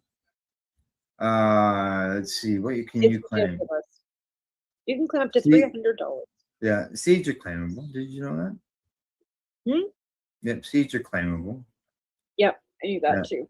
But you have to also Okay. buy them from a licensed producer, right? Like you Yeah. have to, but you can't claim any of your grow equipment, and you can only claim Correct. up to I think $300 of your medicine, which is ridiculously low. Yeah, it says eligible expenses includes amounts paid for dried or fresh cannabis, oils, plant seeds, and related products purchased for medical purposes from ELP. So medical products, would that include, like, why not, like, do LP sell vaporizers? Bolts and stickles got bought by Canopy. Maybe. I haven't Um, looked because they have their own websites. Like if you're a patient, you'll okay, have to yeah. have a like when I was with Broken Coast, they would send you a link to a website and you had to have a client number to get access to that Yeah. page. And then what was available for the patients was available on that page. And then they had a recreational page, right? That was available for rec market. And there, I don't recall, but that was before those Now, when you were went to the legal. patient, when you went to the patient end of things, was there an accessories section that you could go to? Yeah. Oh yeah. Was it? Yep. Yeah. Oh yeah. Yep. Yeah. Okay, well, you might be You buy batteries and pipes and screens and all that kind of stuff. that Yep. stuff, yeah. Yep. Now, as far as people who are growing their own cannabis, you can claim your seeds that you purchased from a licensed producer, but as Tamara says, your growing supplies are not. So that means the cost of soil, nutrients, grow lights, pots, and electricity don't qualify. Let's see what else. Okay, they say one nuance worth knowing is that certain Health Canada approved medical vaporizers are considered medical devices and are therefore claimable. That would be something like a volcano. Correct, exactly. And that was something that because of actually Lisa Kirkman taking my vaporizer into a hospital, and then it was like and then there was others that went after her. They recognized the vaporizer as one of the only when they first when they first allowed it, one of the only recommended vaporizers on the market. It really because it had already been like tested and taken apart, made sure it wasn't like going to be exploding or be like, you know what I mean? Like they took it all apart at the Medicine Hat Hospital. Yeah, it was certified by Alberta Health Services. Yeah, Yeah, had a sticker on I know of a lady here who's no longer with us anymore. Rest in peace. And she fought compensation for access to a volcano, and she won. Yeah. So workers' comp had to give her a volcano. And that's probably thanks to Melissa out in Yeah. Nova Scotia, but she's been fighting with workers' comp for years. And that woman has finally like we should probably try and get her on as a guest pretty soon here because we're gonna run out of time with her because she has her May date set. Now there are some dollar figures and some limits and things like this when it comes to your claiming. And then there is a certain forms that you have to fill out, like your T1s. They say that your medical expenses do not have to align with the calendar year. They say that you can claim any 12-month period that ends in the current tax year. So 2020. And it says for couples, it often makes financial sense for the lower income tax partner to claim the medical expenses, since a lower income means a lower threshold for more of the expenses. And that was where the dollar figures I just mentioned above shortly ago, because they talked about people who make $50,000 a year. There's a certain threshold there. And then there is another one as well. And it's something about spending $2,500. You can claim 1,000 of that. And, like, you're not getting all your money back. If anything, you're gonna get some of the money that you paid back. You paid in taxes. Is what you're. Let's put it this way: my husband paid over $30,000 in income tax last year, and he got less than $3,000 back, and that's with using my disability tax credit. Yeah. So. What else? So this article, for anybody who's interested, you can go to the Psychedelics and Cannabis Educational News. Actually, here, I'm just going to put it in our chat. The link in the comments, yeah. In the comments. I'm just going to put it right in the comments. For the people who are watching and you're interested, how you can file your income tax for. And don't be ashamed to bring it up with your whether it's H&R Block or TurboTax or whoever's doing your taxes, because you're a licensed medical patient. You're using it for medical need, even you know what I mean. Like, do not claim it if you are buying from a licensed producer. Have your medical patient paperwork and don't not claim it. You need to claim it. Yes, yeah. I'm not using that system myself, and neither is, but again, no, yeah, I only ever bought an ounce. We've already discussed that. But again, if you're using that system, do not be ashamed to take that in and get the money. And like I said, even if it's only an extra $50, if you're in that low income bracket, that $50 right now is really going to matter to you. Because with the price of everything going up, including cannabis, because I went to one store where I normally go, things haven't, but then I went to another store that I normally go, and everything went up by $1. Because the price of cannabis is going to go up because of transport too. So when fuel prices go up, our medicine goes up. And that's a factor for people that when they're patients that can't afford medicine as it is. So the joints that I was normally buying for $15.99 have gone up to $19.99 because of the price of fuel.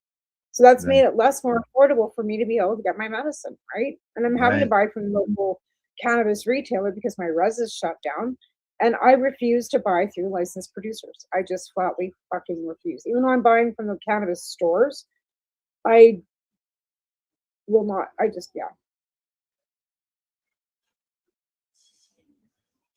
That's right. Yeah.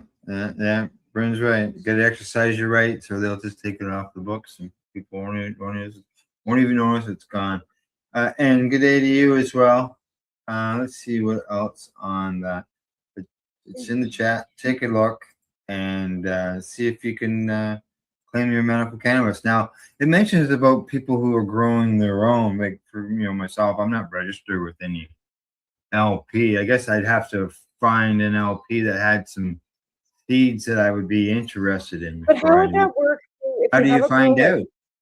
Well, that's what I'm not understanding, how you would purchase seeds from a licensed producer if you're growing your own, because you have your grow license and you're not registered with a licensed producer then, because you can register with a licensed producer while you're waiting for your crop. We could always do that, remember? You could buy from Health Canada, you could buy crap from Flin Flon, remember? Years ago. Exactly. That's why I bought my.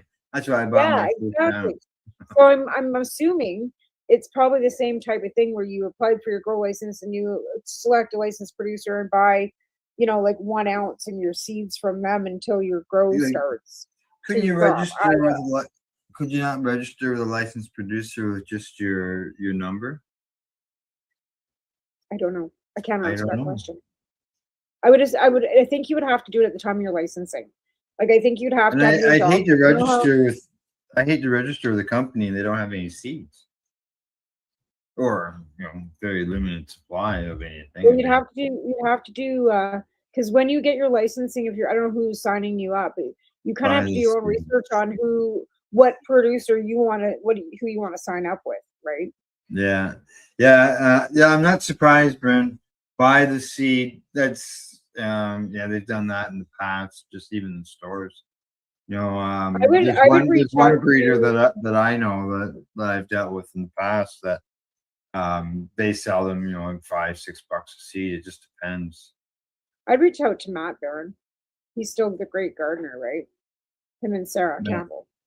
I would reach out to him and find out what seeds he's selling through and what licensed producer those great gardener seeds are going through. That's Kim and Kurt Tusaw, right? So Matt would be somebody you could reach out to personally on Facebook. Find out from him what licensed producers are selling him and Kurt seeds. If that's one route, you could check that stuff out. Because I guess he's just a supplier, not a. Well, they like I said, they're a licensed producer, but they still have to package and whatever. And right, but couldn't somebody just register with them? I don't know. You could ask. You might be able to ask Matt that. Like I said, or you know what I mean. Like I don't know because I'm not in that industry, right? Like I'm not. Yeah, I know. And I know that in British Columbia you can do farm to plate now. So you can actually you can have a store on your property now and sell cannabis directly to the farm gate stuff. Right, like you can directly sell to anyone. Like not anyone, but we have that here. There's not very many of them. No, I don't think there's many of them here either, but I know that's available. So I'm not sure. You might be able to. You could phone and find out. You know what I mean, or email them and find out that all you're going to do is here. Maybe they can explain to you then how. But I'm not sure. You might have to. How much do they sell them for? That's a good question. Google it. We could Google it. Let's Google it. That's what I did. I grabbed my phone. I'll Google it right now. We'll Google it. How much does a license per teller? How much does a license? How much are seeds from LP in Canada? Let's find out what it tells us. It might say they don't sell any seeds. $30 and $60 for a pack of 4. Is what it's telling you. So up to $15 a seed. Seed packs typically cost around $40 to $60 with popular brands like 34th Street Seed, after retailing roughly for $55 for 5 seeds in some provinces. Prices can vary with packages common listed around $45 to $60. Example: Tweed, One Leaf, and Weathered Island. Seed type: feminized and autoflower seeds are standard in the legal market, which contributes to a higher price point per seed comparing to bag seeds. Some provincial retailers have limited inconsistent stock. The regulations often restrict sales to 4 seeds at a time. So that would be pretty much Bryn's just put it up there. But that's so the legal market only, because you're only allowed 4 plants. So they're only going to let you have 4 seeds. And if those 4 seeds don't pop and generate for you, then you got to buy another 4. But yeah, that's the regulation. 4 plants, 4 seeds. That's not saying for a patient, right? Right. This is for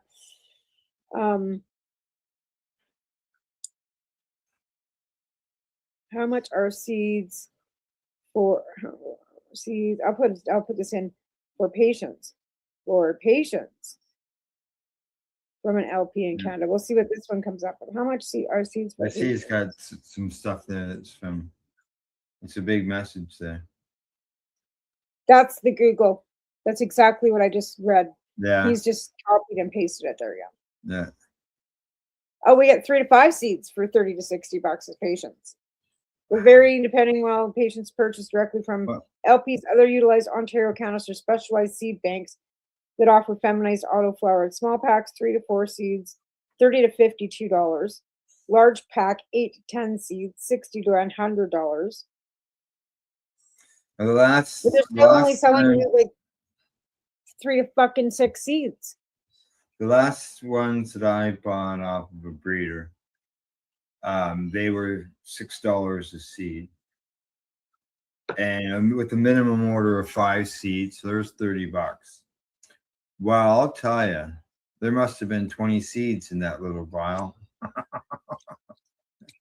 They were really generous with their seeds. So in the end, I got my money's worth, and even though I couldn't claim it as an income tax end of things, it didn't matter because I get more than. Well, like at the end of the day, like, does it really like income tax? To me, I don't write anything off really because there's like I don't even write off my medical expenses because it's just a pain in the ass. And my accountant told us the minute you start like doing that is the minute they start looking at you. So when you start like, because then they want proof that you like even with these stupid medical things that I've got for like saying that I'm not working. Now I got another appointment with my doctor to fill out more forms because this insurance company wants more information about why I'm like disabled enough to not work. And I'm like, are you fucking kidding me? You put on there basically can't function, never going back to work, signed it off by my doctor, and now they want more. More. Oh yeah, they're never happy. And here's the thing, like they're not paying me. This is for a fucking loan that I want the insurance company just to cover the loan payments. Like they're not paying me. It's not like I'm going for disability. This is me just paying, like asking for them to cover the insurance on my loan that I've been paying for. Oh yeah. Like how you pay for that when you get a loan, you pay for job loss and whatever, right? You pay Yeah, extra there's money. insurance that you can buy, correct? Yeah. So we pay for that. So I'm pulling it. And what a fucking fuck around. I've been off work for a year and I still haven't got it figured out. I'm digging around this basket because I got a fucking package. I went digging in Alvin's drawer and I found like a little baggie full of fucking seeds. So now I'm like digging around. Sounds like you got a bunch of containers in there that you're digging through. Well, I just want to make sure I can find them because at $6 a seed, I'm not going to sell them, but I sure the fuck don't want to lose them. Did you hear what they did over in Japan? Bryn's gonna love this. Hear what they did over in Japan? No. I did not. They have banned due to them classifying CBN is banned. They announced that it is a designated drug. CBN. It's a designated drug. It's banned in Japan. Well, here's my fucking whole point. If you quit ripping the plant apart, like with all these distillants, like quit it. Like just stop it. Stop ripping the fucking shit apart. It's not a mind altering anything. That's ridiculous. But you got all these people that rip it apart. And then let's face it, THCA causes hallucinations and people have died from it. So when you have that, because you've ripped the fucking plant apart and you've taken that part of the plant and had it be harmful, that's what's causing this. There's CBN, just like Bryn says, it's degraded THC. Like it's people go to sleep. They say patients will have access. It must have caused a death for them to do this. Like, what's the backstory on this? Like, what caused them to do this? Like, what was the cause of, like, what was the effect that caused this? Because I mean, it's terrible that they've done this. I don't like to hear any time that anything having to do with cannabis has been banned from any country. But it's not legal in Japan. Japan's not known as a hotbed for cannabis. I can tell you that. No, I mean it's the same in most Eastern Asian countries, and I don't know why, because historically it was made there. Like, you know what I mean? I'm just seeing if they say why they Why? Yeah, like I said, I know everything you're saying I agree with, Bryn, but again, at this point in time, I just wish people would quit ripping the fucking whole plant apart and degrading it and then causing it to be harmful, because that's what's happening. And all this salts and all this fucking salvia and fake shit that these kids are getting, like, it's giving cannabis a bad name. It's ruining cannabis for its real medicinal purposes, because everybody's making it into things it's not, and it's harmful. Like, it's cannabis isn't harmful. I don't mean it that way, but some of the stuff that's being made from it is causing effects that are causing it to be making cannabis look bad on all levels. The 7 years in jail. In Japan. Yeah. Holy moly. That's For a having pretty hard CBN. So if you got some old degraded cannabis, like this, I got some in a fucking old can. That's actually a Calgary Flames stash can. And Yeah. it's over 20 years old. It's moldy and gross, and I've just left it in there. I would never smoke it. But we put it away when we moved, and I found it digging around his stuff a few years ago. I think it's in the back of Alvin's drawer. How old is that stuff? 6 years old. It looks pretty sturdy. I know, eh? But again, like, that's why we have this no expiration on these fucking on cannabis, right? Because you got a bud that looks like that's 6 years old. They can probably throw that in a bag and sell it. Especially if it was in the I labor was market. I was at my friend's place.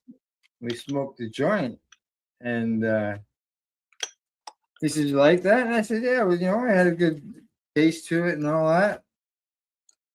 So he says, "You want some?" I said, "Okay." So he gave me a little baggie there. And then he tells me it's 6 years old. Oh well, maybe What? cannabis doesn't have a fucking expiry date then. What do you think? What do you think of that then, Al? Yeah, well, it just keeps it with humidity packs. That's what he's done. Was it? Did he have? Where did he store it? In a sealed container, in the dark. Okay. So now I can't find this pack of seeds. I'm gonna lose my mind. Oh no. Did you hear what they did here in Ontario when it comes to cannabis store? Angie was telling me something the other night. Go ahead and tell the audience. Okay. A few weeks ago, the AGCO sent out a letter to the stores here in the province, and the AGCO looks after the cannabis end of things as well as the alcohol.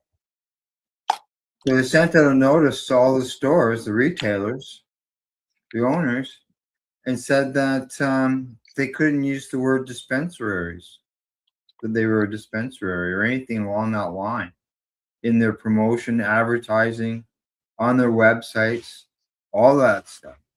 They threw that out, told everybody all this, and then business owners started to complain about that. That they That's the couldn't language, please. And the reason They they got can't language. use the word dispensary is because dispensary is connected to medical use. Yep. Oh, And yeah. you can't claim medical use for cannabis. So they went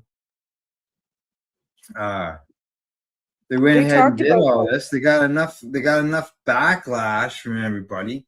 Like, I know that the reel that I posted about it, the numbers on it were huge, but there was so much complaint and backlash about it. Within like 4 days, they reversed that decision. Well, it costs the store owners a lot of money. Like, Yeah. to change their name, because then they have to change not just their name, they got to change their GST registration number because that's the business name, and under the corporate, if it's an incorporation, they'd have to change all that paperwork too. Never mind their signs that are thousands and thousands and thousands of dollars.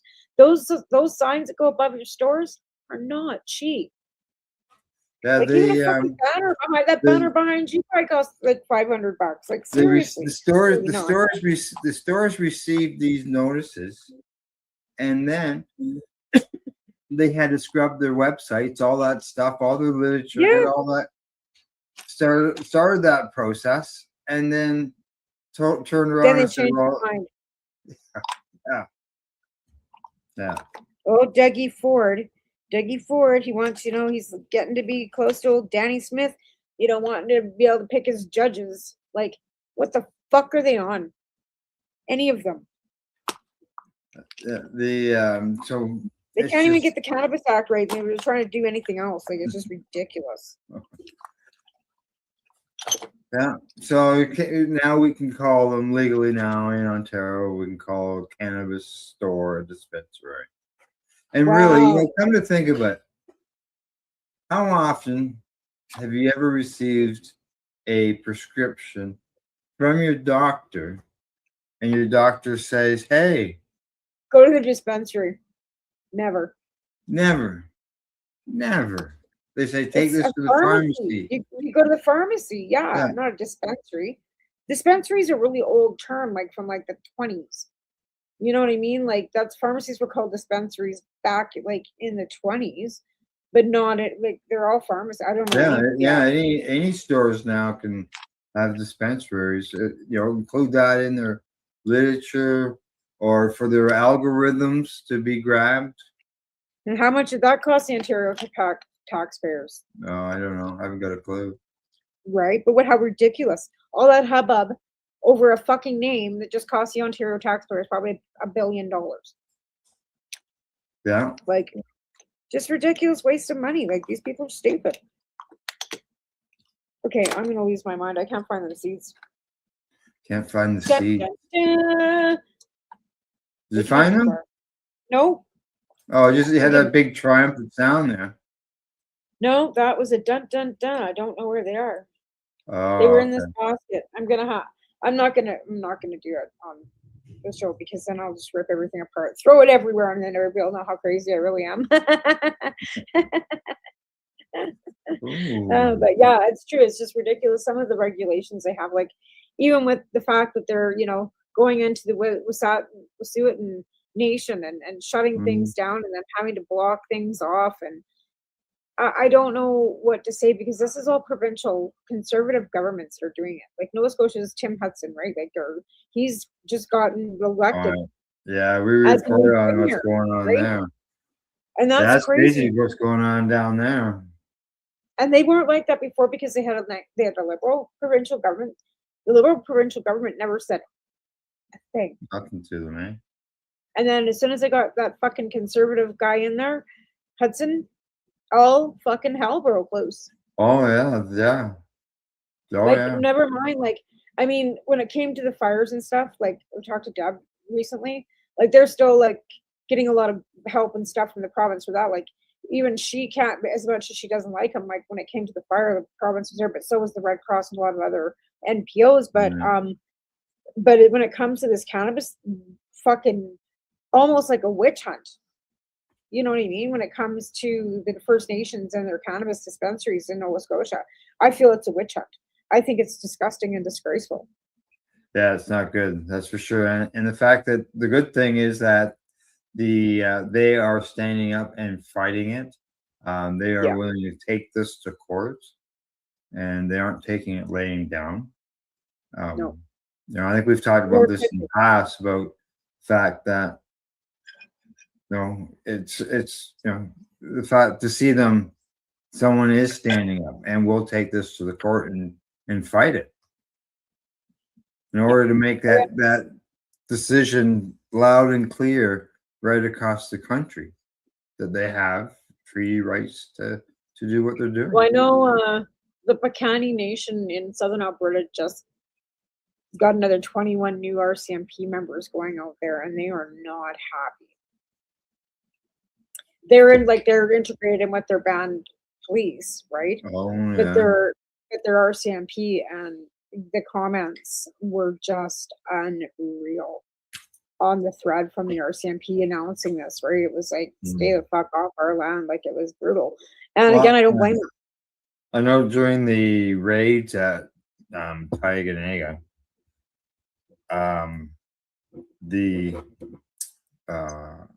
a lot of the community people, like the messages I was seeing on the local police Facebook page, there was a lot of local people that were quite upset. Yeah. About it. Well, yeah, because overstepping their fucking the line. Like Yeah. you're a federal police force, but you're going on to territory that's not yours, and you have no jurisdiction there, nor should you be on there enforcing Canadian law on jurisdiction that's not Canadian. Like, I wish people would understand that. Like, I don't know. It's They not hard for me to don't. And unfortunately, it's going to take somebody to challenge it in the courts. and they will, and they absolutely will. Yeah. And I As hope that, Brent and I hope says, that, and I know it'll that be a they've got, treaty challenge. yeah, they've already had one win already in Nova Scotia. They've already had the one win where everything was, but again, this is going to have to go to all the way to the Supreme Court of Canada. This cannot be just like, and again, if it depends on how they were, if there was anybody charged, if they've got a lawyer that's willing to take it all the way. I hope that they do. Yeah. Well, it sounded like it. I know that Well, there John's was not here. a post John's by not working no more. Like, that's the thing. Conroy's retired. like RPQ that went all the way for the Smith Yeah. ruling, and other decent has retired, right? Mhm. Well, I would imagine the band council down there, they have council in mind that hope will so. be challenging it. I hope so. Well, yeah, Hmm. I'm sure they do. Which is All good. right, Like I said, it needs to be done more and more. Yes. Okay, what do you say we take a break? Sure. We have to thank our sponsors, especially, hydroponic store. That's right. That's right. Limestone, they're always good with me. Limestone, yeah. They're always good with everybody. And I follow them the on commercials. TikTok. Their promo says that they deliver in the Kingston and Greater Kingston area, which they do, but they also deliver outside of that area as well. And I'm outside of that area, and I order something on Monday. It's usually Wednesday, like within 2 days, it's here at my house. I will say the mail service has gotten better, because even when you were mailing me stuff, it was here within 4 days when it used to just take 10. Because I can't drive to Kingston for if I get charged $20 for my delivery, I can't drive to Kingston for $20. That's that's a 3-hour drive for me. Oh, is it that far from you? I guess it is. Well, right? it's 3 hours return. I should say return. Again, It's an hour that's and a half still each that's way. an hour and a half one way. Like, that's still Right. a drive. It's not like you're just driving to the corner store, right? Like in your own Correct. town. Yeah, it's not. No. Right. No. Right. I like to go for a visit. But when Yeah, they're great I places. place my you place your orders online, I call them so I can just talk. Right. I Any of follow our them on sponsors TikTok, over and the I years. always share all their stuff so I can get their, because I mean that's how you kind of get people to follow them, is if you share their stuff on TikTok, right? So they're on TikTok, but they don't share a lot of cannabis stuff. That's how they're still on TikTok. They show their lettuce and their micro, greens and their Microgreens. house plants and all the other things that they offer at the store. Besides another great education on medical cannabis. So there's like so many benefits to going to their store, because you can buy a house plant, you can get your microgreens, you can buy, and then get an education on growing cannabis. It's kind of like a great place just to go You and can hang out. they even it's not in the promo, I don't think. But they even sell mushrooms like lion mane and stuff like that. They don't sell Yeah. psychedelic mushrooms, but they sell No. other mushrooms. Mushroom kits. Yeah. Yeah, they sell all That's so them. great.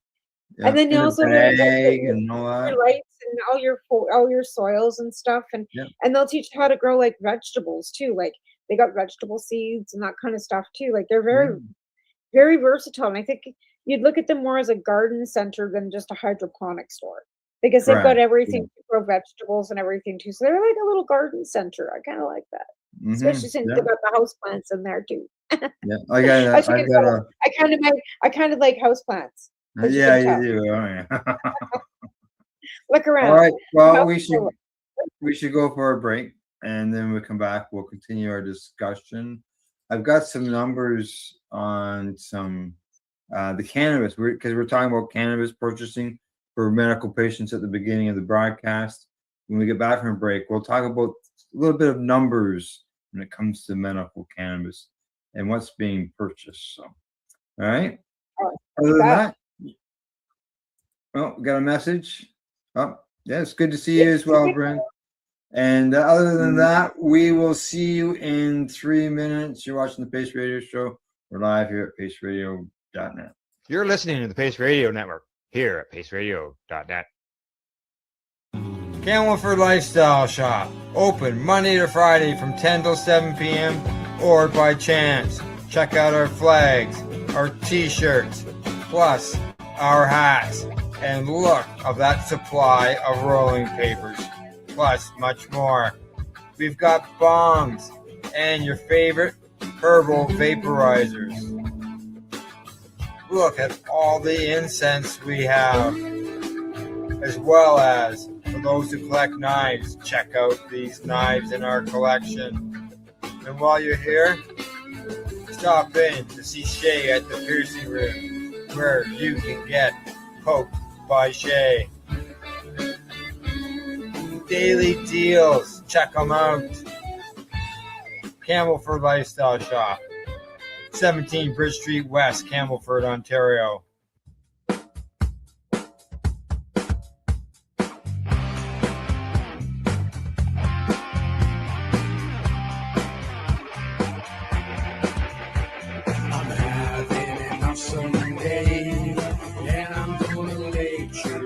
That way.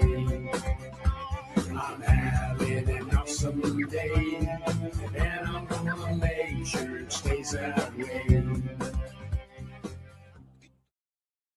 Limestone City Hydroponics is Kingston, Ontario's hydroponics shop. Take your growing to the next level and create the optimal environment with a tent kit, or maximize your yield with an ebb and flow flood table kit. Either way, Limestone City Hydroponics has more sizes and options to fit your needs. Are you looking for the power of the sun that adapts to your budget? Then look no further, as they have professional grow lighting. They have indoor grow systems that are easy and cost effective, with many options to fit your living space and lifestyle. Cultivate your growing potential. We have everything you need to succeed. And if you can't make it to the store, they offer local delivery to the greater Kingston area. Remember, when you're looking for experts to help you grow, then look no further than the locally owned Limestone City Hydroponics, 105 Sunderland Drive in Kingston, Ontario. Call them at 613-548-0420. Rerolled Saturdays. Check it out. Nothing but non-stop cannabis and psychedelic programming. Find it at 420pace.ca. You're listening to the Pace Radio Network here at paceradio.net. And you're back live with the Pace Radio Show. We got about half an hour left. Wrap things up. I got a few things for us to discuss. And before the break, I mentioned about some numbers for medical cannabis, because we were talking about income tax at the beginning of the show.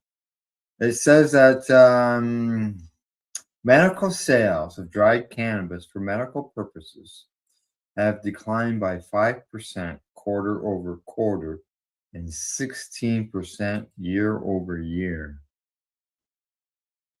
I think that's got a lot to do with access to recreational stores. I would agree with you.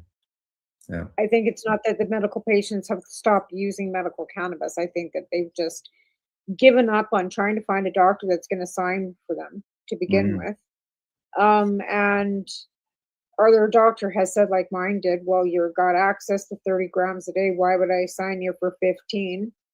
Yeah. And it doesn't make any difference if she signed me for 15 or I could go access for 30. The price is still the same. You know what I'm saying? What if you're, yeah. And even if you buy it through an LP medical end of things, like register with an LP, doesn't mean your price is going to be cheaper. It could be you're paying more buying it through the store versus it. Yeah. Well, that's what I was told when I first, when this first kind of got going, is that some of the prices for the same strains from the same LP were cheaper in our recreational stores than they were online. Like they were selling them for like $11 a gram online for the patients, and they were like $9 a gram, like at the store type of thing. You know what I mean? A difference of $2. So you'd buy it, and I mean, they don't come in grams. Like you can't. I don't know if you can buy grams. The smallest I ever buy is like 3.5 grams, or a container with 5 joint or 10 joints in it, right? So Yeah, I three, don't know. three and a half. Those, Yeah, like I don't usually buy anything less than 3.5 because honestly, that's 2 joints. Or a couple, like it's not a lot of cannabis, right? Well, So I had these recommended to me. They're not joints. Well, they are joints. Sorry, they are joints. But they are all hash. oh yeah, There's no cannabis in it whatsoever, other oh yeah, than the cones. Yeah. nice. I haven't tried any of that at all because, like I said, And like that's it's a 2.5 gram package. yeah, They and say even it's like I equivalent don't to have a 8 pack. grams. I don't have a tube down here. I usually throw them in the garbage, but I think the 10 packs that I buy are usually like 3.5 grams too. Like I buy 10 joints from it's Pure Sun Farms, and it's Right. Pink Kush, and it's 10 joints for $15.99, which I think is a good price, and it's low on the angle that I $15.99, $1.50 a joint. Wow. yeah. And then I $1.50. buy from another one from Pure Sun Farms. That's another 10 pack, and it's $18.99, and it's just a different strain, right? But I usually, because I mean, I know they're, and there are other ones that are a little more expensive. We can buy 10 joints for $35 too. But right now, when I'm on the, where I'm sitting financially, I'm looking for the cheap, and they're decent. Like they're not bad. So Yeah, I usually just buy oddities, like, because I don't smoke joints in my house. But I'll use a vape cart in the house, and I don't make hash joints, so I bought some hash joints. that would be cool. I don't buy much in the way of cannabis from the store. No. Well, I mean, when you grow your own, you wouldn't need to, right? Yeah. And again, like I mean, we buy Well, vape tips and stuff too, and they run about $34 or whatever. But we also pay a 20% vape tax in British Columbia. Right. And like you said, right now everything's going up because of the price of transport. So when it's not just our food and our fuel, it's our medicine too. Mm-hmm. Now, talking about going up, they say that sales for edible cannabis, this is in the medical cannabis stream only, okay? Actually, it increased by 30% in the third quarter in 2024, but it only went up by 6% in 2025. But it's on the upswing. Wow.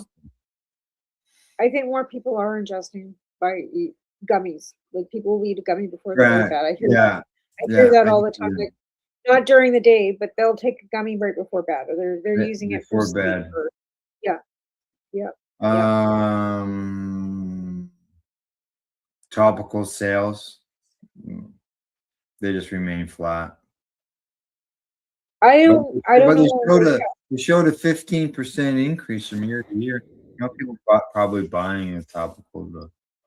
Well, the thing is, like, I mean, I've sold, like, tried to promote a couple salves and, from friends of ours, and it was always like a one-time purchase, and then had nobody ever come back for more. And it was like, I mean, I use it too, but I mean, I don't find it ineffective. I just, I like it, so I just keep buying it because it's from somebody I love. So I keep, trying to support her too. But nobody ever came back to buy more. Like it wasn't like I ever had like. Actually, it's not true. I have one person that has come back and bought more, but they use it so very sparingly that they make it last like a year. Okay, now here's an interesting number: the sale of cannabis plants. Did you ever see cannabis plants available from your LP? Like I realize they're not available from all LPs, but I've never heard of them being available from any LP. And I know when I started working at the garden center, that was the ultimate goal, that we would get licensed for a nursery in the back of it. But because of the children that would have access to the whole store, it was good. It was like it was almost impossible for anybody to get a license for a garden center for clones. I know a store that's got a license, and they've got plants growing in the hydroponic store. I go look at them every time I go. It's not our sponsor, Limestone City Hydroponics. No, but I'm wondering, do they have an 18 and over sign on the door? No. No. They're licensed to do that. They must have had to just jump through the hoops. I'm not sure. Like It's from my understanding, it's a designated license at the store. yeah, I'm sure they have them. Mhm. But like I said, because I got such backlash from one of the managers, and Shannon got such backlash from Yeah. somebody else that worked there, we just never even bothered Just to didn't go attempt. anywhere with it, yeah. No, never went anywhere. Now they are secured. Like you can't grab them. Well, no, all you'd have to do is put a fucking door with a whatever on it. Yeah, that's what And it like is. They're in the back of the enclosed. store, and you have to ask somebody for access to get there. Like, it's not difficult. I don't know. People make things No, more but difficult than they are. the cannabis plants through the medical stream for the previous quarter, they said that the sales were down 54%, but year over year, the sales are up by 53%. So they're selling them somewhere. Not where I could get them, Yeah. unless Same they're here. mailing them. But again, like you Well, know, like, that's through that's through the licensed producers, right? It's not through the so they'd store. have to mail them. They would have to mail them to They would you. have to mail them, yeah. Now are they just mailing them a rooted clone? Like is it just in a what do you call it? A Rockwell No, they cube? would have. You can. No, there's all kinds of places that transport plants. You just have to Oh, is have it? fragile, keep upright, blah blah blah on the boxes, and they just wrap them really, really good in like in 2 cups kind of thing with paper around. Like even as a house plant, they transport them like that all the time. But you have to wait till it's warm enough to get them. Like you can't mail them in the wintertime. You're gonna get like you just can't. Yeah. I don't know. Like I'm not saying it's not doable. It's definitely doable. But again, you have to wait till Oh it's yeah. warm. Like I've actually transported plants from a heated space to cold to heated space for a distance of like there might have been 10 feet in there, but it was really cold in the wintertime. Yeah, it killed them. They didn't survive. I ran houseplants from my trailer down to like there was one trailer in between us Yeah. in December.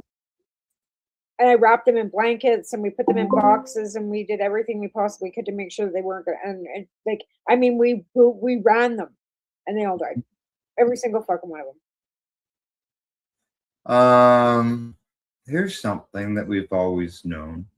We've known it, but it has to be done. Alcohol and tobacco cause more harm than cannabis. We've always agreed, always said all that stuff. And this was a Canadian study. Alcohol causes more harm to society than any other drug in Canada. Ranking above tobacco, opioids, cocaine, meth, and cannabis. Oh yeah, I don't doubt that. But alcohol consumption has also gone down and people aren't buying it as Oh much. it has gone down. Yeah. Like hugely. It's Like, gone down. I mean, It's gone down here across the country. It's gone down in the States where there's medical cannabis. well, I think the cannabis fact that people have access. access to cannabis now, they aren't drinking as much. And I think that's great because I mean it's causing less harm. Less impaired, like you don't hear a lot of drunk drivers killing people as often as you did in the past. Like, and you're not hearing every weekend, somebody's gotten, mowed over, and you don't hear about a lot of bar fights in this town anymore, where it used to be a regular occurrence. All the time, eh? But again, the lack of money and the fact that we're dealing with a younger generation that isn't drinking to get like a lot annihilated. And I hear that more and more, like even from my 16-year-old, like he's not even interested in alcohol. He thinks it's disgusting. Like, and usually at 16, you're kind of like, oh, and I know some 16-year-olds that their parents drink. Mind you, me and Alwyn don't drink. That could be, another reason why he's not interested. But he also has seen people that do drink and how they act, and he's like, yeah, I was never a big drinker. So I just never really. I did when I probably was at younger. 16. At 16, I was. Yeah, I remember. I got somebody to get me some Colt 45 from the beer store, and we went down to the river. I was actually visiting people in when we did this, and drank them. And was I ever sick?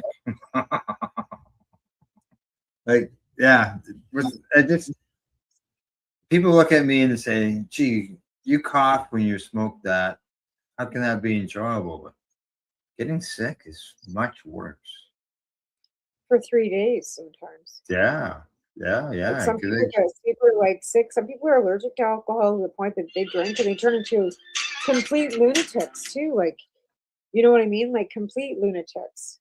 And Mm. that's the unfortunate thing, right? Like, oh my God, this world. No, they say that they say this for this study, it's the first time multi criteria decision analysis has been used to access drug harms across Canada. They say 20 experts from 6 provinces evaluated 16 of the most commonly used psychoactive substances. Alcohol receives an overall harm score of 79 out of 100. Wow. Wow. Wow. That's crazy. The next highest was tobacco at 45. Almost like half. Yeah. And then non-prescription opioids, 33 out of 100. Cocaine was 19 out of 100. Meth was 19 out of 100. And cannabis came out at 15. Yeah. Let's see 15 else what?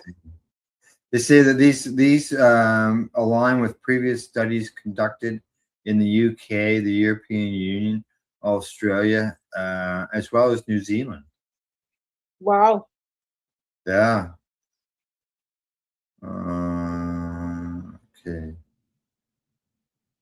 Some of these numbers are really crazy. Like when you think about the validity of it, right? Like then when you really think about those are people, like not They just say numbers. that they're saying here that a scientist from the Institute of Mental Health Policy Research explained that the scores reflect population level harm rather than individual risks. I saw a video recently where somebody was coming out and talking about this cannabis hystesis, right? And how cannabis caused him to have schizophrenia. It caused what? Him to have schizophrenia. It Oh caused yeah, him I've seen psychosis. that. Yeah. Did you? And I was just like, what in the fuck is this? So again, here we've got somebody that probably had already pre-existing, problems that cannabis accentuated possibly, but blaming the cannabis for it and making cannabis look bad for everybody that needs it for other reasons. It just, the one bad apple you don't put in the pie. Yeah. You know, They say alcohol is high on the list because of its widespread use, whereas the other substances are lower on the list because there's not as many people who use them. right? Yeah. And I mean, we don't really know the exact numbers of cannabis users either because there's still people in the closet. Yeah. Okay, they say the 16 types of harm evaluated included short and long-term physical and mental health effects, social harms such as loss of relationships and employment, and fewer and wider impacts, including economic costs, environmental damage, and international consequences. Wow. Oh yeah. They say that they emphasize that drug-related harm extends beyond the pharmacological effects. Yeah. Collateral. Yeah. Interesting. Yeah, all kinds of information. It gets into some more numbers and some UK information. And the UK is like what legal for cannabis medicinally and to a certain degree, but not Medicinal. recreational. Yeah. Yeah, and it can be a bit of hoop jumping experience. Well, it's still a Um, hoop jumping experience here, even though we've had a program for legal cannabis since 2000. well, theirs is what I look at theirs as being way behind ours, so they have more hoops to jump through. Oh, I don't But doubt that. Like, they had even when ours was legal here, there was a patient that I know from UK that was in the news that was getting their cannabis oil from Canada illegally. Yeah. Yeah. Because they couldn't get access. It's for their child. They couldn't get access for it in the UK. No, and that's the thing. Like, the fact of the matter that we can't, and it's like such a, it's a federal like huge charge. Like, if you ever get caught, Oh, the the to amount of be able money, yeah. like It's to huge. manage, like, I mean, like I said, I did 6 months house arrest for 4 grams. It was detrimental to my health, my life, everything. It's ruined everything. I can't travel to places I'd love to go. But again, this is what cannabis has done. It's not harmful. People need it. People try and send it to help other people, and then they have to deal with the repercussions that cost like thousands and thousands of dollars for legal fees, and it's Mhm. and then you do it, and you know it's worth it. But in the end, was it really worth it? Yeah, I know, man. Some people risk a lot. They want the We access. did. We do risk a lot. Like I said, Yeah. like no, like Owen Smith too, and Ted Smith. Every time he gets stuff taken away from him, and every one of us, like Sean Howell and all the people that, and myself that have been charged, and Amy Brown that were charged back in the day for all the things that we were doing to help patients. Yeah. Oh, yeah. There's lots of people. Lots of people. No Right. doubt about that. A lot of people took a lot of risk in order to change the law. You included us Yeah. going out and standing on the streets screaming about legalization, smoking cannabis openly in a Well, public park when it wasn't legal. talking about that, why don't I show a little music video before we end up?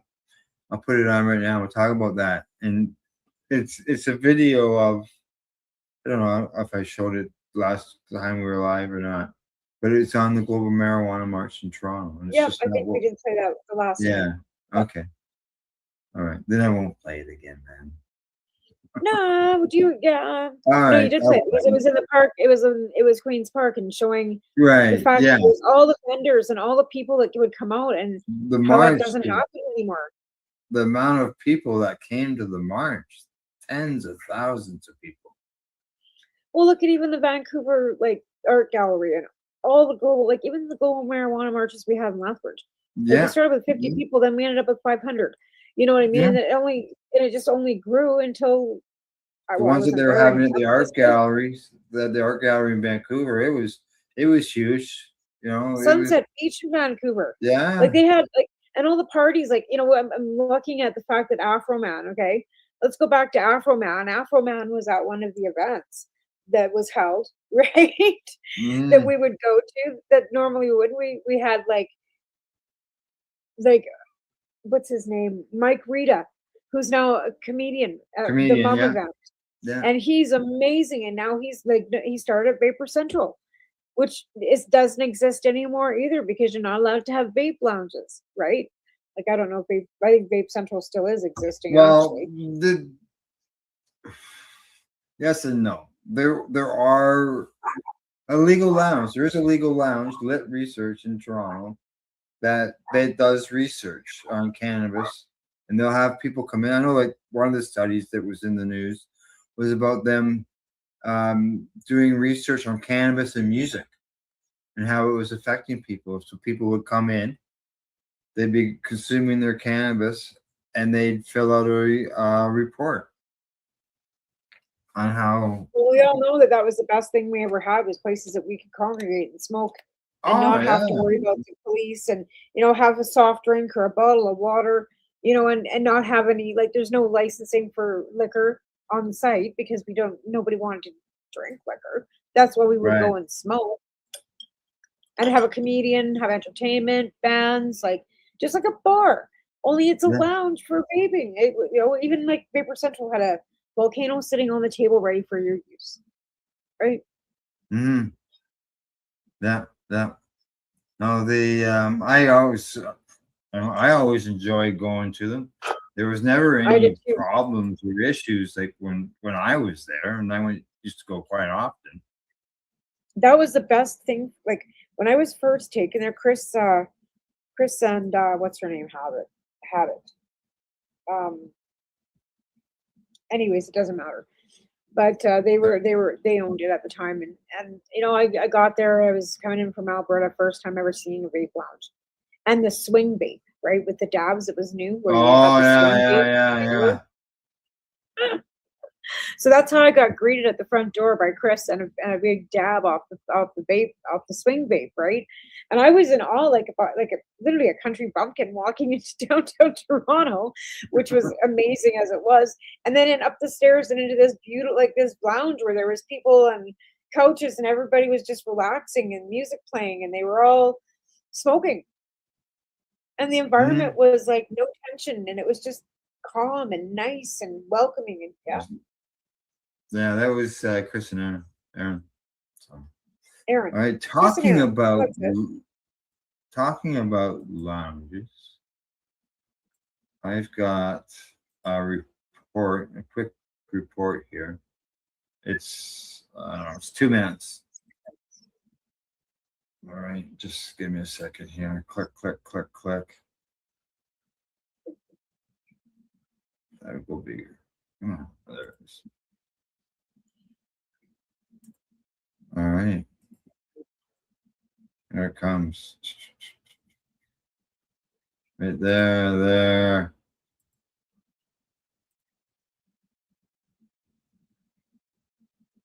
This one is coming to us from the Free Press, and the headline there says equal representation.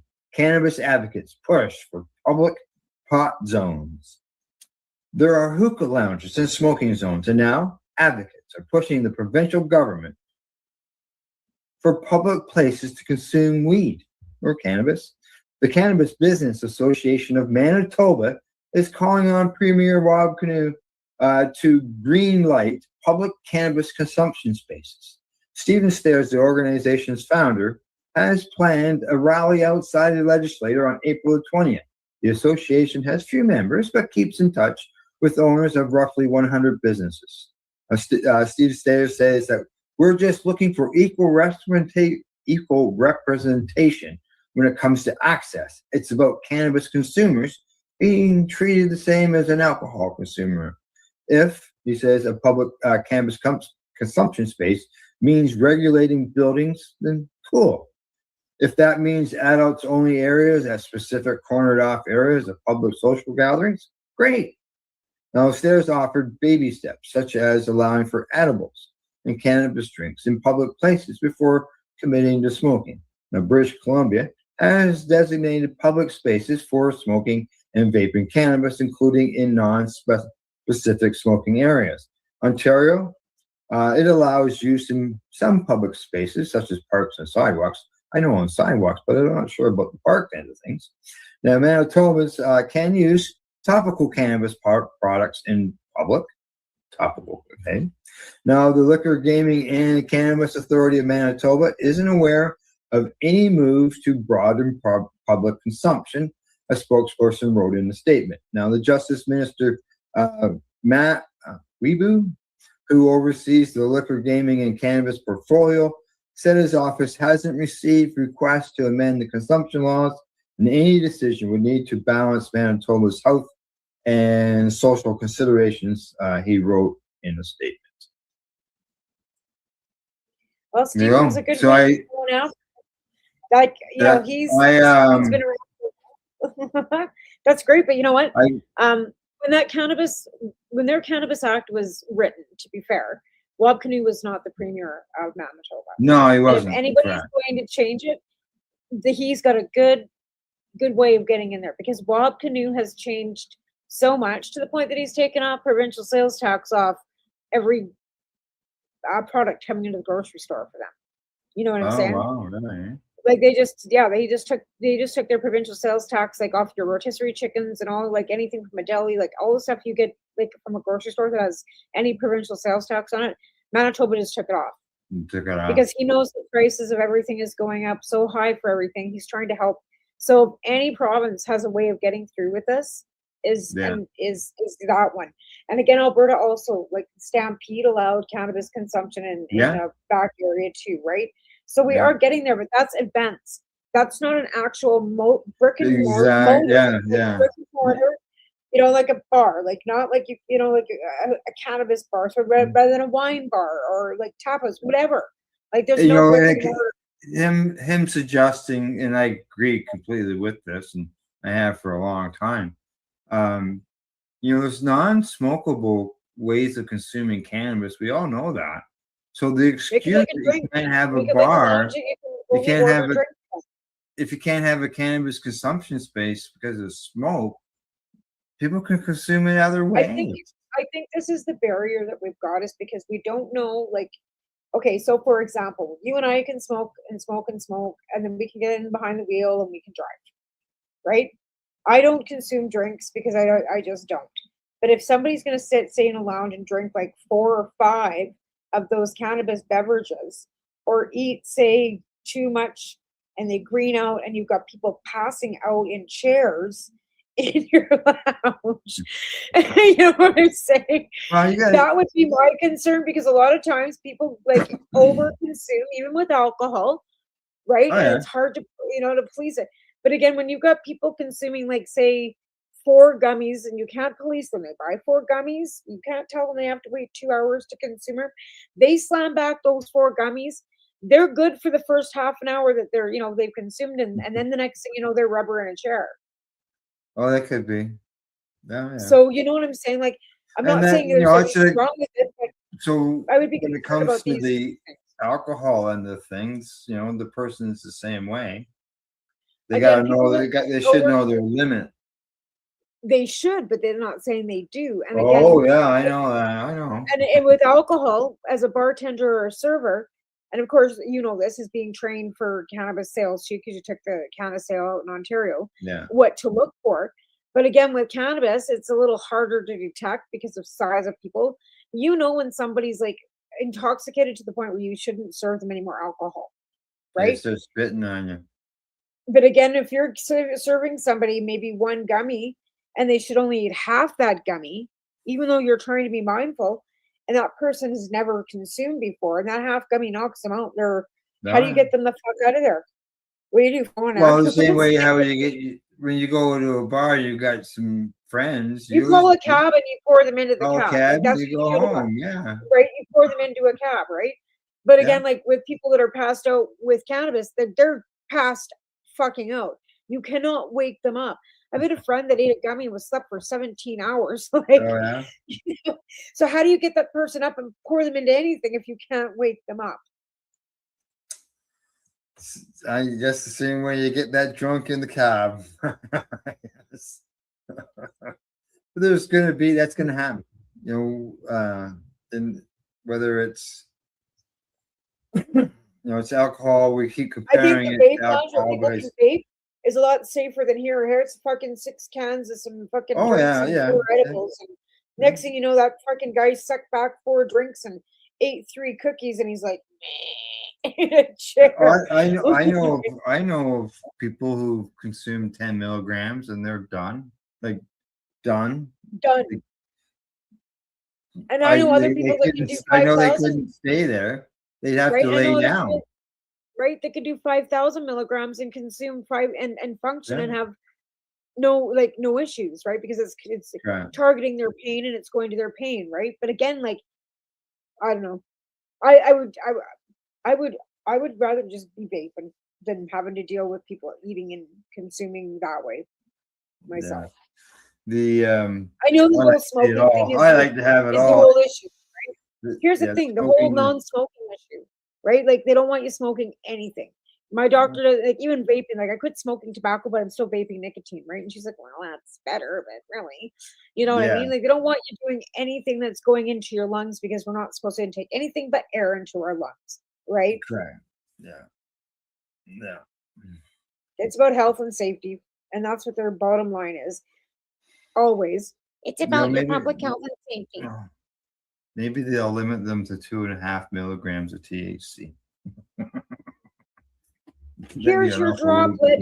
You're only allowed Yeah. one droplet. Well, they do have beverages, like that are only 2.5 milligrams. So. Oh, yeah, sure. But again, are you going to limit people to one drink? How are you going to do that? How are you going to make any money by limiting to one person to one drink? And that person's going to buy Well, one drink for you don't limit. You don't limit them. You don't limit them at a bar until you, other than the intoxication, you don't limit the number of drinks per. But again, it's hard to detect the difference of level of intoxication with cannabis, where it's easier with alcohol. Yeah, it'd be harder for the bartender to for the be able bartenders to deal detect with it. that. Yeah. But again, I guess it's going to be trial and error, right? Yeah. You're just going to have to roll with it and Well, see what's happening, how it goes. I've been in communication with Stephen, and I said to him that you notice that the government said that nobody has come forward or spoken to them about creating these consumption spaces or having them be allowed at places.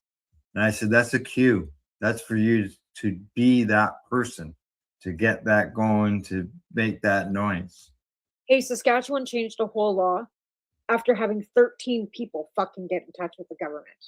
It took 13 people to complain. Yeah. So it only takes a few people in order to get that done. So Yeah, our first rally there if you're in Manitoba and you're near where he's at, attend the rally. Well, Yeah, he's again, not there the we go. only activist 420 in rally. Manitoba That's what his is. right? He's just got to start gathering and go back to your roots. But grassroots, he knows where to go. He's been around for 20 years. Yeah. He's not, he's not oblivious. He's fought hard for medical. Yeah, exactly. Okay, well, I see it's a little past the bottom of the hour. Time for us to say goodbye. Anything else that you want to touch on before we get going, before we say goodbye? Well, cannabis substitution program needs donations, of course, as we are sitting with nothing. So it would be great if we could get that rolling again, since it's spring and our population seems to have exploded over the winter. Our homeless shelter moved, and now they're basically roaming. My kid's bike got stolen. They just walked across the yard and picked it up and took it right out of my yard. Post. So again, I'd like to start helping them. And that's again, not the first bike. That's not the first bike is stolen. No, it's not. Yeah. It's not. Unfortunately, he lost the key to the lock, and that's why we had put it in the dog. I was in the dog run. It was right in front of my camera. The camera was pointing right at the fucking bike. And that's why I put it there. Figuring, okay, well, the camera's right there pointing at the bike. It's inside the dog kennel. I couldn't imagine. But again, we took the back fence down. Back fence happened to be down. Probably nobody would have seen it either, right? But yeah, it just pisses me off. But again, if nobody's out there doing anything to help them, then you know what I mean? Yeah. All right. Other than that, thanks to everybody for tuning in the program. Thanks to our sponsors, Limestone City, Hydroponics.ca, the Camelford Lifestyle Shop, as well as at ease.ca.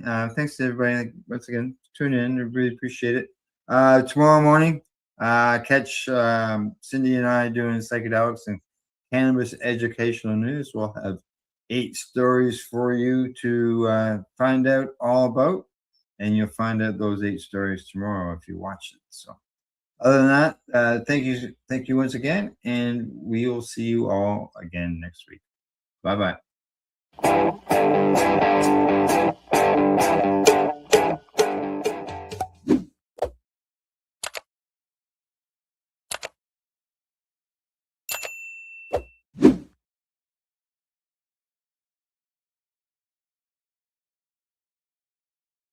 Let's share PACE everywhere. That way it can help create peace. People everywhere advocating cannabis education. You're listening to the Pace Radio Network here at paceradio.net. You're watching the 420 Pace, found at 420pace.ca.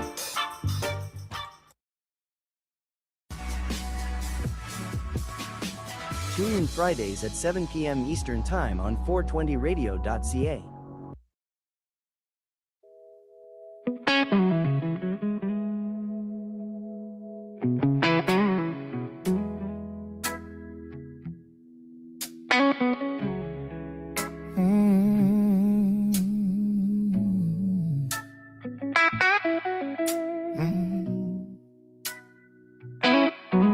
Lanyard swinging, badge on my chest, anticipation growing.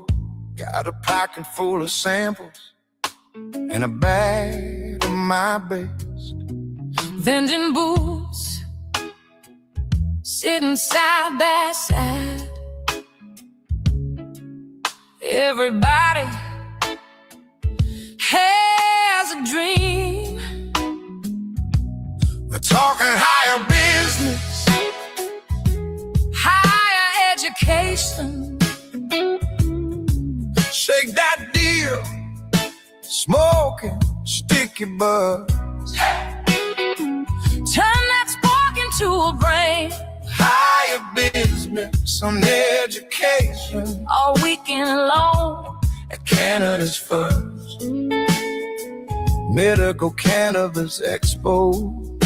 Medical Cannabis Expo. International vendors, comedians and artists, global marijuana, music awards, Growers with dirt and nails, lawyers in suits, reading through the guide, lawyers in suits, reading through the guide. medical cannabis expo. We're talking higher business, Higher education. shake that deal, smoking sticky buds. Turn that spark into a brand. Higher business and education. Shake that deal, smoking sticky buds. Turn that spark into a brand.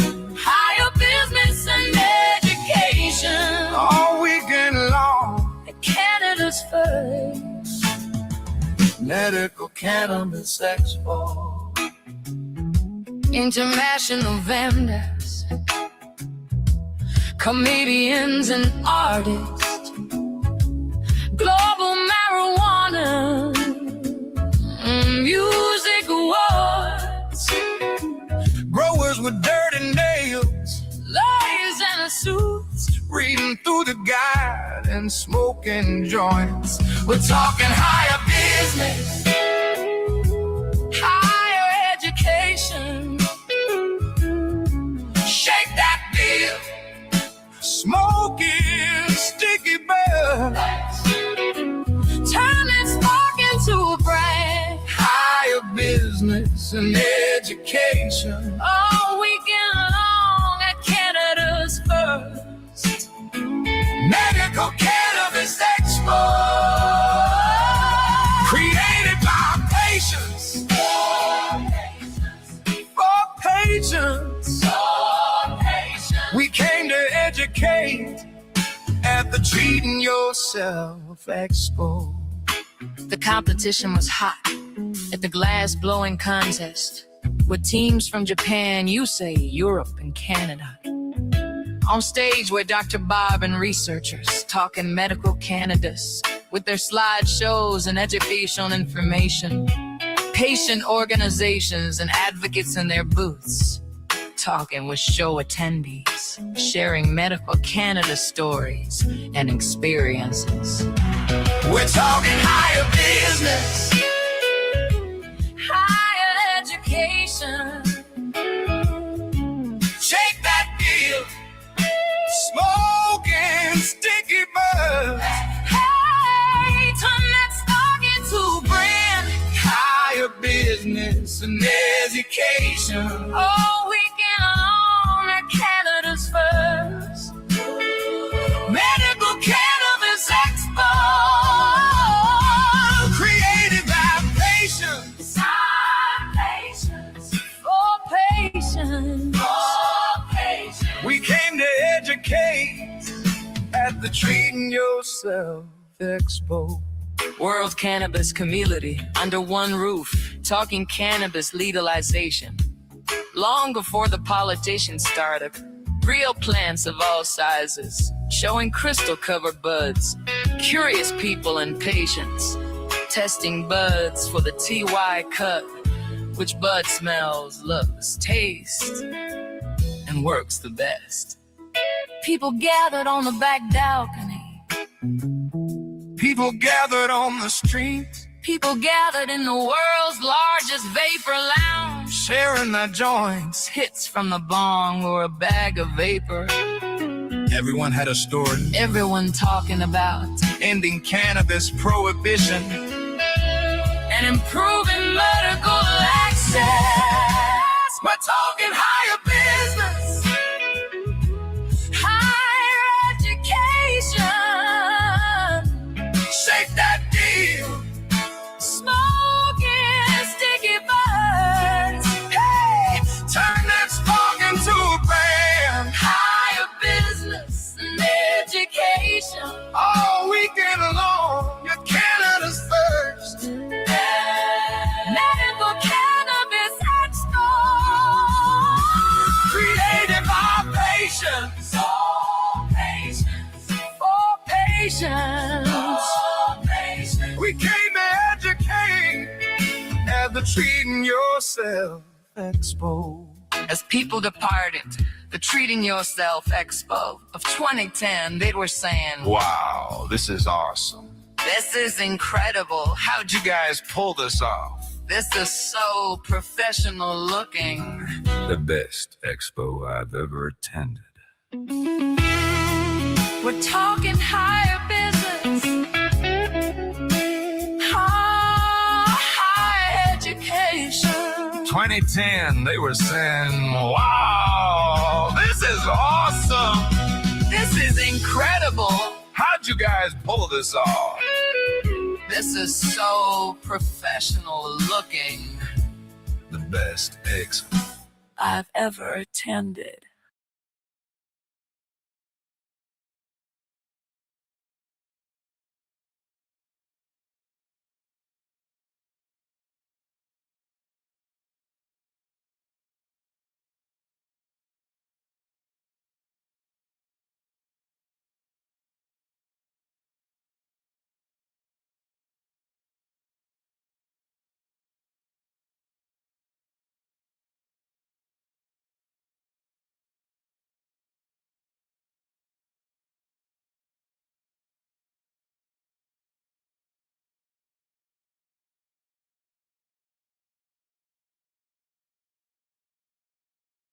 The opinions of the individuals during this broadcast are their own and may not be the opinions of their group or other organizations they may be involved with. All medical advice during our broadcast is not a medical opinion and should be checked with your medical physician. Hi, I'm Timmy. And I'm Mary Jane. He's the newbie, She's the doobie, and this is the show where weed, we toke cannabis talk. from both sides. Is that even possible?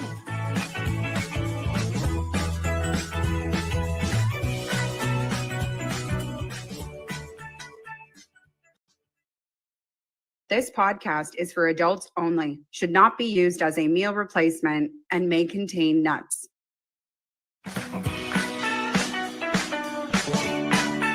Hey, everybody, and welcome back to another episode of The Newbie and the Doobie. My name's Timmy. I am the newbie. Mary Jane, also known as the doobie. And today is it's night out day. Yeah, that's a little confusing, isn't it? It's a day to celebrate night outs. And so we've got a lot coming up on this show that are going to talk about crazy stories that we have and other things that talk about the night out experience. Yeah. But before we get into any of that, coming up on today's show is our word of the week. We have our LA story. We've got another clip from our friend Martin Franks with a Duber Minute. I love Martin. And then we're going to do a cinema review, followed by that time when my car got stolen. True story, and you're going to hear about it. And of course, we can't forget about Timmy's Midnight Thrill. All of that is coming up, so stay tuned. As we were coming in, I guess it wasn't coming, it was yesterday. We were going around, you were getting prepared getting your weed. You were getting Getting your, my getting supplies your for the road supplies, trip. because Yes. we knew we were gonna be on the road all morning. Yep. And then recording all day, because we do 4 episodes in a day. I mean, by the time you watch this one, who knows which episode? We don't even know which episode this is currently. I don't even know what day it is. Well, it's a long day. That's how we're going to It's describe it. 2 days. So, so you were getting all prepared, because Mhm. unlike you, I put on my shirt and my pants and sometimes my socks, Well, in and I head out the door. most days. In all fairness, today you did Well, prepare. today- You look really good. Thank you very much. I appreciate that. As do you. Thank you. So, but you have to go that one extra step further by me not being a consumer. I have nothing else I need to worry about. I can even, if I had a good solid breakfast, so I knew it'd be Mhm. fine. But we've talked about before how the need for cannabis Yeah. in your life equates in a lot of way for the need to food. Like if my energy level is dropping, Mhm.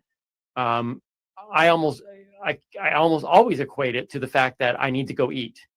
But that also happens if you don't get your THC level to a thing. Like, you could be hungry, or you might just need a joint. So you need to make sure that you've not That's only true. fed, but you've got, so we go out and we're looking for weed. It's so funny. You make it sound like we're looking for weed. Nobody's had to look for weed. Got to find Buddy, since remember? legalization, because there's one on that corner now, and there's one on that corner. But yeah, we were actually out for a walk, and I thought, why not grab a pre-roll, because I like to smoke and walk. It just makes the walk that much more pleasurable for me. Maybe not you. But I was like, oh, well, let's check out this store. And I dragged you in. Actually, I didn't drag you in. You stayed outside. I stayed outside. Yeah. That's true. Maybe I just imagined you were there. Well, Maybe. everything's got here's the thing. Everything's got these the limits still, and it's like, why would I, as a non-consumer, take the space when That's someone on true. the outside is going, I need my weed? You see, I thought it was the girl on the outside that was really cute, that you were like, I'm just gonna wait outside here. Which, I mean, I don't blame you, because if I didn't need something from inside, I probably would have stuck around outside too. Yeah. Yeah. But Well, I will share her phone number with you later. Sweet. We'll give her a shout. Wonderful. Yeah. So go ahead. yeah, I went in and I picked up a pre-roll. I just asked for, single pre-roll, gram, maybe, something less than $20. Mhm. Because I don't want to spend more than $20 on one joint, right? Right.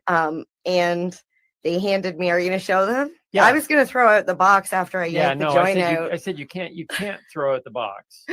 So my first thought, she pulled this out. She pulled this out of her He's purse. like, what'd you buy? And my first thought was, what do you need preparation H for? Like, that's what it looks like. It looks He like, actually said that too. I was like, that's Yeah. not what it is. This is the thing. This is the sad thing about being a comic, is that you have to preface thing, or it's like come up with a thing. He actually said that, because much of what I say is completely and utterly untrue.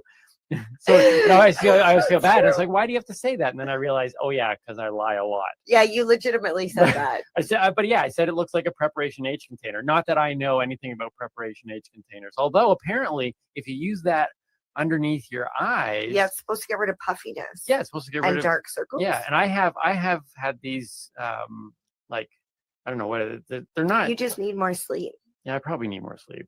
I'm gonna try to do it that way, because I don't feel like putting preparation H on my Putting eyes. butt cream on Anyways, your that's a whole face. different thing. So this was so she opened it up. After, like, I want to say, I'm kind of embarrassed to admit, it took me like a minute to figure out how to get into it. It's some sort of, oh, wait a minute, actually. Okay, this is actually true too, because you have to push it down. Oh, you push it down and turn it. So it is. Okay. It is like It's like a childproof. yeah, just like I was about to say Advil bottle, but not all Advil bottles have child resistant tops. Right. I've actually called them and asked them why, because on the back of the label it says that there is enough medication in that bottle to seriously harm somebody, yet there is no child resistant cap on it. But you're making fun of the cannabis container that has to have It is. like it by law, it has to have the child resistant. Yeah, it's got a child resistant. I mean, it's a good. I mean, no doubt this container costs more than the joint. It's probably why the joint costs so much. Right. But see, I have two children. One is 16, one is 11. And I test my children. They know cannabis, and For I've weed? asked. No, I don't give them cannabis. Well, I kind of like I test my children for weed every day. No, that's funny because I did get a test from the dollar store the other day, so I could test my kid for weed Yes. every day. Well, we're going to be doing that test. At Yes, some we point. will. Not today, but No, yes. not today. So don't be hanging around going, they said they were going to do a test. Yeah, No, no. but we do want to test the theory, right? Ultimately, we want to test the theory. That's right. Of whether or not I have any cannabis in my system, even though, I mean, when was the last time I consumed? Oh, 2019. Right? Yeah, 20. Yeah, long time. So people talk about secondhand high, all that type of stuff. And Yeah. I say that it doesn't affect me at all. Mhm. And I don't think it does in terms of my mental space but maybe I have traces. And we're interested to find out. Yes. Well, do I have traces of cannabis just by hanging out with you? which is I'm excited to find out, but that's not the testing I was talking about Okay. with my children because All I don't right, I don't sorry. consume around Scratch my that. children. We'll edit all that out. I only consume around you, right? Right. I don't consume around No. the kids. So the testing I was talking about is I hand my children the empty containers Okay. and I ask them, can you get into this? Hmm. And I test them to see how long it takes them to get into the packages. And how resourceful are your children? My kids are pretty smart, and now granted, some of the packaging is similar to other packaging, and I try not to give them the same type of package twice, because like rats, you put them in the same maze, they're gonna figure their way out faster and faster every time. For the record, MJ just called her children rats. Continue. I did not. You did. Maybe not. Yeah, no, my kids don't like rats. No, nobody does. No. So they can get into those things. They can actually get into I Uh, this. can imagine they do, but they're 11. They're 11. They're 11 and 16. Yeah. But that's the thing. I feel like those age children, if they want something, whether it be, cigarettes or alcohol or cannabis or even money for lottery tickets or candy, they're going to take it if they want it. Yeah, I suppose, unless you Right? raise your kids properly. Yeah. See, that's the next point. You need to raise your children. So, so where I wanted to ultimately go with this, the whole thing of this packaging is the fact that you pulled out a single joint. Yes. And Out of that box. my jaw dropped when I realized that only one joint was in this box. That's correct. A 1 gram joint. A 1 gram joint. And I'm just saying, if you, This company is no I'm not even worse saying than it's others. good or bad. I'm just saying, if you've never ever bought a single joint from a legal cannabis store, I would have thought seeing this package, open it up, maybe three is what I thought.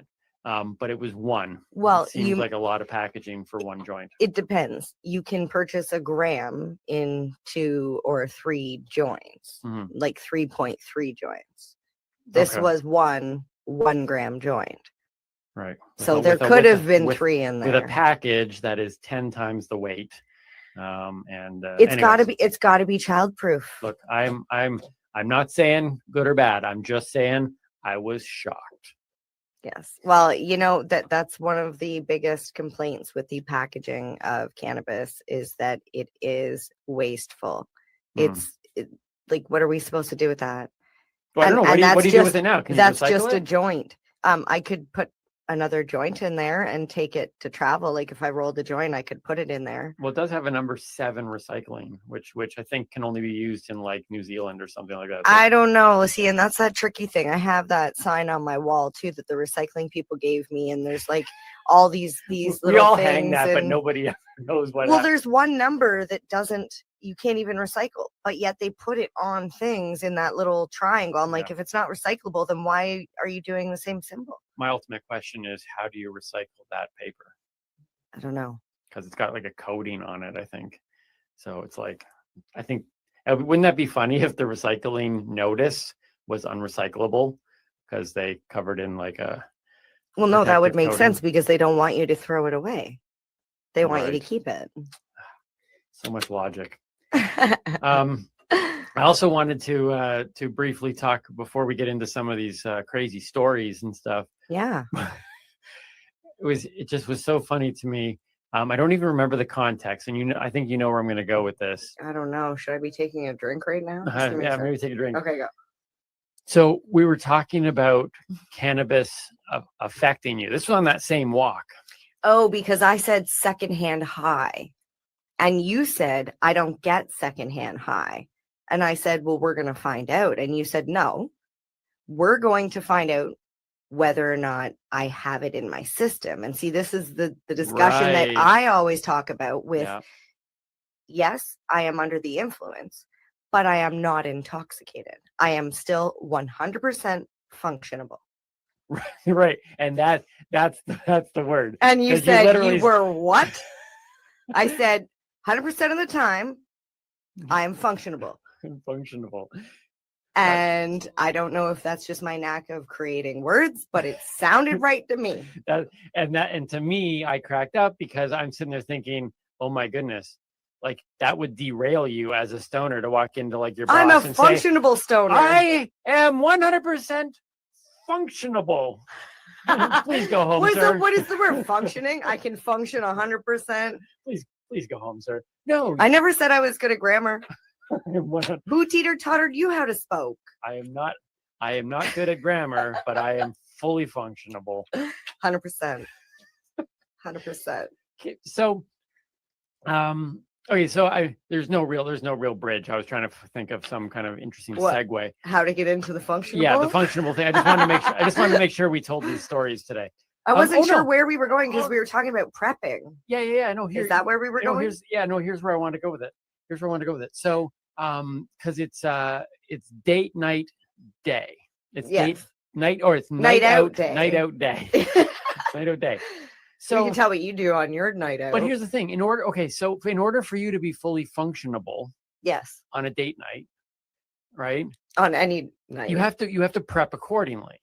And so this small little piece of conversation is not so much for the consumer, but for the non-consumer. And we've been hearing great reviews from non-consumers who listen to the show. And if you know a non-consumer that is, in your life and curious at all about cannabis, as a non-consumer, I hope to bring some stuff to the table that helps those people. We want our show to be watched and listened to by consumers and non-consumers. Yes. So consumers will be able to relate with me. They'll be able to relate on this. And non-consumers, please listen, because you might not realize how important cannabis is to somebody else.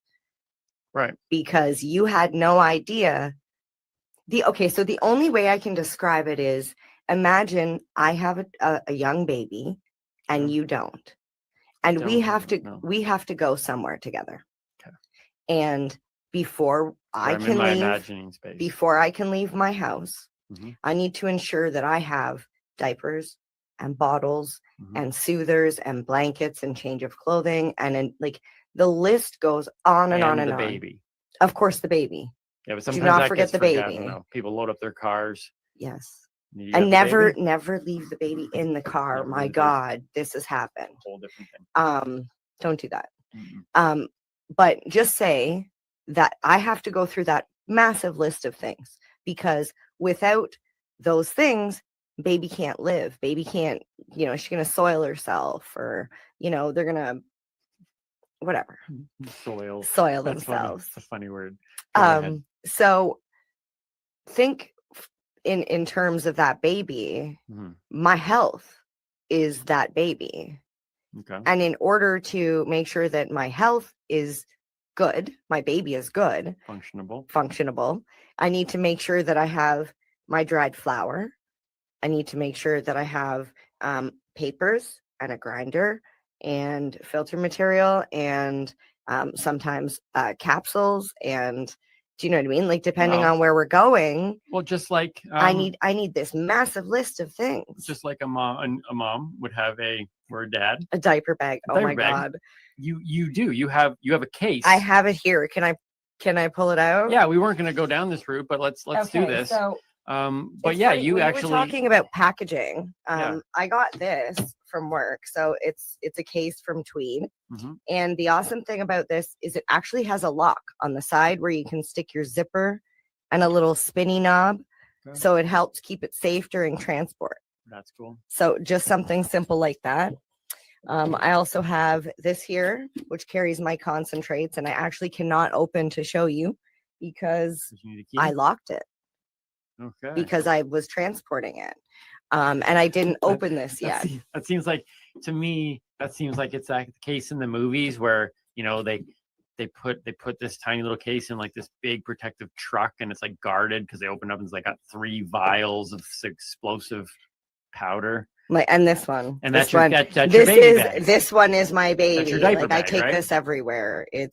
I'm not gonna open it because I did not clean it first. Fair enough. And we look really nice. And Yeah. oh my goodness, this is like really stinky. It's very potent. But yeah, But like yeah, you have a diaper bag. Like Yeah. when we go out for a night out, I don't carry a purse. If you see, like, honest to God, if you see me out on the street somewhere, I'm generally in a fanny pack, and I'll have, if I don't have my car close by, because that's like my purse, like I carry Right. that weed box is my purse, and then I have my fanny pack. Yeah. And yeah, there's generally, unless I'm driving, Yep. there is weed within my arm's reach at every moment of every day. Yeah. So like to do a night out as a if you are in a relationship as a non-consumer and a consumer, the non-consumer needs to understand that it isn't just a matter of, the cliched thing of like, the man just gets dressed, stands by the door, and has to wait for his significant other to get dressed, and Yeah, it takes so yeah. long, right? Well, now there's an extra step as a consumer, because now you got to make sure you've got your diaper bag for I don't like your- that we're like for your referring to it canna- as a diaper for your bag. cannabis baby. Although it is where I put my shit. Oh yeah, your Haha. soil. Put your soil. I don't put my The baby soil was in there. soiled.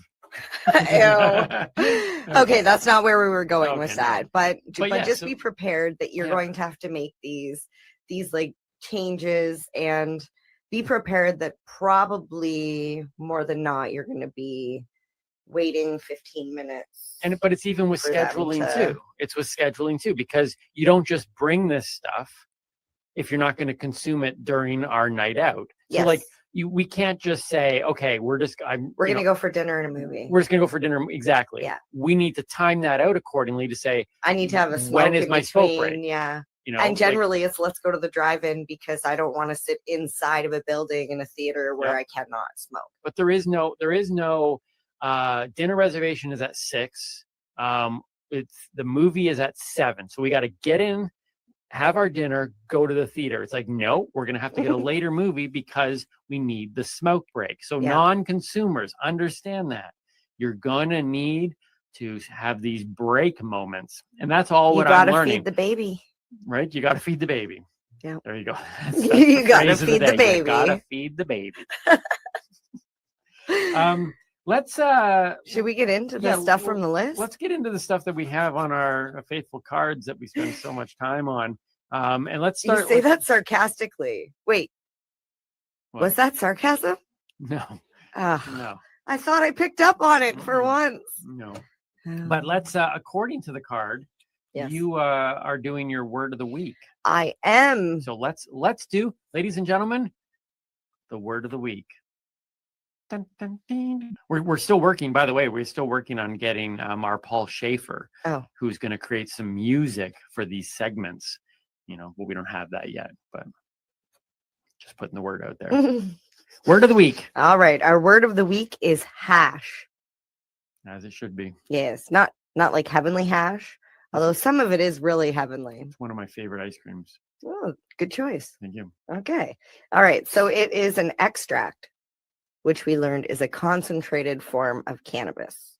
Yep. This form, concentrated form of would try that again. Hash is actually a concentrated form of trichomes. Do you know what trichomes are? Okay, so you've done other words of the weeks. I think we've talked about trichomes. We did. Okay. So it's also known as keef. Okay. Okay. So Sorry, I got distracted because I was just remembering a story, which I'll mention about hash. So there is hand rubbed hash. So there's a bunch of different ways to make it. Done exactly just as you would imagine. Can I just say something? Yeah. Growing up, not being aware of the cannabis world at all. Yeah. It was all just drugs. Okay. I never knew that hash was the same as cannabis. I thought it was a different element altogether. It was like, ooh, hash, and then some people use cannabis. Like but they're actually the same, just done differently. Exactly. So there are different types of extracts. Hash is a form of cannabis extract using the trichomes, which is the keef, which is the sticky, icky part of the plant. The stuff I don't like on my The fingers. stuff you don't like. It's the stuff that protects horrible. It's the very like resinous glandular globs that form on the top of the buds to help protect the plant from bugs and sunlight when it's growing. Yep. It's the part that actually has the highest percentage of THC. So that's why you're going to use this to make your concentrate. Okay.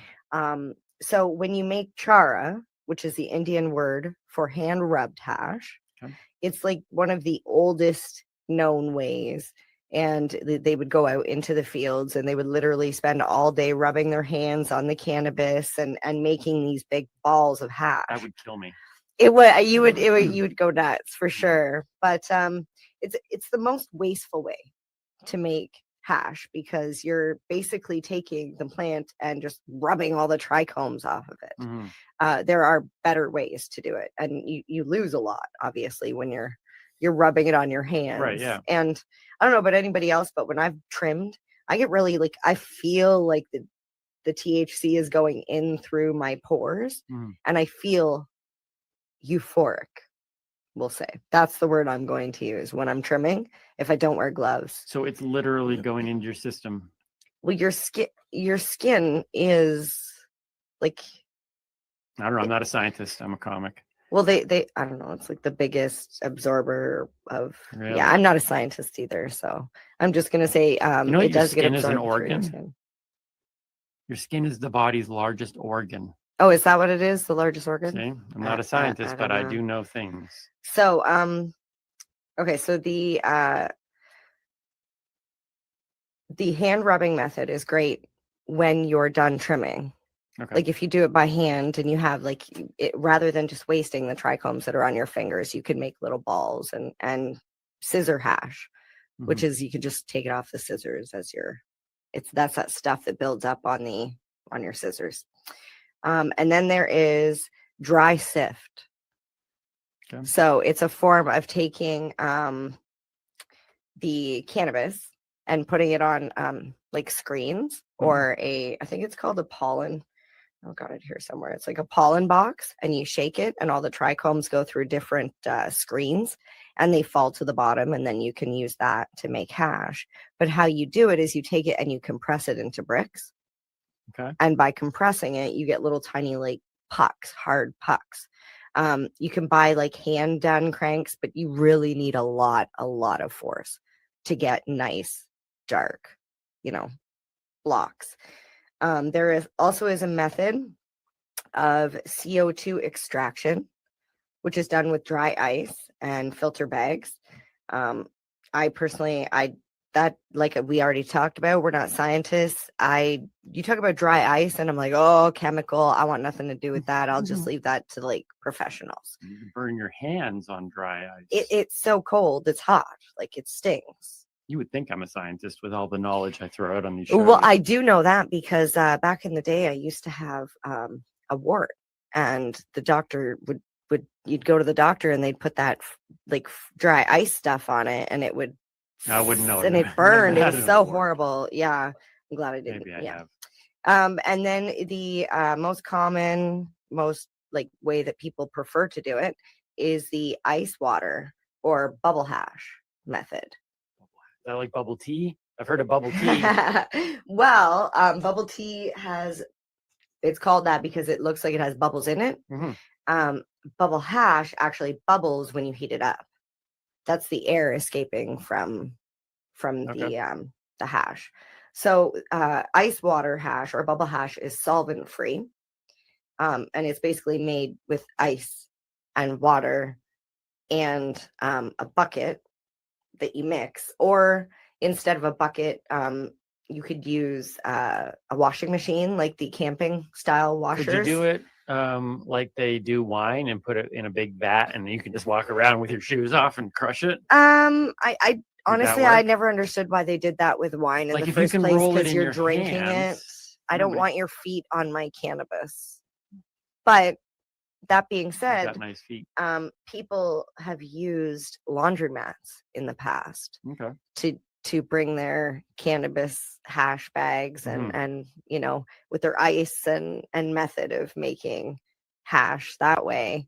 But you still have to take it home. You've got to take your, you know, your screen bags and strain it all out. And yeah, obviously that information's out there. I'm not going to tell you exactly how to do it because yeah, I'm sure you can find that on your own. And I personally, I don't make very many concentrates like that, mostly because I feel weird washing my weed. I feel like I'm gonna put it in water and ice. I'm like, I just, that breaks my heart. And I know you can do it, but I'd rather smoke it.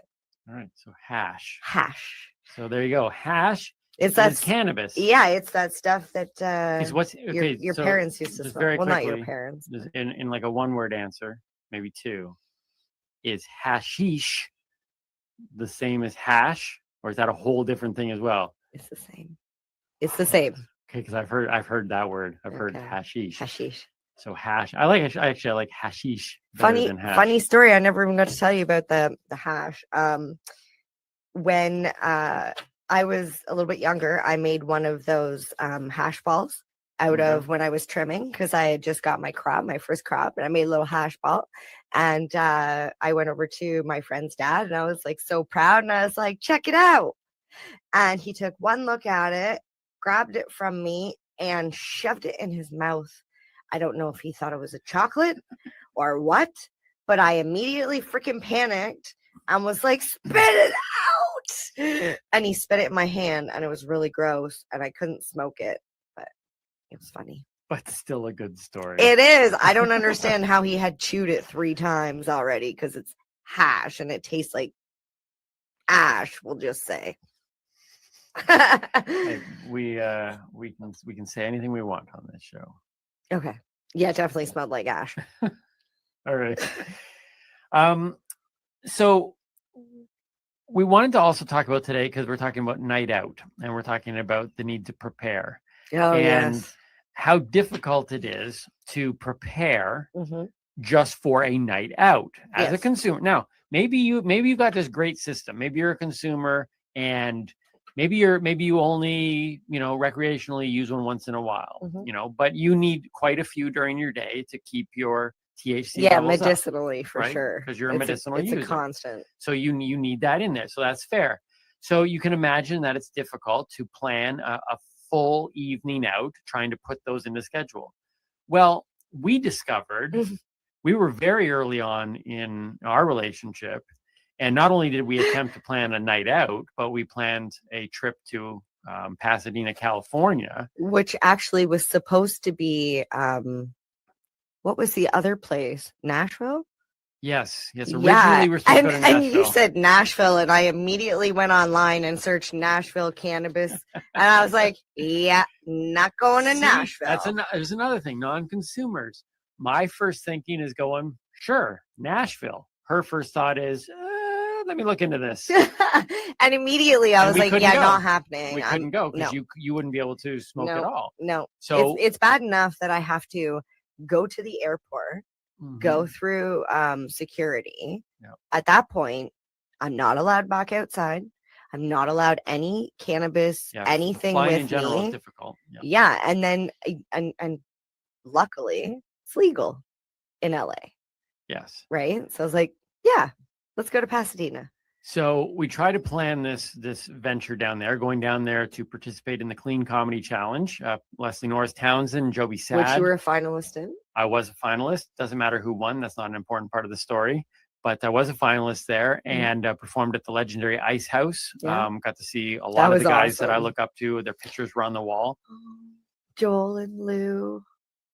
Sorry. Yes. I miss some them. amazing- Okay. So out of all the other people we met, don't take offense, but Lou Deck, Joel Madison, shout out to both of you. Yeah. You were very memorable. You touched me right here.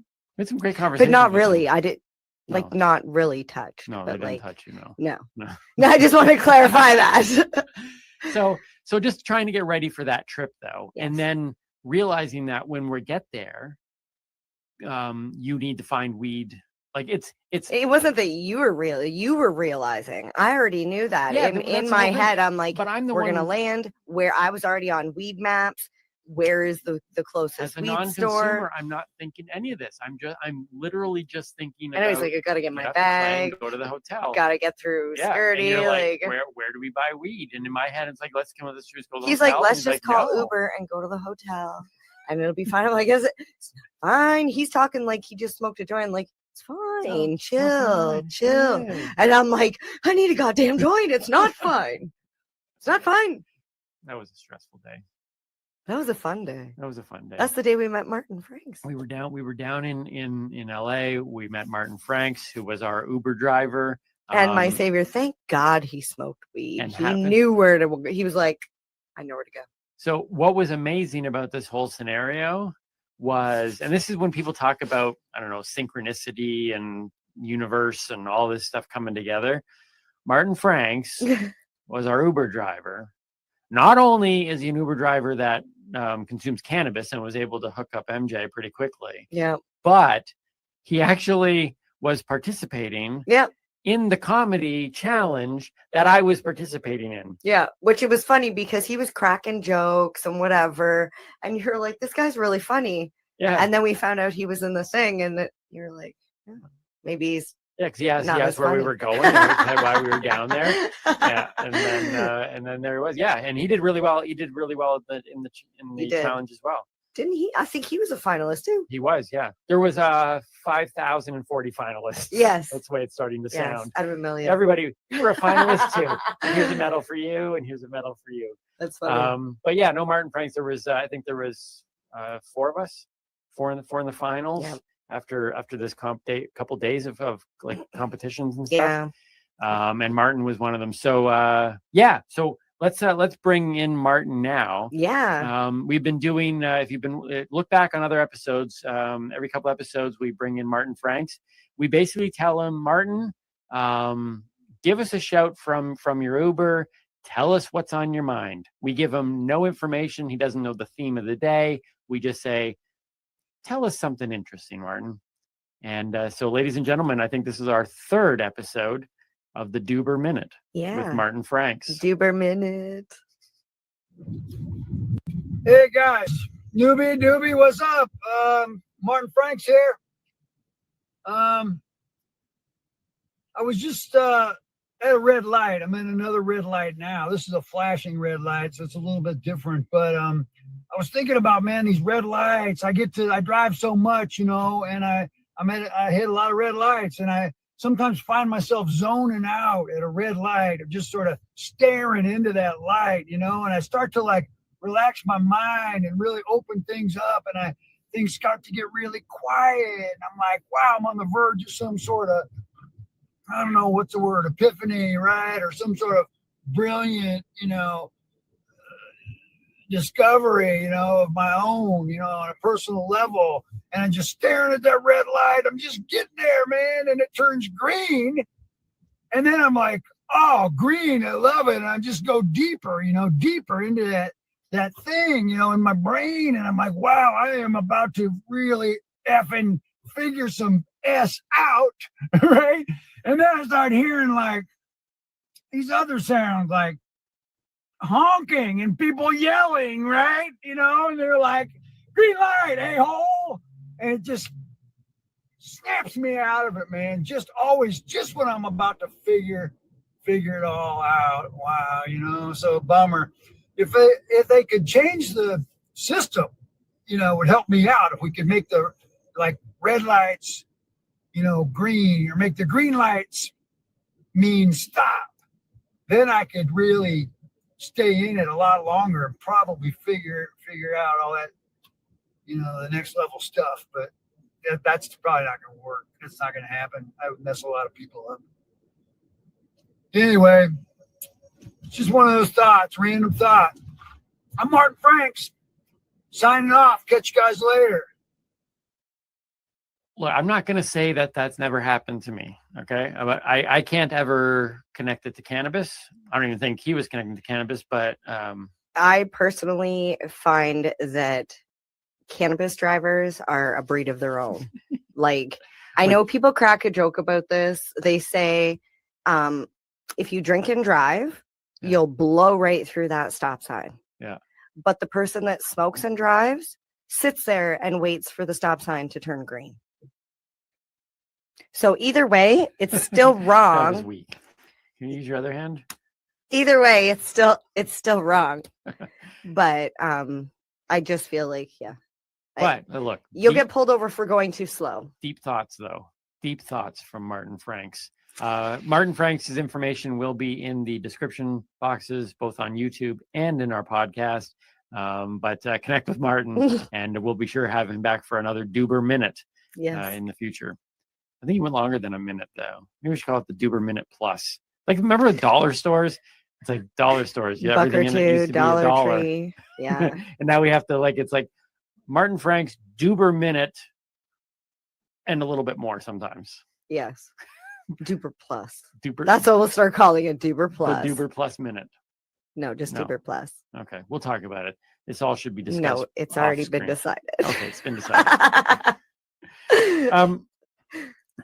Martin's journey and what he just shared with us there leads actually very nicely into my cinema review. I haven't done a cinema review in a while. Okay. And just to catch everybody up, MJ has been forcing me.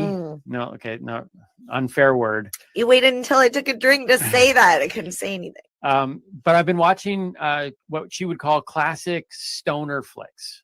And some I have seen, some have completely and utterly blown her mind that I have never seen. And so yeah, this is one of them. We're doing these cinema reviews once in a while, SIN, because growing up in the church, cannabis was sin. So these are my cinema reviews of either movies that I feel would be enjoyed by cannabis users, or they are cannabis focused films. And I'm getting a chance to share my thoughts on them. So recently we watched Dude, Where's My Car? I could not believe it. You didn't know what the continuum transfunctioner was. I did not. Well, here is my review of Dude, Where's My Car? I'm excited. My cinema review. I'm excited because at the end of it, you were like, that was nothing like what I thought that was going to be. It was not. It really was not. All right, so here we go. If you've seen it or haven't seen it, Timmy Boyle's cinema review of Dude, Where's My Car?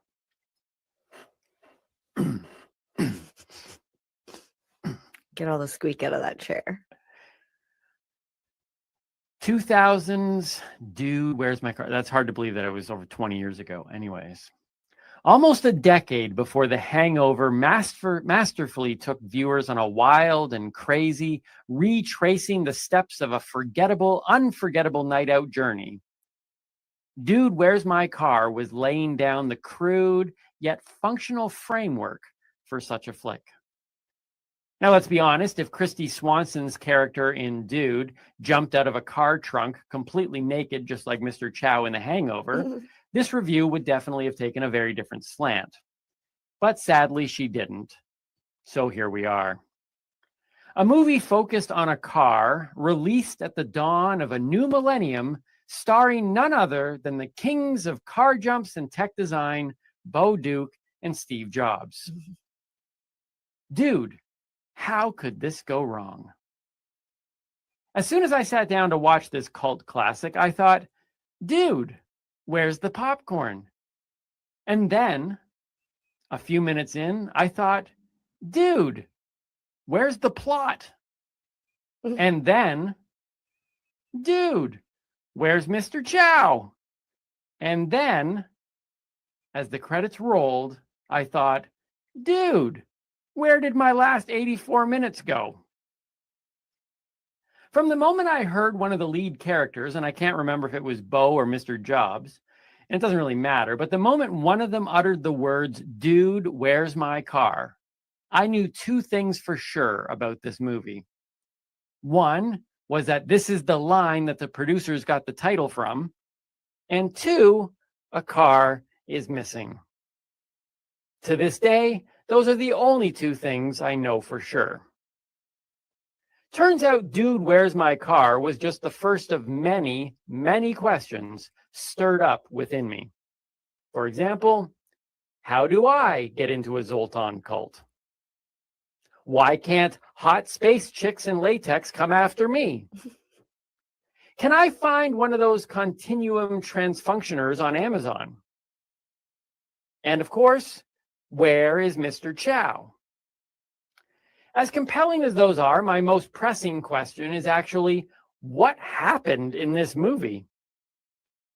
I mean, I do have a very vague recollection of ostriches, Scandinavians, and a closet dweller, but little else. I can't even remember which one is Jesse and which one is the other guy.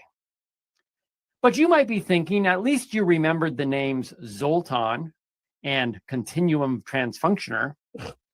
Well, that, my friends, is called Wikipedia.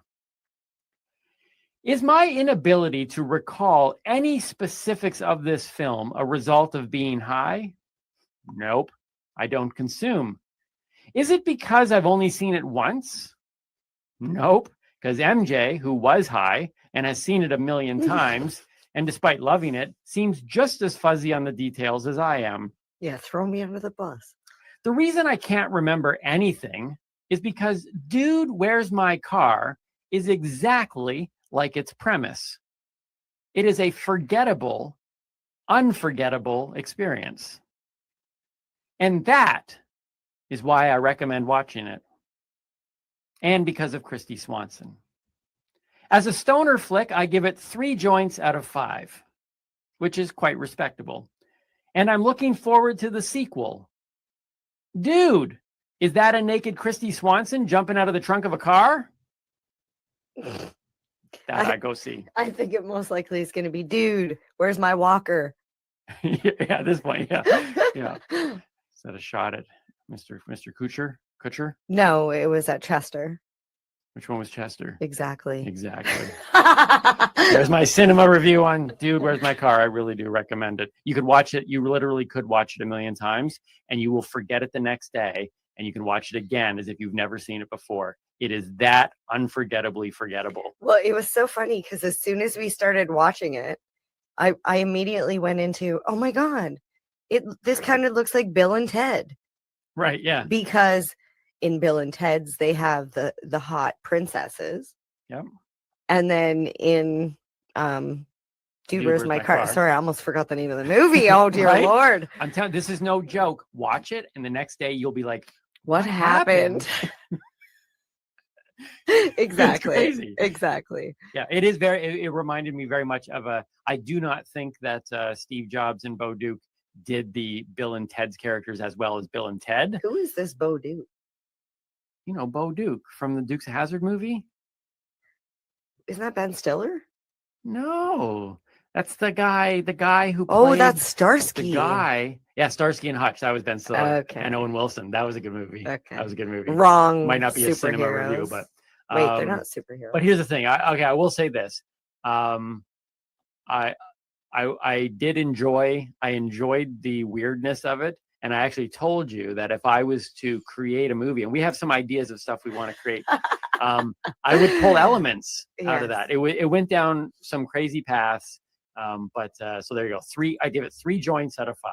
That's my new rating system going forward on our cinema reviews. Nice. See, I if I could do a show, it would be very Pee Wee Herman-esque. Right? Yes. And maybe a little bit of Tim Burton. Oh, and Tarantino in there as well. That would be like a really crazy. Actually, if I was to, and we might actually talk about this in another show at some point, but if I was to make a movie, I've always told people Mystery Men Oh, I love that movie. would be a movie that everything about that movie as okay, like look, Batman, 1989 Batman, great movie. Die Hard might be one of the most perfect movies cinematically across the board. But if I was to make a movie, almost everything about Mystery Men, I was like, oh my goodness, I would do that. The Invisible Man. The Invisible Boy who's not when he's all naked. Right? There's so many. If you haven't seen that one, you should watch it too. That was the only movie that I've seen 4 times in the theater. I actually brought people to see it. I'm like, you gotta go see this. Which is funny because most people are like, that movie sucked.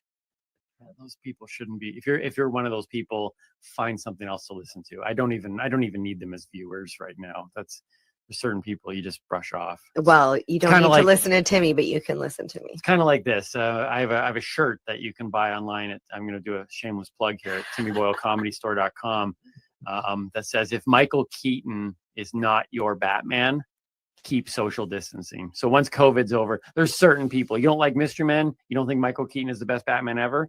We can keep the social distancing thing going for as long as you need. Mm-hmm. Like that's the way I look at it.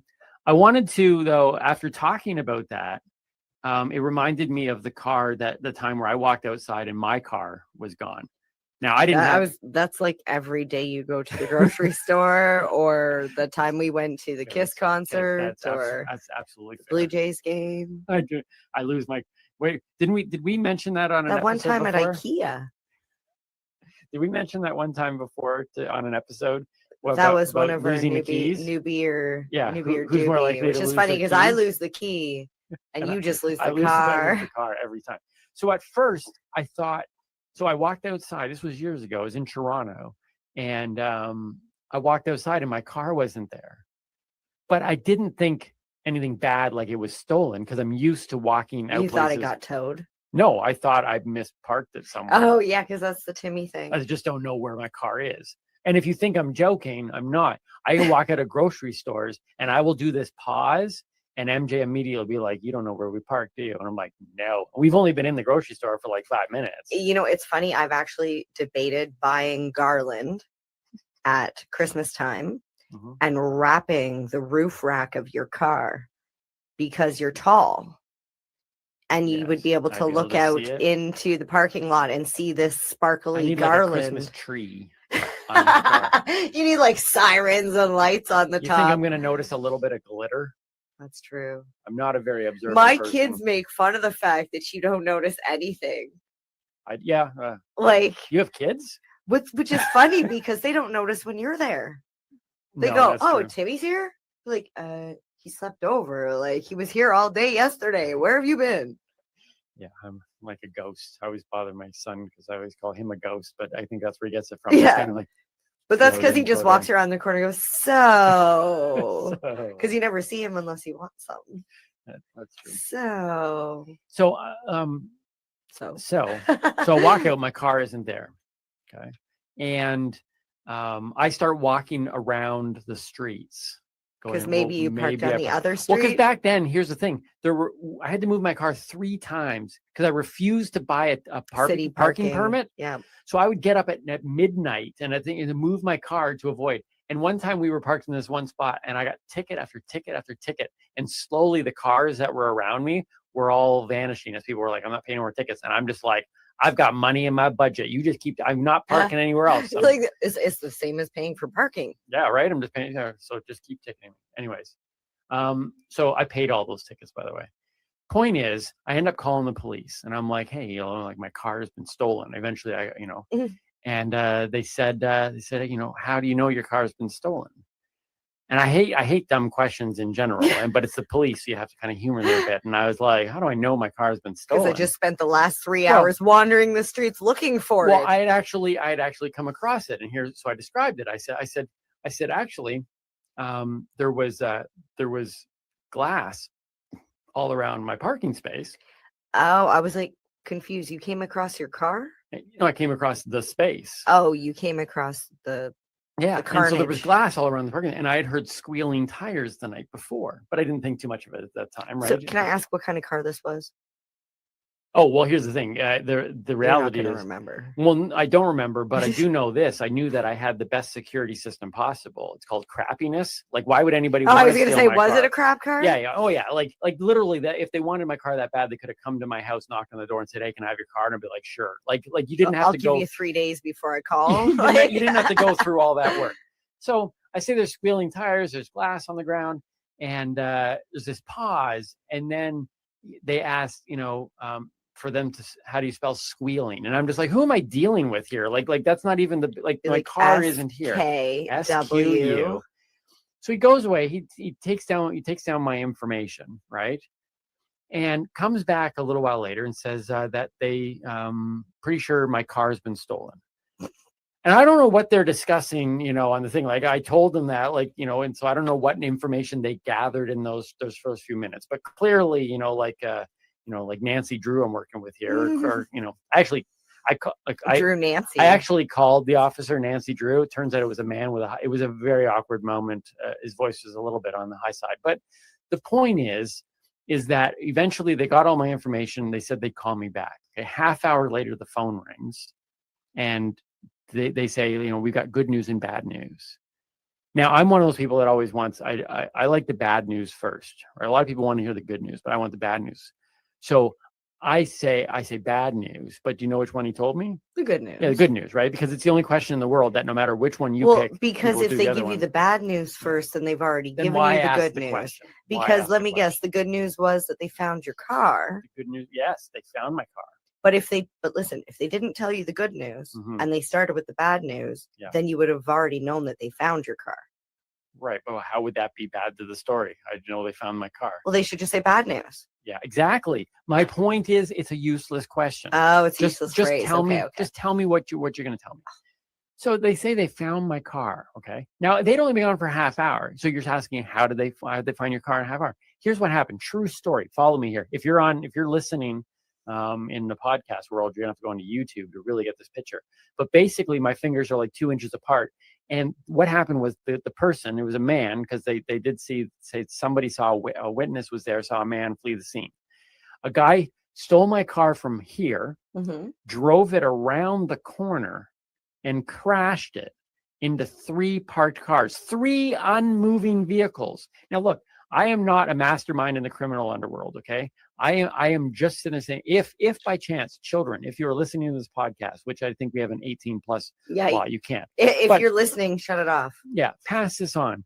If maybe you're advanced in age and you're looking for a job change, because of COVID, and you're thinking, maybe I'd go into car thievery. Maybe that's a route I'd like to take. There's some money in it. You better know how to drive a car. Right? Exactly, right? A little bit of quality control, just like that's the number one rule. Get a bicycle next time. Right? Like can you imagine somebody going into the boss of the criminal underworld and be like, hey, I'd like to apply. I'd like to be a pickpocket.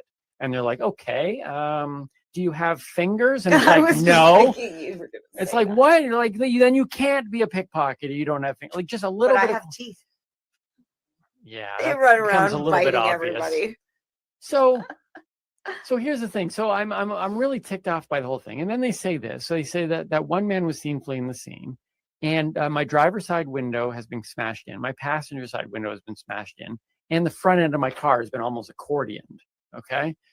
Now, in my mind, I'm sitting there thinking, wait a minute, hold on one second. One person was seen stealing my car. I understand fully why one person would smash my driver's side window, because you need access to the steering wheel. But then I'm racking my head over going, well, hold on one second. Why in the world would one man also feel the need to smash my driver's side window? Like, it's either like somebody who is like just a gratuitous, destructive individual. But did they smash it prior to the accident? Or did they just smash the driver's window, climb in, and then the other windows got smashed when he wrecked the cars? Well, I would think that because the front window wasn't smashed, that it was a smash in prior to the thing. So here's what I told the guy. I don't know. I've never stole or wrecked I don't cars, know how it all works. All I know is that I had this light bulb moment, and I was like, okay, I don't know how this all played out, but clearly the man who stole my car was British because he went to the other window first, smashed it. So now we've narrowed it down. That would make sense why he hit the cars, because he was trying to drive on the other side of the road. Right? So I thought I had broken the case wide open. Or Australian. Don't they drive on the other side in Australia I too? don't know. I live in Well, their Sterling. toilets go the other way. No, they don't. We actually had an Australian comic on calling comedians in quarantine, and we went. Oh no, it wasn't him. Yeah, we did. We checked out his toilet. And it was clogged. I think it spun the wrong way, or the other way. Anyways, my point is that I thought I had figured this whole thing out. The cop apparently wasn't impressed with my sleuthiness. So did you get insurance all covered and you got another car? It was all good? No, I don't even know, because the car was worthless. And so I ended up buying another car off of somebody else's lawn. It was a long string of buying cars off of people's lawns. So anyways, that was a true story. My car was stolen. Very unsettling, but I think I could be a policeman after that though, because I'm pretty sure I put together some pieces to solve the thing. Well, I had my car stolen once, and I will tell you, the police were no help in that matter. No? No. Have you ever stolen? Have you ever stolen a car? No, but that's what they were trying to say. They Yeah. were trying to say that I stole the car. I've never stolen a car, but apparently it's not that difficult, because the guy who stole my car clearly wasn't all there. So. Well, yeah, I do you cross wires like they do in the movies? Like, I don't know. I would tell you. How about a Teaching Timmy segment on one of these episodes? Teaching Timmy. We how to don't have the hotwire a right. car. We don't have the right people in here. I don't know how to do that. All right. I go to If you know how to hotwire a car, drop us a line. Yes. Let's close off today's episode. Yes, I'm excited. What is this midnight thrill? Okay, the Timmy's midnight thrill. So we were putting all of this stuff is all piecing together, and I thought about, after watching Dude, Where's My Car, and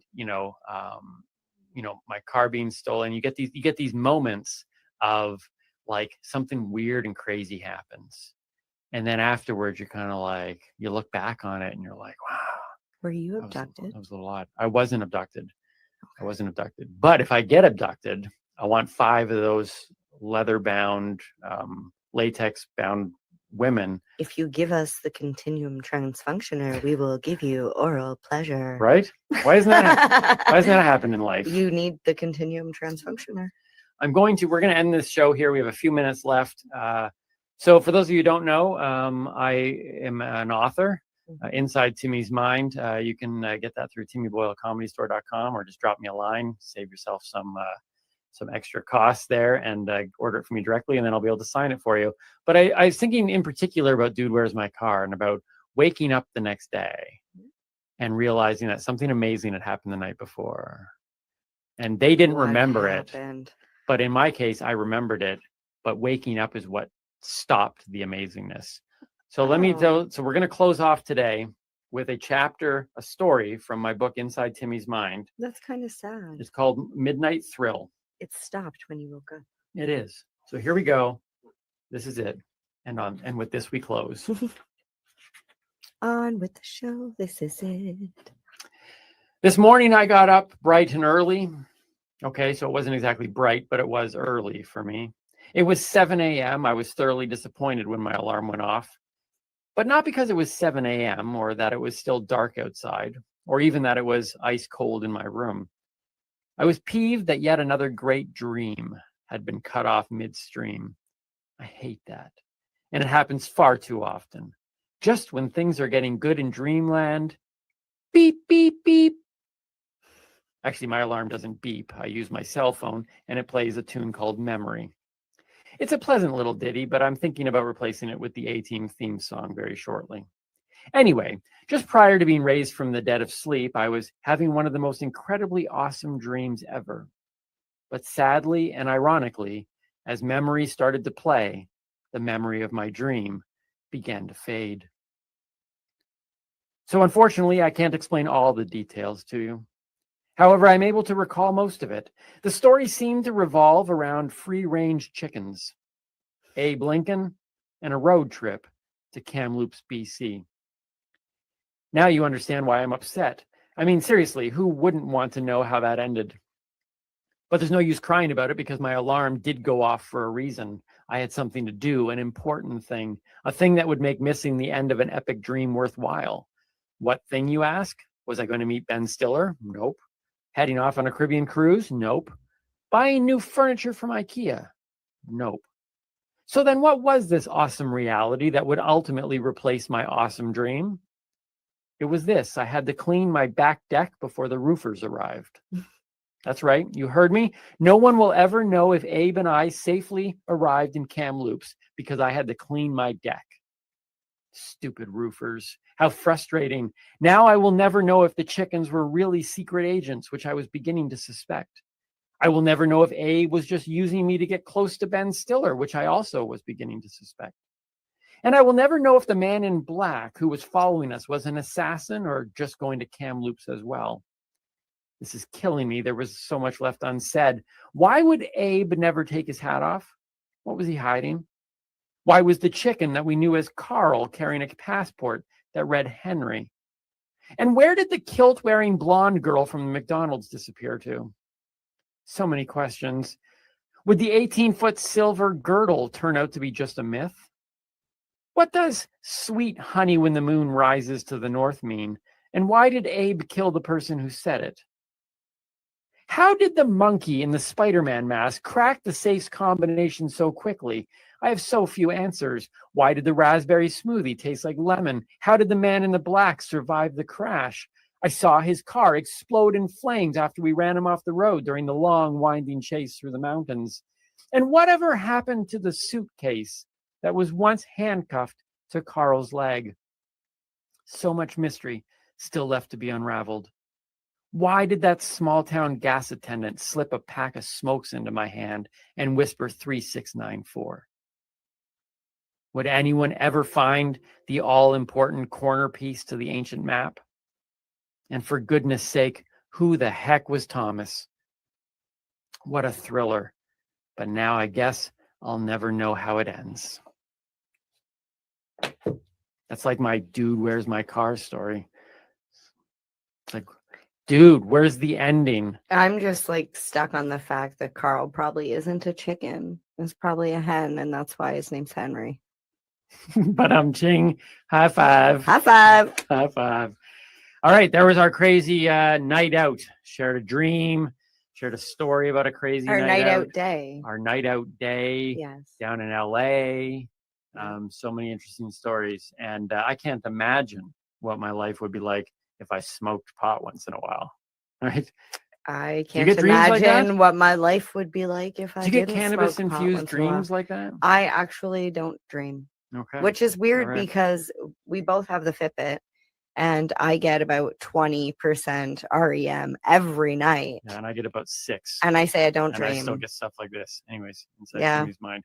All right, let's wrap this thing up, shall we? All right. Let's get out of these. get a bow. I'm so hot in this suit. I know Right? you are hot in that suit. Thank you very much. As are you. I'm not wearing a suit. No, but still hot. Ladies and gentlemen, thank you so much for tuning in. Tune in next week when we have some more random things that may or may not be true, nor interesting, or not. We'll Yes. see what happens. And Timmy will actually change again. And I will change back into my regular black shirt and blue Or jeans. maybe not. Who knows? My name's Timmy, My name's Mary Jane. Stay lifted. and keep on laughing. I think we just did it. Cheers.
car size on queen at dawn.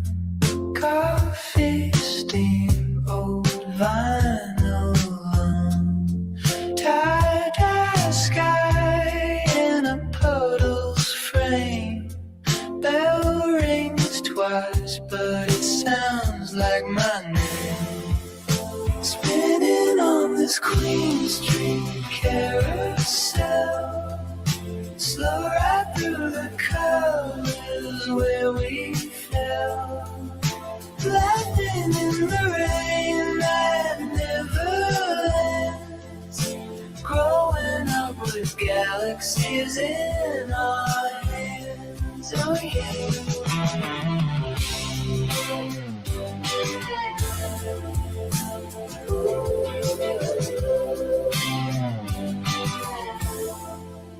Posters peel on a brick cafe. Burnt out roll spell yesterday. Corner kids trading dreams for change. Every joke soft as every face half strange. Spinning on this Queen Street carousel. Slow right through the colors where we fell. Laughing in the rain that never ends. Growing up with galaxies in our hands. Did we float or did their houses bend? Was that summer or a message we could send? You traced maps on the back of my sleeve. Said this is home if we wanna believe.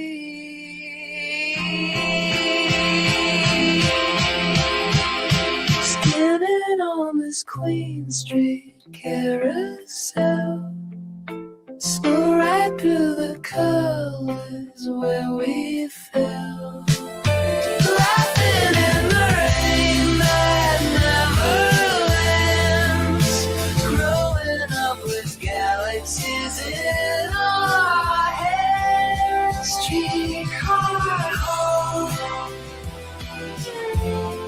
Last light low. Footprints fade where the sidewalks glow. If I close my eyes, I'm there again, riding past the same old stop. My friend.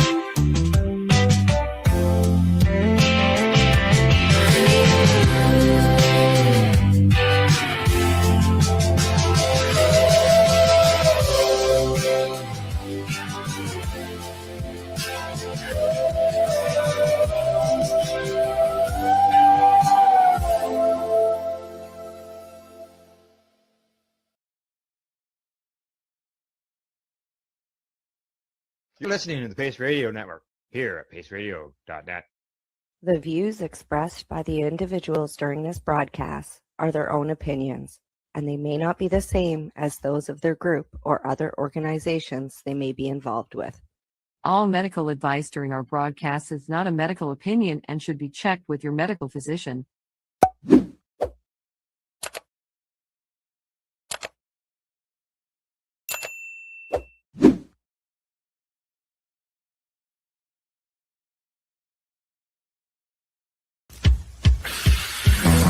Oh yeah, baby, lovely.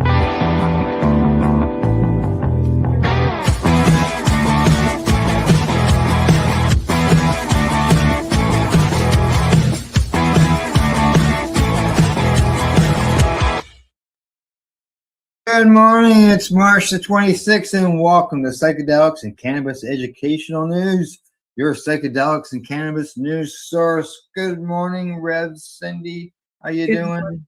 Good morning, Al. I'm doing well. How about yourself? I'm doing not too bad. Not too bad. I'm actually doing all right.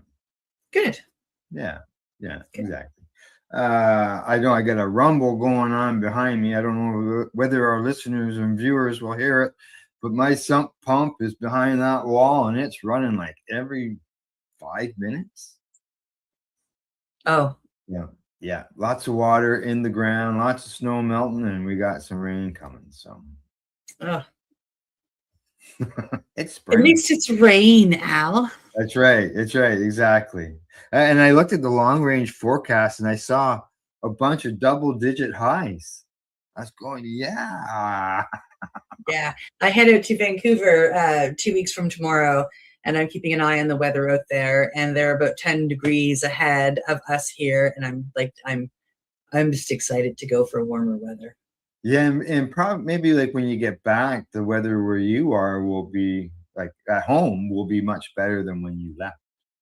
Yeah, well, I went out this time last year too, and it was the same thing. Like I went out, or maybe it was a couple of years ago. I went out, and I went out to much nicer weather. I'm like looking at all the flowers as it's like snow back home, sending my friends pictures of my feet in the sand as they're sending me pictures of their dog in the snow. Exactly. Yeah. All right. Just a reminder, everybody, hit the like and share button, please, especially if you're on Facebook, because Facebook says that we're bad people because we're spreading information and educational news about cannabis and psychedelics. So they've got us on restrictions, and they don't recommend us anymore because of that. So share away and help spread the news so that everybody can find out what's going on. Because as we saw this morning, a news story popped up on a website that we use often that we didn't see when we were planning for the show, and so we've gone ahead and included it, added it to the broadcast. Going old school. You get an extra story today, more bang for your buck. That's right, exactly. So what do you say? You get started on that? We should probably get started on that. Absolutely.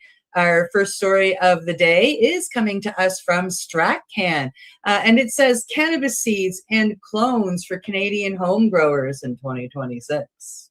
Cannabis home growers are again gearing up for the outdoor growing season, and cannabis nurseries and stores are once again bringing an array of options across Canada. For those buying their seeds and clones from the legal market, there is a growing array of options across most provinces and territories. And just note, Quebec does not allow people to grow their own cannabis at home, so they will not be available in your province. Yet. But, well, the Supreme Court has agreed with. What's that? The Supreme Court has agreed with them. Yeah, well, constituents can still speak up. We've changed other rules and laws, so I will stick the yet on the end of that because I know people that want to grow, right? We can get that changed for sure. As the days grow longer and home growers start to organize their gardens, here are a few of the options available. Now, please check your local listings for other options as well. In British Columbia, retailers can carry not only seeds, but also cannabis clones due to the province's direct delivery program, which allows growers to ship products directly to retailers. Life Cycle Botanics, a cannabis nursery on Vancouver Island, has been offering clones on special order through dozens of retailers every spring. And this year they offer 4 varieties with deliveries expected to begin in early April. The BC Cannabis Store website lists a handful of seeds from companies like Bag Seed Co., Kootenay Aeroponics, and Weathered Islands, as do numerous private retailers. In Alberta, retailers offer several options, from Freedom Cannabis's 5-pack of cannabis seeds like Silver Haze and Painted Lady CBD, along with Weathered Islands, Tiki Madman, and others. Alberta's first farm gate store, Guerrilla Gardens, also tells StratCan they plan to carry clones later this year. Nice.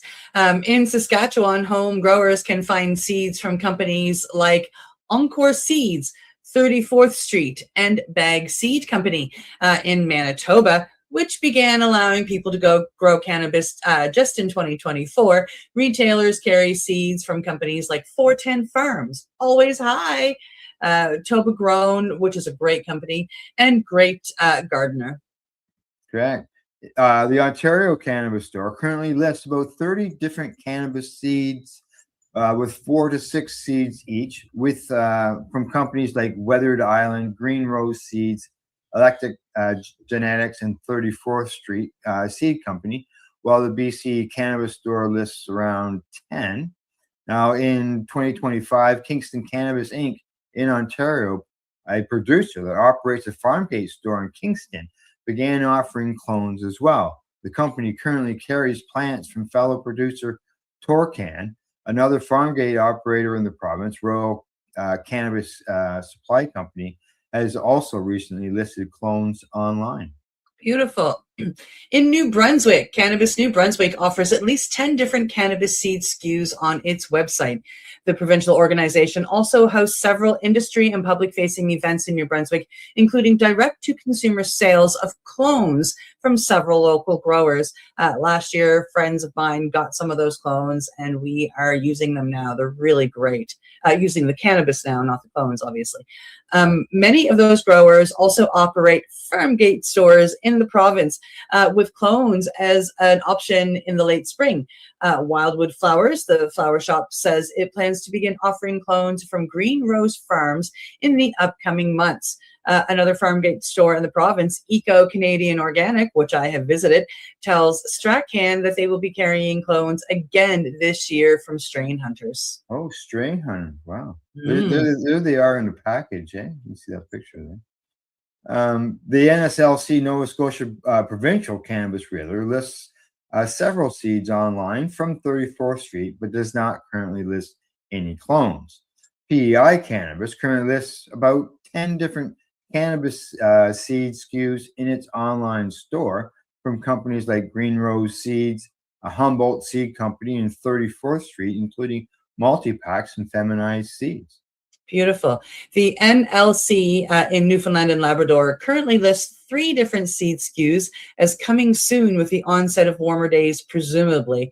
Private retailers in the province also list seeds from brands like Green Rose Seeds. In the Yukon, some retailers list seeds from brands like Pristine Seeds, Humboldt, 34th Street, and Dutch Passion. Wow. Yeah. So, you know, a lot of people like to get their clones from their friends, so on and so forth, you know, somebody that they know. For those people who don't know where they can get some clones or some seeds, you know, for some people this could be plan B, you know, some place to get them. Instead of, you know, over the years, I've seen people say, "Hey, you got any clones?" It's, you know, here it is, the middle of July, and they've been looking for months. They haven't been able to find anything. So, yeah. And I see our viewer, Ben agrees. Yeah, local growers. So there you go. So that's an option, right? It is. And, you know, that's sort of been something that you don't hear about too often, is the seeds and the clones. And, you know, thought maybe we bring that up, bring that to everybody's attention. And Yeah. I know it's going to come up in another story later on as well. Like just in a very small little bit, not Yeah. like that. It is that time of year. Most people do outdoor growing only. You know, so here we go. You know, the government's getting in on it. I look forward to the day that they respect the fact that there are indoor growers as well and have the seeds all year round. Yeah. Just the All next right. step.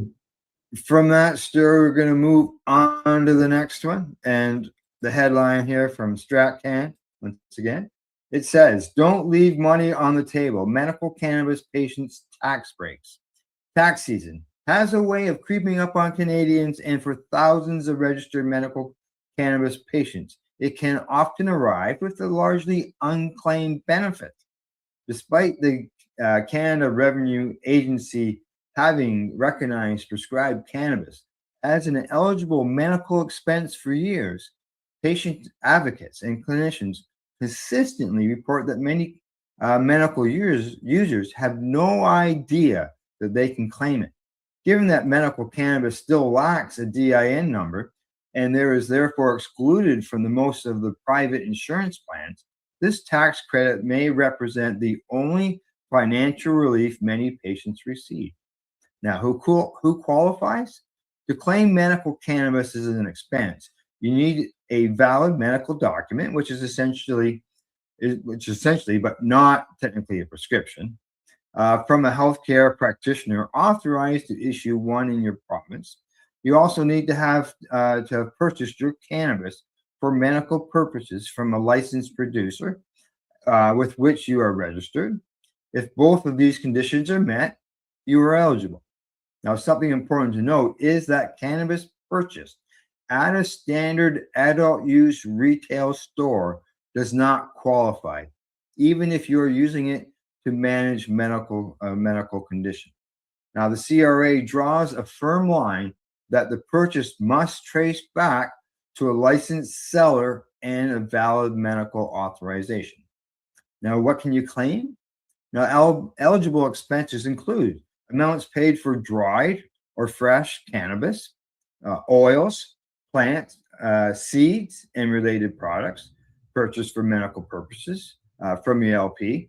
If you hold a personal production registration from Health Canada and grow your own medicine, seeds are claimable. The cost of for soil, nutrients, grow lights, pots, and electricity do not qualify. You cannot claim them. If you are unsure what falls within the eligible growing costs for your specific situation, they say it's worth consulting a tax professional. Now, one nuance worth knowing is that certain Health Canada approved medical vaporizers are considered medical devices and are therefore claimable. Medical cannabis qualifies under the medical expense tax credit, which is a non-refundable federal tax credit. You can claim the total amount of eligible medical cannabis in any 12-month period ending in the current tax year, minus the lesser of 3% of your net income or the fixed federal threshold, which for the 2025 year was $2,800. Now, how do you file? Well, you got to gather up all your receipts from your LP, and then they say that most licensed producers make these available through your online account or via email. Now, add the total to any other eligible medical expenses you plan to claim, then enter the combined figure in your T1 return. You do not need to attach your receipts from the filing when you file, but the CRA strongly recommends keeping them for at least 6 years. Now, medical expense claims draw scrutiny, and if any audit comes your way, documentation is everything. So 6 years. It's also worth noting that medical expenses do not have to align with the calendar year. You can claim any 12-month period that ends in the tax year. Now, if in couples, they say it often makes financial sense for the lower income partner to claim medical expenses, since a lower income means a lower threshold and more of the expense becoming claimable. So there you go, Cindy. As you've been talked about many times here on the show, you get your cannabis through a licensed producer. I don't know how the setup is a VAC. Well, obviously, you still got to pay for some. So you'll have some medical cannabis that you would be able to claim. Yeah, I've I've done this for years actually. Yeah. It's being somebody who's been on medical cannabis for years. Before I was with VAC, I claimed it all. I was on a disability claim as well, so it really didn't do anything for me, but I still claimed it just because I could. I've, knock wood, never been asked to back that up. Although, everything is, with a licensed producer anyway, right? And yeah, with VAC, they pay for half of my prescription right now, so I can still claim the other half.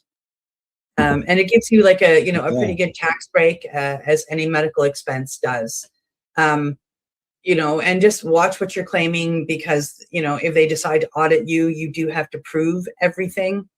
So, don't try to squeeze in the stuff that they say you can't. Like, just don't. The audit is no fun anyway, especially if you do something wrong. And so get a tax professional to do it for you and let them ask their questions and be honest. But yeah, if you're paying taxes through income tax, it can help give you a good break.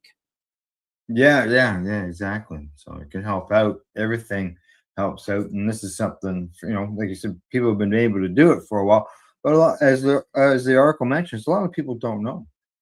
They're not aware of it. No idea. Yeah. It was actually, I was on a provincial disability claim, and they're the ones that told me about it, that I could claim my medical, where it was a prescription medical expense. It was, this is what you do. So the tax people didn't know, but the provincial, local disability / social services office knew. Good. Yeah. There you go. All right. We shall move on. Absolutely. I'm gonna click some buttons here. We're gonna head on to the next story, which is coming to us from Ganjapreneur. Federal bill in the United States would give state legal cannabis companies access to banking services. Whew, that's a big one. A long-standing issue in the United States cannabis industry may finally be inching towards resolution: access to banking. According to Ganjapreneur, federal lawmakers have introduced legislation that would allow cannabis businesses operating legally under state laws to access traditional financial services, something that has remained largely out of reach due to federal prohibition. Even in states where cannabis is fully legal, many companies are still forced to operate on a largely cash basis. That's because banks and financial institutions are regulated at the federal level, where cannabis is still classified as an illegal substance. The proposed bill would create protections for banks, ensuring that they can work with cannabis companies without fear of federal penalties. Supporters say this is a critical step for both safety and transparency. And this affects more than just the United States. It will affect our banking as well up here in Canada. Handling large amounts of cash creates a lot of obvious risks, including theft, fraud, and difficulties tracking transactions. One industry advocate has previously described the situation as a public safety issue hiding in plain sight. Access to banking would also allow cannabis businesses to obtain loans, process payroll way more easily, and integrate into broader economy like any other regulated industry. While similar bills have been introduced in the past, progress is often stalled in Congress. Still, the momentum appears to be building as more states legalize cannabis and the economic footprint of the industry continues to grow. If passed, the legislation could mark a major turning point, bringing one of the fastest growing industries in North America out of financial isolation and into the mainstream banking system. Well, Al, what do you think about that? I think it's just going to be added on to the long struggle that goes on for these businesses, and for them to do something about it. It's just ridiculous. Yeah. They don't mind these businesses having to carry all this cash. Like it's there's so much going on there. There is, like when you take your cash, you got to carry your cash. Then you have to beyond trust your employees. Like they talk about not being able to follow all the transactions, and that's true. So you really got to be able to trust your employees that it's going into the cash register and not into pockets. Stores gotta have a vault just for the cash. Yeah, there's so much that goes on with it, not just that stuff, but as they said in the article, loans and payroll.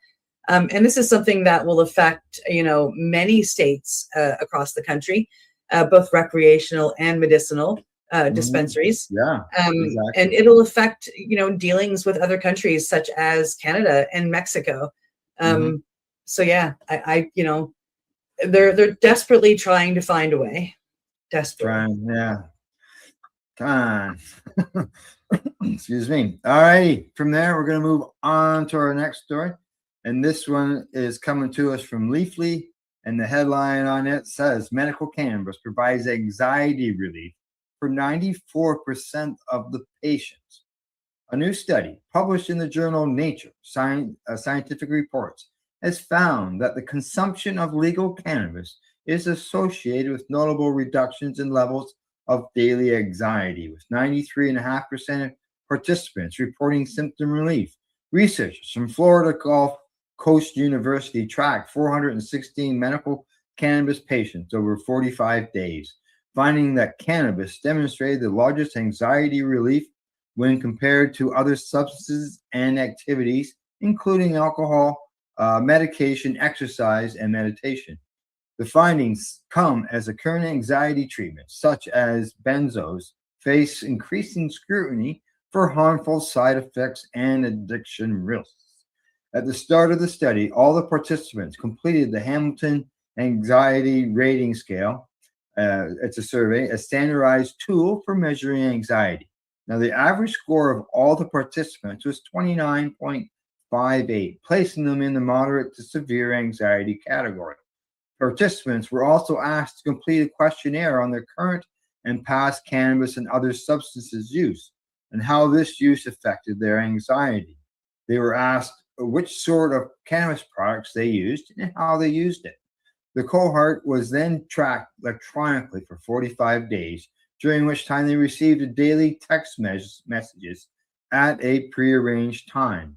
In the message, a link to the questionnaire probed participants on their level of anxiety before and after using their medical cannabis, their cannabis use of the day, and they asked them to provide information on any of the activities that they engaged in.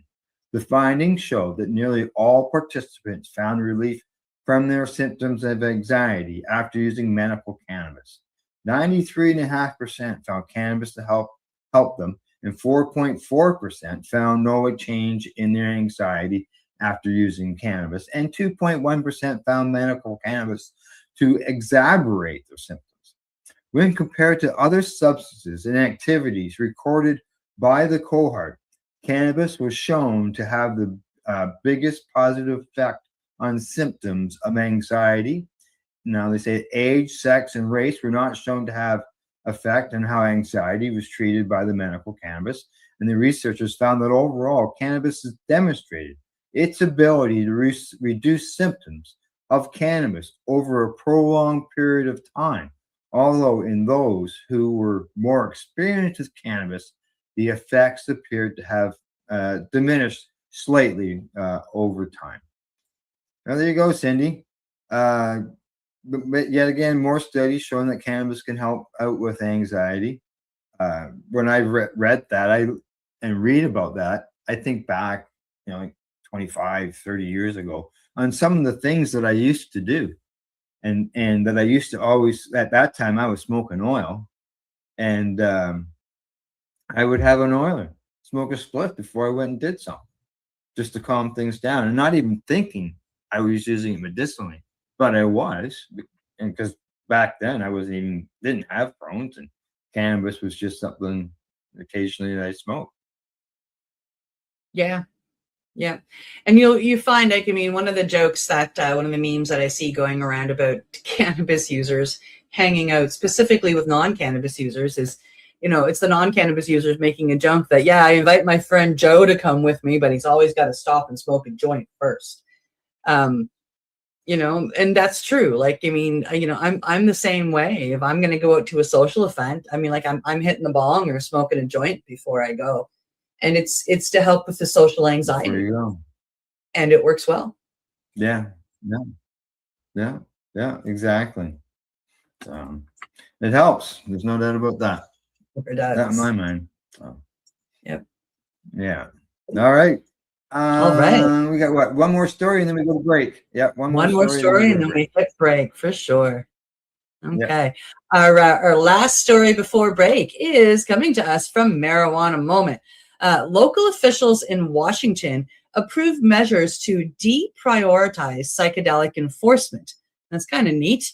A local government in Washington state is taking steps towards a softer approach on psychedelics without fully legalizing them. According to Marijuana Moment, officials have approved a measure that would deprioritize law enforcement efforts related to psychedelic substances, including psilocybin.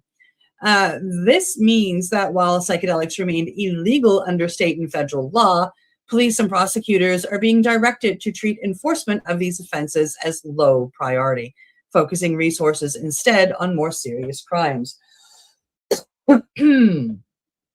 Supporters of the measures say it reflects shifting public attitudes and growing scientific evidence around the therapeutic potential of psychedelics. Many advocates argue that criminalizing personal use diverts resources away from far more pressing public safety concerns.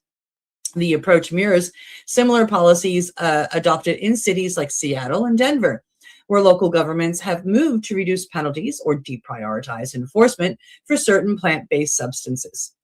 Critics, however, caution that deprioritization can create confusion.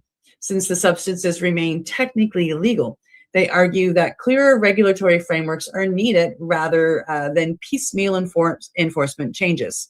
Still, the move signals a broader trend. Psychedelics are increasingly being viewed through a public health and research lens rather than purely a criminal one. While not legalization, measures like this often serve as early indicators of where policy may head next. And I'm hoping that it's a bright light that is shining on legalization from this. Yes, exactly. It's a start, right? They deprioritize it. They did that with cannabis in certain spots in the States. And now places are doing it with psychedelics. They also state in the article that this does not mean to encourage driving under the influence or using these psychedelics in public places, selling them to people, or commercially manufacturing. It's just like if you get caught with some, they'll take it and go, "Oh, bad person." Yeah, or maybe ignored. Maybe you'll get something else instead, or depends on the situation where you're involved in. So it's good to see. Like I say, it's a opportunity to eventually get to that point of legalization, because when it becomes a low priority and people see that the sky hasn't fallen, they become more open to things like that. So. Yep. All right. Anything else on that story before we go to break? I don't think so. I think it's time for break. All right. That's it. We'll be back in about 3 minutes. You're watching Psychedelics and Cannabis Educational News here at paceradio.net and 420pace.ca. You're listening to the Pace Radio Network here at paceradio.net. Camelford Lifestyle Shop, open Monday to Friday from 10 till 7 p.m. or by chance. Check out our flags, our t-shirts, plus our hats, and look of that supply of rolling papers, plus much more. We've got bongs and your favorite herbal vaporizers. Look at all the incense we have, as well as for those who collect knives, check out these knives in our collection. And while you're here, stop in to see Shay at the piercing room, where you can get poked by Shay. Daily deals, check them out. Camelford Lifestyle Shop, 17 Bridge Street West, Camelford, Ontario.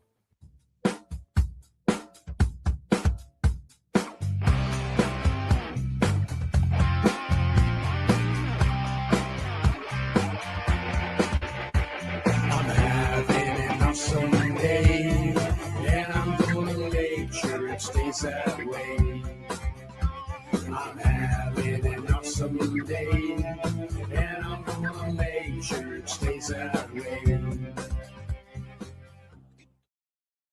Limestone City Hydroponics is Kingston, Ontario's hydroponics shop. Take your growing to the next level and create the optimal environment with a tent kit, or maximize your yield with an ebb and flow flood table kit. Either way, Limestone City Hydroponics has more sizes and options to fit your needs. Are you looking for the power of the sun that adapts to your budget? Then look no further, as they have professional grow lighting. They have indoor grow systems that are easy and cost effective, with many options to fit your living space and lifestyle. Cultivate your growing potential. We have everything you need to succeed. And if you can't make it to the store, they offer local delivery to the greater Kingston area. Remember, when you're looking for experts to help you grow, then look no further than the locally owned Limestone City Hydroponics, 105 Sunderland Drive in Kingston, Ontario. Call them at 613-548-0420. Rerolled Saturdays. Check it out. Nothing but non-stop cannabis and psychedelic programming. Find it at 420pace.ca. You're listening to the Pace Radio Network here at paceradio.net. And you're watching Psychedelics and Cannabis Educational News. Cindy, we have 4 more stories to go. Some stuff on alcohol, tobacco, as well as some information on cannabis sales here in the country. And one interesting story about the fact that if you get the group together with your friends, 3 or 4 of your friends, and you share doobies, that you are a criminal. You are a criminal organization. So we'll get into that during the second half of the show. Find out what that's about. We had a couple friends over last weekend. We're out in the deck smoking doobies. There was 4 of us out there. You could be in trouble. I wouldn't admit that on TV. Yeah, I wouldn't admit that either. All right, so we'll get started with the first story since coming back from the break, and it's coming to us from StratCan. The headline on that says that Canadian cannabis sales licensed space up as extracts and edibles gain market share. The latest sales and inventory figures from Health Canada indicate that total cannabis sales in the medical and recreational markets were up 23% in the third quarter of 2025 compared to the third quarter of 2024. Now, dried cannabis continue to account for the largest share of total of medical and non-medical sales at 48%. That's almost 13 million units. Although its overall share continues to shrink from 50% in the second quarter of 2025 and 51% from the third quarter of 2024. Now, the second largest cannabis product category after dried cannabis flower was the extracts at 28%, which includes the fast-growing vape pen category. This was up from 25% in the previous quarter and 24% year over year. Now, for non-medical sales, edible cannabis was the third largest product category at 24% of the market share, which is down 1% from 25% in the previous quarter. Now, sales of dried cannabis, edibles, and extracts for non-medical purposes were up quarter over quarter and year over year in July, August, and September. Cannabis topicals, sales, seeds, and sales of vegetative plants, clones, as we mentioned earlier, were up year over year, but down from the previous quarter. Now, for medical sales of dried cannabis for medical purposes, they declined by 5% quarter over quarter and 16% year over year. Sales for edible cannabis in the medical cannabis stream were up significantly at 29% compared to the third quarter of 2024 and up 6.2% from the second quarter of 2025. Topical sales remained essentially flat compared to the prior 3 months, but showed robust 15% growth compared to the previous year. Now, cannabis extracts saw moderate year-over-year growth of 10%, but they declined by 4% in the most recent 3 months. And the sales of cannabis plants through the medical stream were down 54% compared to the previous quarter. They were up by 53% year over year.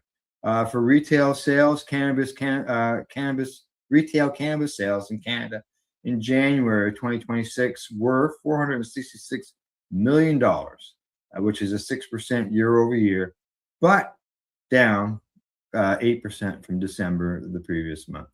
So there you go, Cindy. Some numbers, some medical cannabis numbers in there as well, stating on how they're going.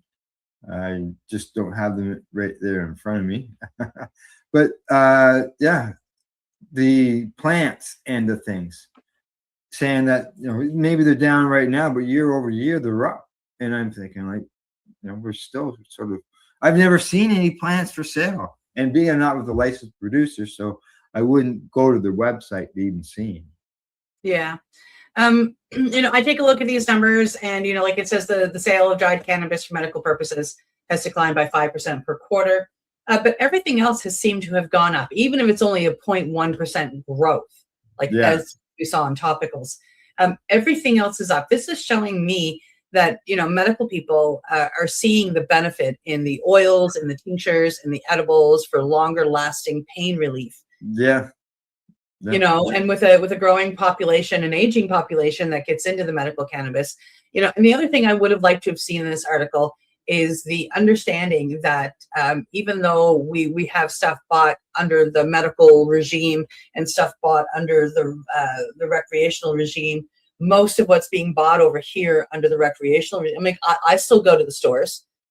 Like, oh look, I don't want to roll my joints today. I'm going to go buy some pre-rolls. Yeah, I'm the same way. If I go to buy something that I don't produce myself, that I can't do myself, that's the same thing. I'm using it for medical purposes, but it would go underneath the retail end of things. Yeah, exactly. So I say that there's got to be a percentage under that that retail or recreational side that is most definitely by the people who have prescriptions. And I would almost like to see a poll to see where that's sitting on average. It'd be nice, eh? Yeah, it'd be interesting. Yeah. Right. Yeah. Because there's more than just you and I doing that. There's tons of people. So exactly. All righty, on to the next story we go. For sure. And this one is coming to us from LymeDisease.org. It's a good time of year to remind people that, we have ticks, and here in Nova Scotia, they run flippin' rampant. So this story caught my eye for that reason. Psilocybin from psychedelic mushrooms may help persistent Lyme disease. Researchers and patient advocates are beginning to explore whether psychedelics could offer relief for individuals living with persistent Lyme disease, a condition that can cause long-term neurological and physical symptoms even after the standard treatments. According to a report from LymeDisease.org, some patients are turning to psilocybin in an effort to manage symptoms such as chronic pain, depression, fatigue, and cognitive difficulties, often referred to as brain fog. While formal clinical research in this specific area is still limited, anecdotal reports suggest that psilocybin may help some individuals improve their mood, their mental clarity, and overall quality of life. Scientists are particularly interested in psilocybin's effects on the neural inflammation and brain connectivity. Persistent Lyme disease is believed by some researchers to involve inflammatory processes in the nervous system. And psychedelics are being studied for the potential anti-inflammatory and neuroplastic effects. However, experts caution that evidence is still emerging and controlled clinical trials are needed to determine safety, effectiveness, and appropriate treatment protocols. Real-world evidence is a little different. The article also highlights the reality that many patients with persistent Lyme disease struggle to find effective treatments with conventional medicine, leading them to explore alternative approaches. As psychedelic research expands, conditions like persistent Lyme disease may become part of future investigations. I sure hope so, especially as scientists look beyond traditional psychiatric applications and into broader neurological and inflammatory disorders.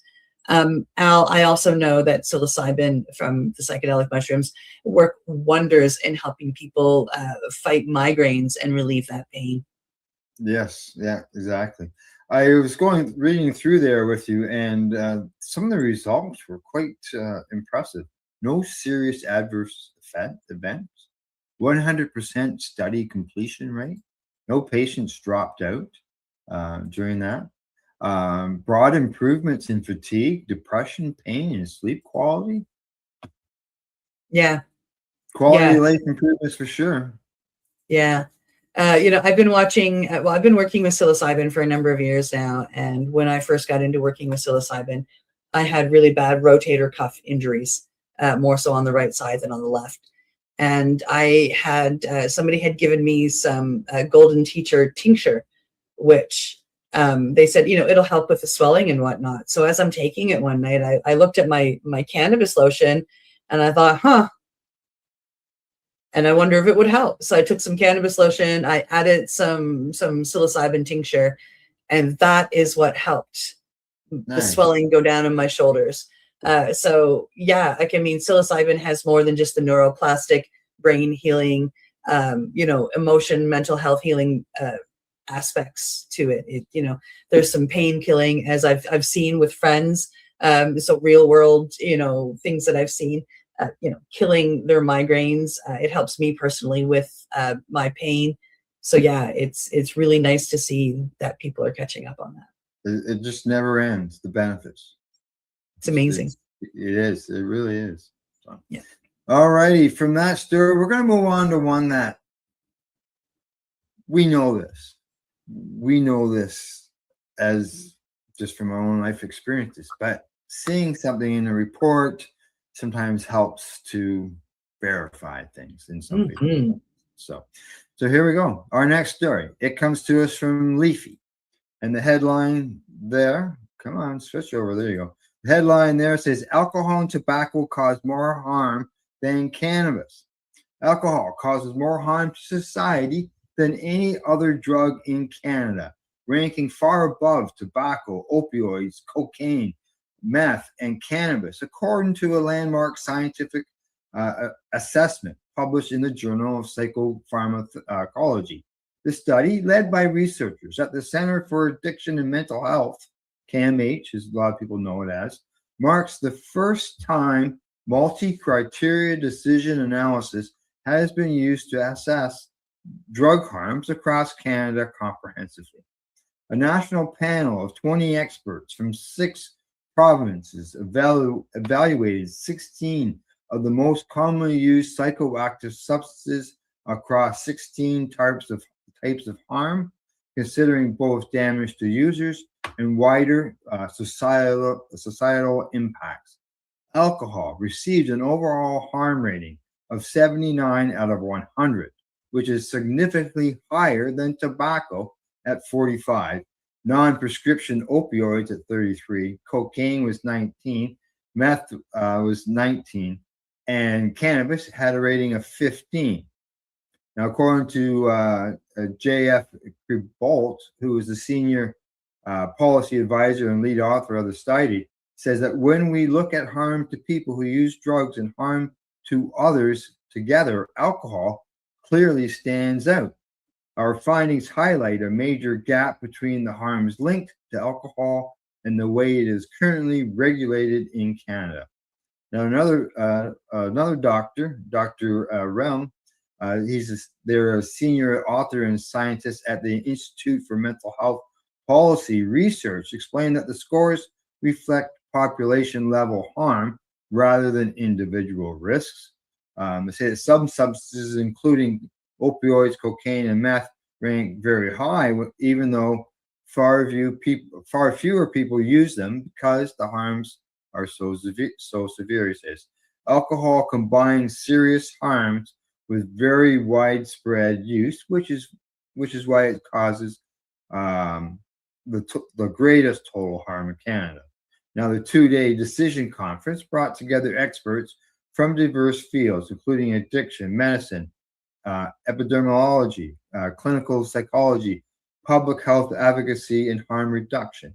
The first scored each drug on a scale of 0 to 100 for each type of harm.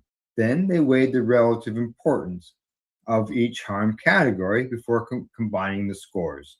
The 16 types of harm evaluated included short and long-term physical and mental health effects, social harms, such as loss of relationships and employment, and wider impacts, including economic costs, environmental damage, and international consequences. The study noted that while some illegal drugs scored lower overall due to lower prevalences of use, prohibition itself creates additional harms. These included unregulated supply in which content and potency are variable, as well as risky consumption patterns, such as using alone or sharing equipment. The Canadian research team acknowledged several limitations, including that household surveys may significantly underestimate the prevalence of harmful and dependent drinking, and that the study focused solely on harms without accounting for potential benefits substances might have to the individuals or society as a whole. Nevertheless, they concluded that the findings underscore a failure to adopt policies to address alcohol-related harms despite the known health harms and the existence of proven policy measures. So there's another study, Cindy, that takes the total of everything and shows that alcohol is still the worst drug, because this was done in the UK by a Dr. McNutt, and he said the same thing after his evaluation, that alcohol caused the most damage to society, not only to the person, but collateral damage, how so many people were affected by it. Yeah. It's I noticed that the top three were alcohol, cigarettes, and prescription drugs. The top three are things that are legal, and they're things that people barely bat an eye for. Like, I mean, if you see somebody like smoking outside a store, like nobody says anything to that person. No. They just walk by because it's legal. Now, if that person was smoking a joint, even though here in Canada it's legal, there's still, excuse my language, a fuck ton of stigma. Mm-hmm. So if that were me sitting outside smoking a joint, I'd get all kinds of everything. But there's very few people that'll say something to a cigarette smoker. Oh, yeah. Yeah. Right? Yeah. There are bars all over the place. There are legal consumption sites for alcoholics everywhere. Oh, for sure. Safe consumption sites is what they are. Yes, they are a safe consumption site for alcoholics. Yep. And even that safe consumption site, if the person is deemed too drunk, they're not looked after. They're cut off and kicked out. And what is that going to do to an alcoholic? That's going to piss them off. And what are they going to do? They're going to go take it out on loved ones. They're going to buy black market alcohol, somebody's moonshine from their basement, because there are still all kinds of those people out there too. Yeah, oh yeah. Or something gets destroyed on the way home. Yep. Yeah. So I mean, that's what happens with alcohol. Tobacco is another highly addictive substance. Yeah. And like, Lord knows, I mean, like I could tell you the stories about what I did to get cigarettes back in the day, that I'm completely and utterly ashamed about. And then, then there's prescription meds, which are way easier to get. Way easier to get. Like, you just put together your, and with me, like, sadly, I didn't even need a story. I just went in, I have this pain, I have that pain, I have this mental injury, I have that mental injury. And they just kept throwing drugs at me. Here you go. Have this. Oh, I've got side effects from this. Okay, we'll take these two. That'll get the side effects away. Well, now I have this. Well, here's more drugs for you. And next thing you know, I'm taking piles of drugs 3 times a day legally. Correct. Exactly. Right. Yep. So, yeah. And, and I understand that, fentanyl on the street is, if you look at one thing if you look at one person, the worst thing they can do is fentanyl that can kill them. But that's illegal. It's harder to get, so that's why they say alcohol is the worst, because once you hit a certain age here in Canada, depending on what province you're in, you can walk in the store and buy it. Nobody's going to availability. Yeah. The availability makes it. Yeah. And then you get drunk, and then you get addicted, and then it is definitely the gateway drug. Yeah. All righty. On to our last story of the day. Yes, our last story of the day is coming to us from Marijuana Moment. The headline on this one kind of made me chuckle. People who regularly gather to smoke cannabis with their friends could be deemed a criminal gang and deported under the House bill, Congresswoman warns. So interesting. Don't go down to the United States and gather with friends, apparently. A controversial proposal in the United States is raising alarms among cannabis advocates and civil liberties groups. According to Marijuana Moment, a member of Congress is warning that a new House bill could have unintended consequences, including the possibility that people who regularly gather to use cannabis could be classified as part of a criminal gang under certain legal definitions. The concern is tied to how the legislation defines gang activity in relation to controlled substances. Because cannabis remains illegal at the federal level, even in states where it is legal, some interpretations could potentially sweep in otherwise lawful behavior. Critics argue that such a definition could disappropriately impact immigrants who may face severe consequences, including deportation, if accused of gang affiliation under federal law. One lawmaker described the risk as deeply concerning, warning that ordinary social behavior could be mischaracterized in ways that carry serious legal consequences. Supporters of the bill say it is intended to target organized crime networks, not casual cannabis users. However, advocates say vague language in legislation can sometimes lead to broader enforcement than originally intended. The situation highlights an ongoing tension in U.S. cannabis policy. While legalization continues to expand at state level, federal law has not fully caught up, creating legal gray areas that can have real-world consequences. For now, the bill remains under discussion. It's going to be an interesting one.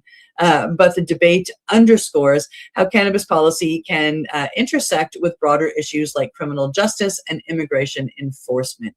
Well, Al, what do you think of that one?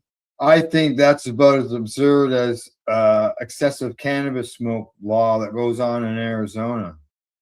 Like, come on. Like, this is just ridiculous. As Jamie Raskin says here, he says that, for example, the bill states a criminal gang is an ongoing group, club, organization, or association of 5 or more people that has one of its primary purposes of commission, which includes felony drug offense, including felony simple possession for marijuana. This could mean a group of high school kids who regularly gather to smoke cannabis, even in a state where it's lawful, could be deemed a criminal gang. Isn't that how 420 got started? A group of kids getting together? Just being at 420 is around the corner. I thought I'd connect that in there. But this is ridiculous. Yeah. Yeah. Yeah.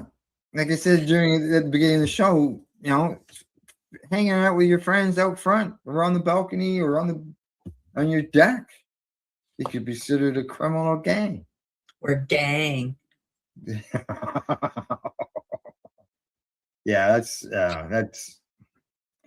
foolish. Not right. Yeah. Foolish. It's foolish.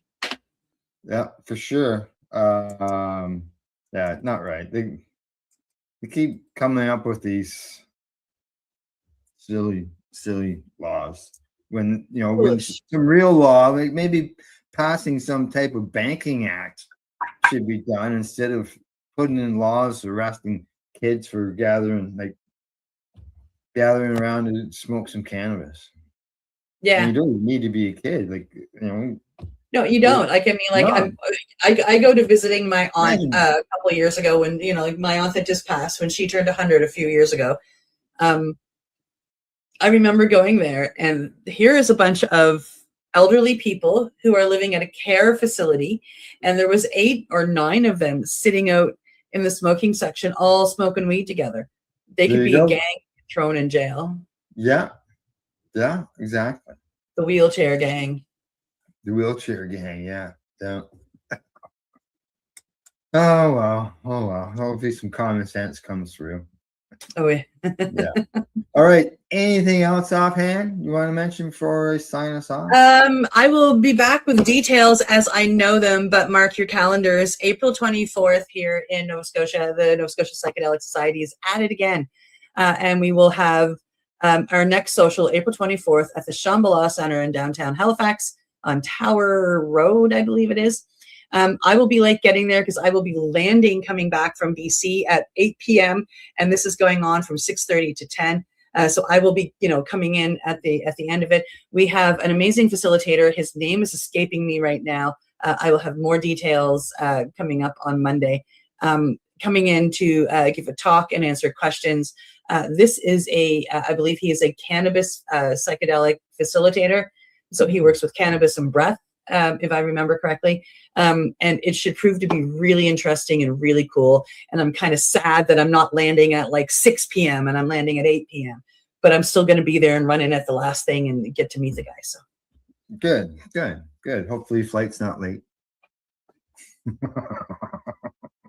All right. Other than that, that's the report for today. Thanks to our buds at the Camelford Lifestyle Shop, addies.ca, and Limestone City Hydroponics .ca as well. Thanks for everybody for tuning in. Thanks for listening as well as watching. And as always, don't forget to educate, medicate, and do not incarcerate for silly laws too. You're listening to the Pace Radio Network here at paceradio.net. The opinions of the individuals during this broadcast are their own and may not be the opinions of their group or other organizations they may be involved with. All medical advice during our broadcast is not a medical opinion and should be checked with your medical physician.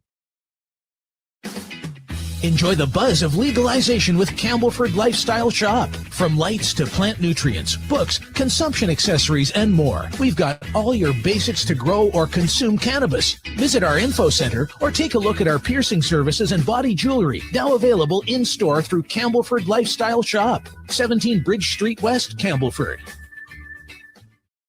Limestone City Hydroponics is Kingston, Ontario's hydroponics shop. Take your growing to the next level and create the optimal environment with a tent kit or maximize your yield with an ebb and flow flood table kit. Either way, Limestone City Hydroponics has more sizes and options to fit your needs. Are you looking for the power of the sun that adapts to your budget? Then look no further as they have professional grow lighting. They have indoor grow systems that are easy and cost effective with many options to fit your living space and lifestyle. Cultivate your growing potential. We have everything you need to succeed. And if you can't make it to the store, they offer local delivery to the greater Kingston area. Remember, when you're looking for experts to help you grow, then look no further than the locally owned Limestone City Hydroponics, 105 Sunderland Drive in Kingston, Ontario. Call them at 613-548-0420. We are people advocating cannabis education here at paceradio.net. Every day, every week, we there. Same time, same seat. Wait for it and white bike. Roll out the mat, press play. Same little chair, same ashtray. Neighbors know it's that showtime. Laughing at the clock as it slides by. I got the snacks in a brown bag, notebook full of wild plans, big flags. We tune in, tune out, feel straight. Calendar locked for the same day. Yeah. We doing it, doing it, doing it. The 420 pace, daily vibes, weekly waves in the same space. From sunrise talk to the late night glow. It's a ritual, you already know. We doing it, the 420 pace. Every laugh leave a mark we can't erase. Link up, kick back for the show. Same time next week, say yeah, say yo, yo. Chat about life, chat about love. Little side eye when you call my bluff. We disagree, then we crack up. 2 cups, 1 couch, 1 love. You drop gems in your soft tone. I drop jokes and you grab your phone. Clips and bits for the crew to see. Don't post that, but you still click send on me. We doing it, the 420 pace. Daily vibes, weekly waves in the same space. From sunrise talk to the late night glow. It's a ritual, you already know. We doing it, the 420 pace. Every laugh leave a mark we can't erase. Link up, kick back for the show. Same time next week, say yeah, say yo. One spark, one joke. Then another from the weekday stress to the weekend cover. If you miss one, you feel that hole. Like a skip step in a tight road. So we line up time like traffic.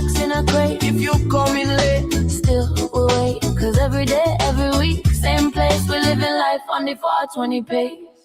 We're doing it, the 420 pace. Daily vibes, weekly waves in the same space. From sunrise talk to the late night glow.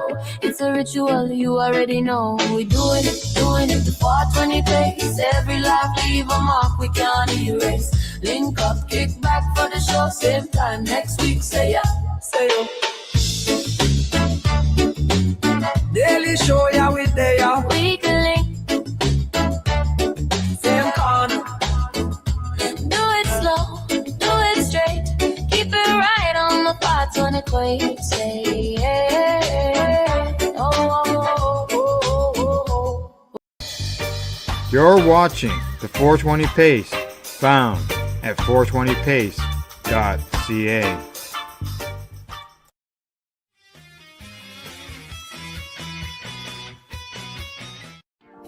You've been watching Rerolled Saturdays. Thank you to our guests, our hosts, and our viewers. Up next, Rerolled Saturday Nighttime Edition. It gets started at 4 p.m. See you then.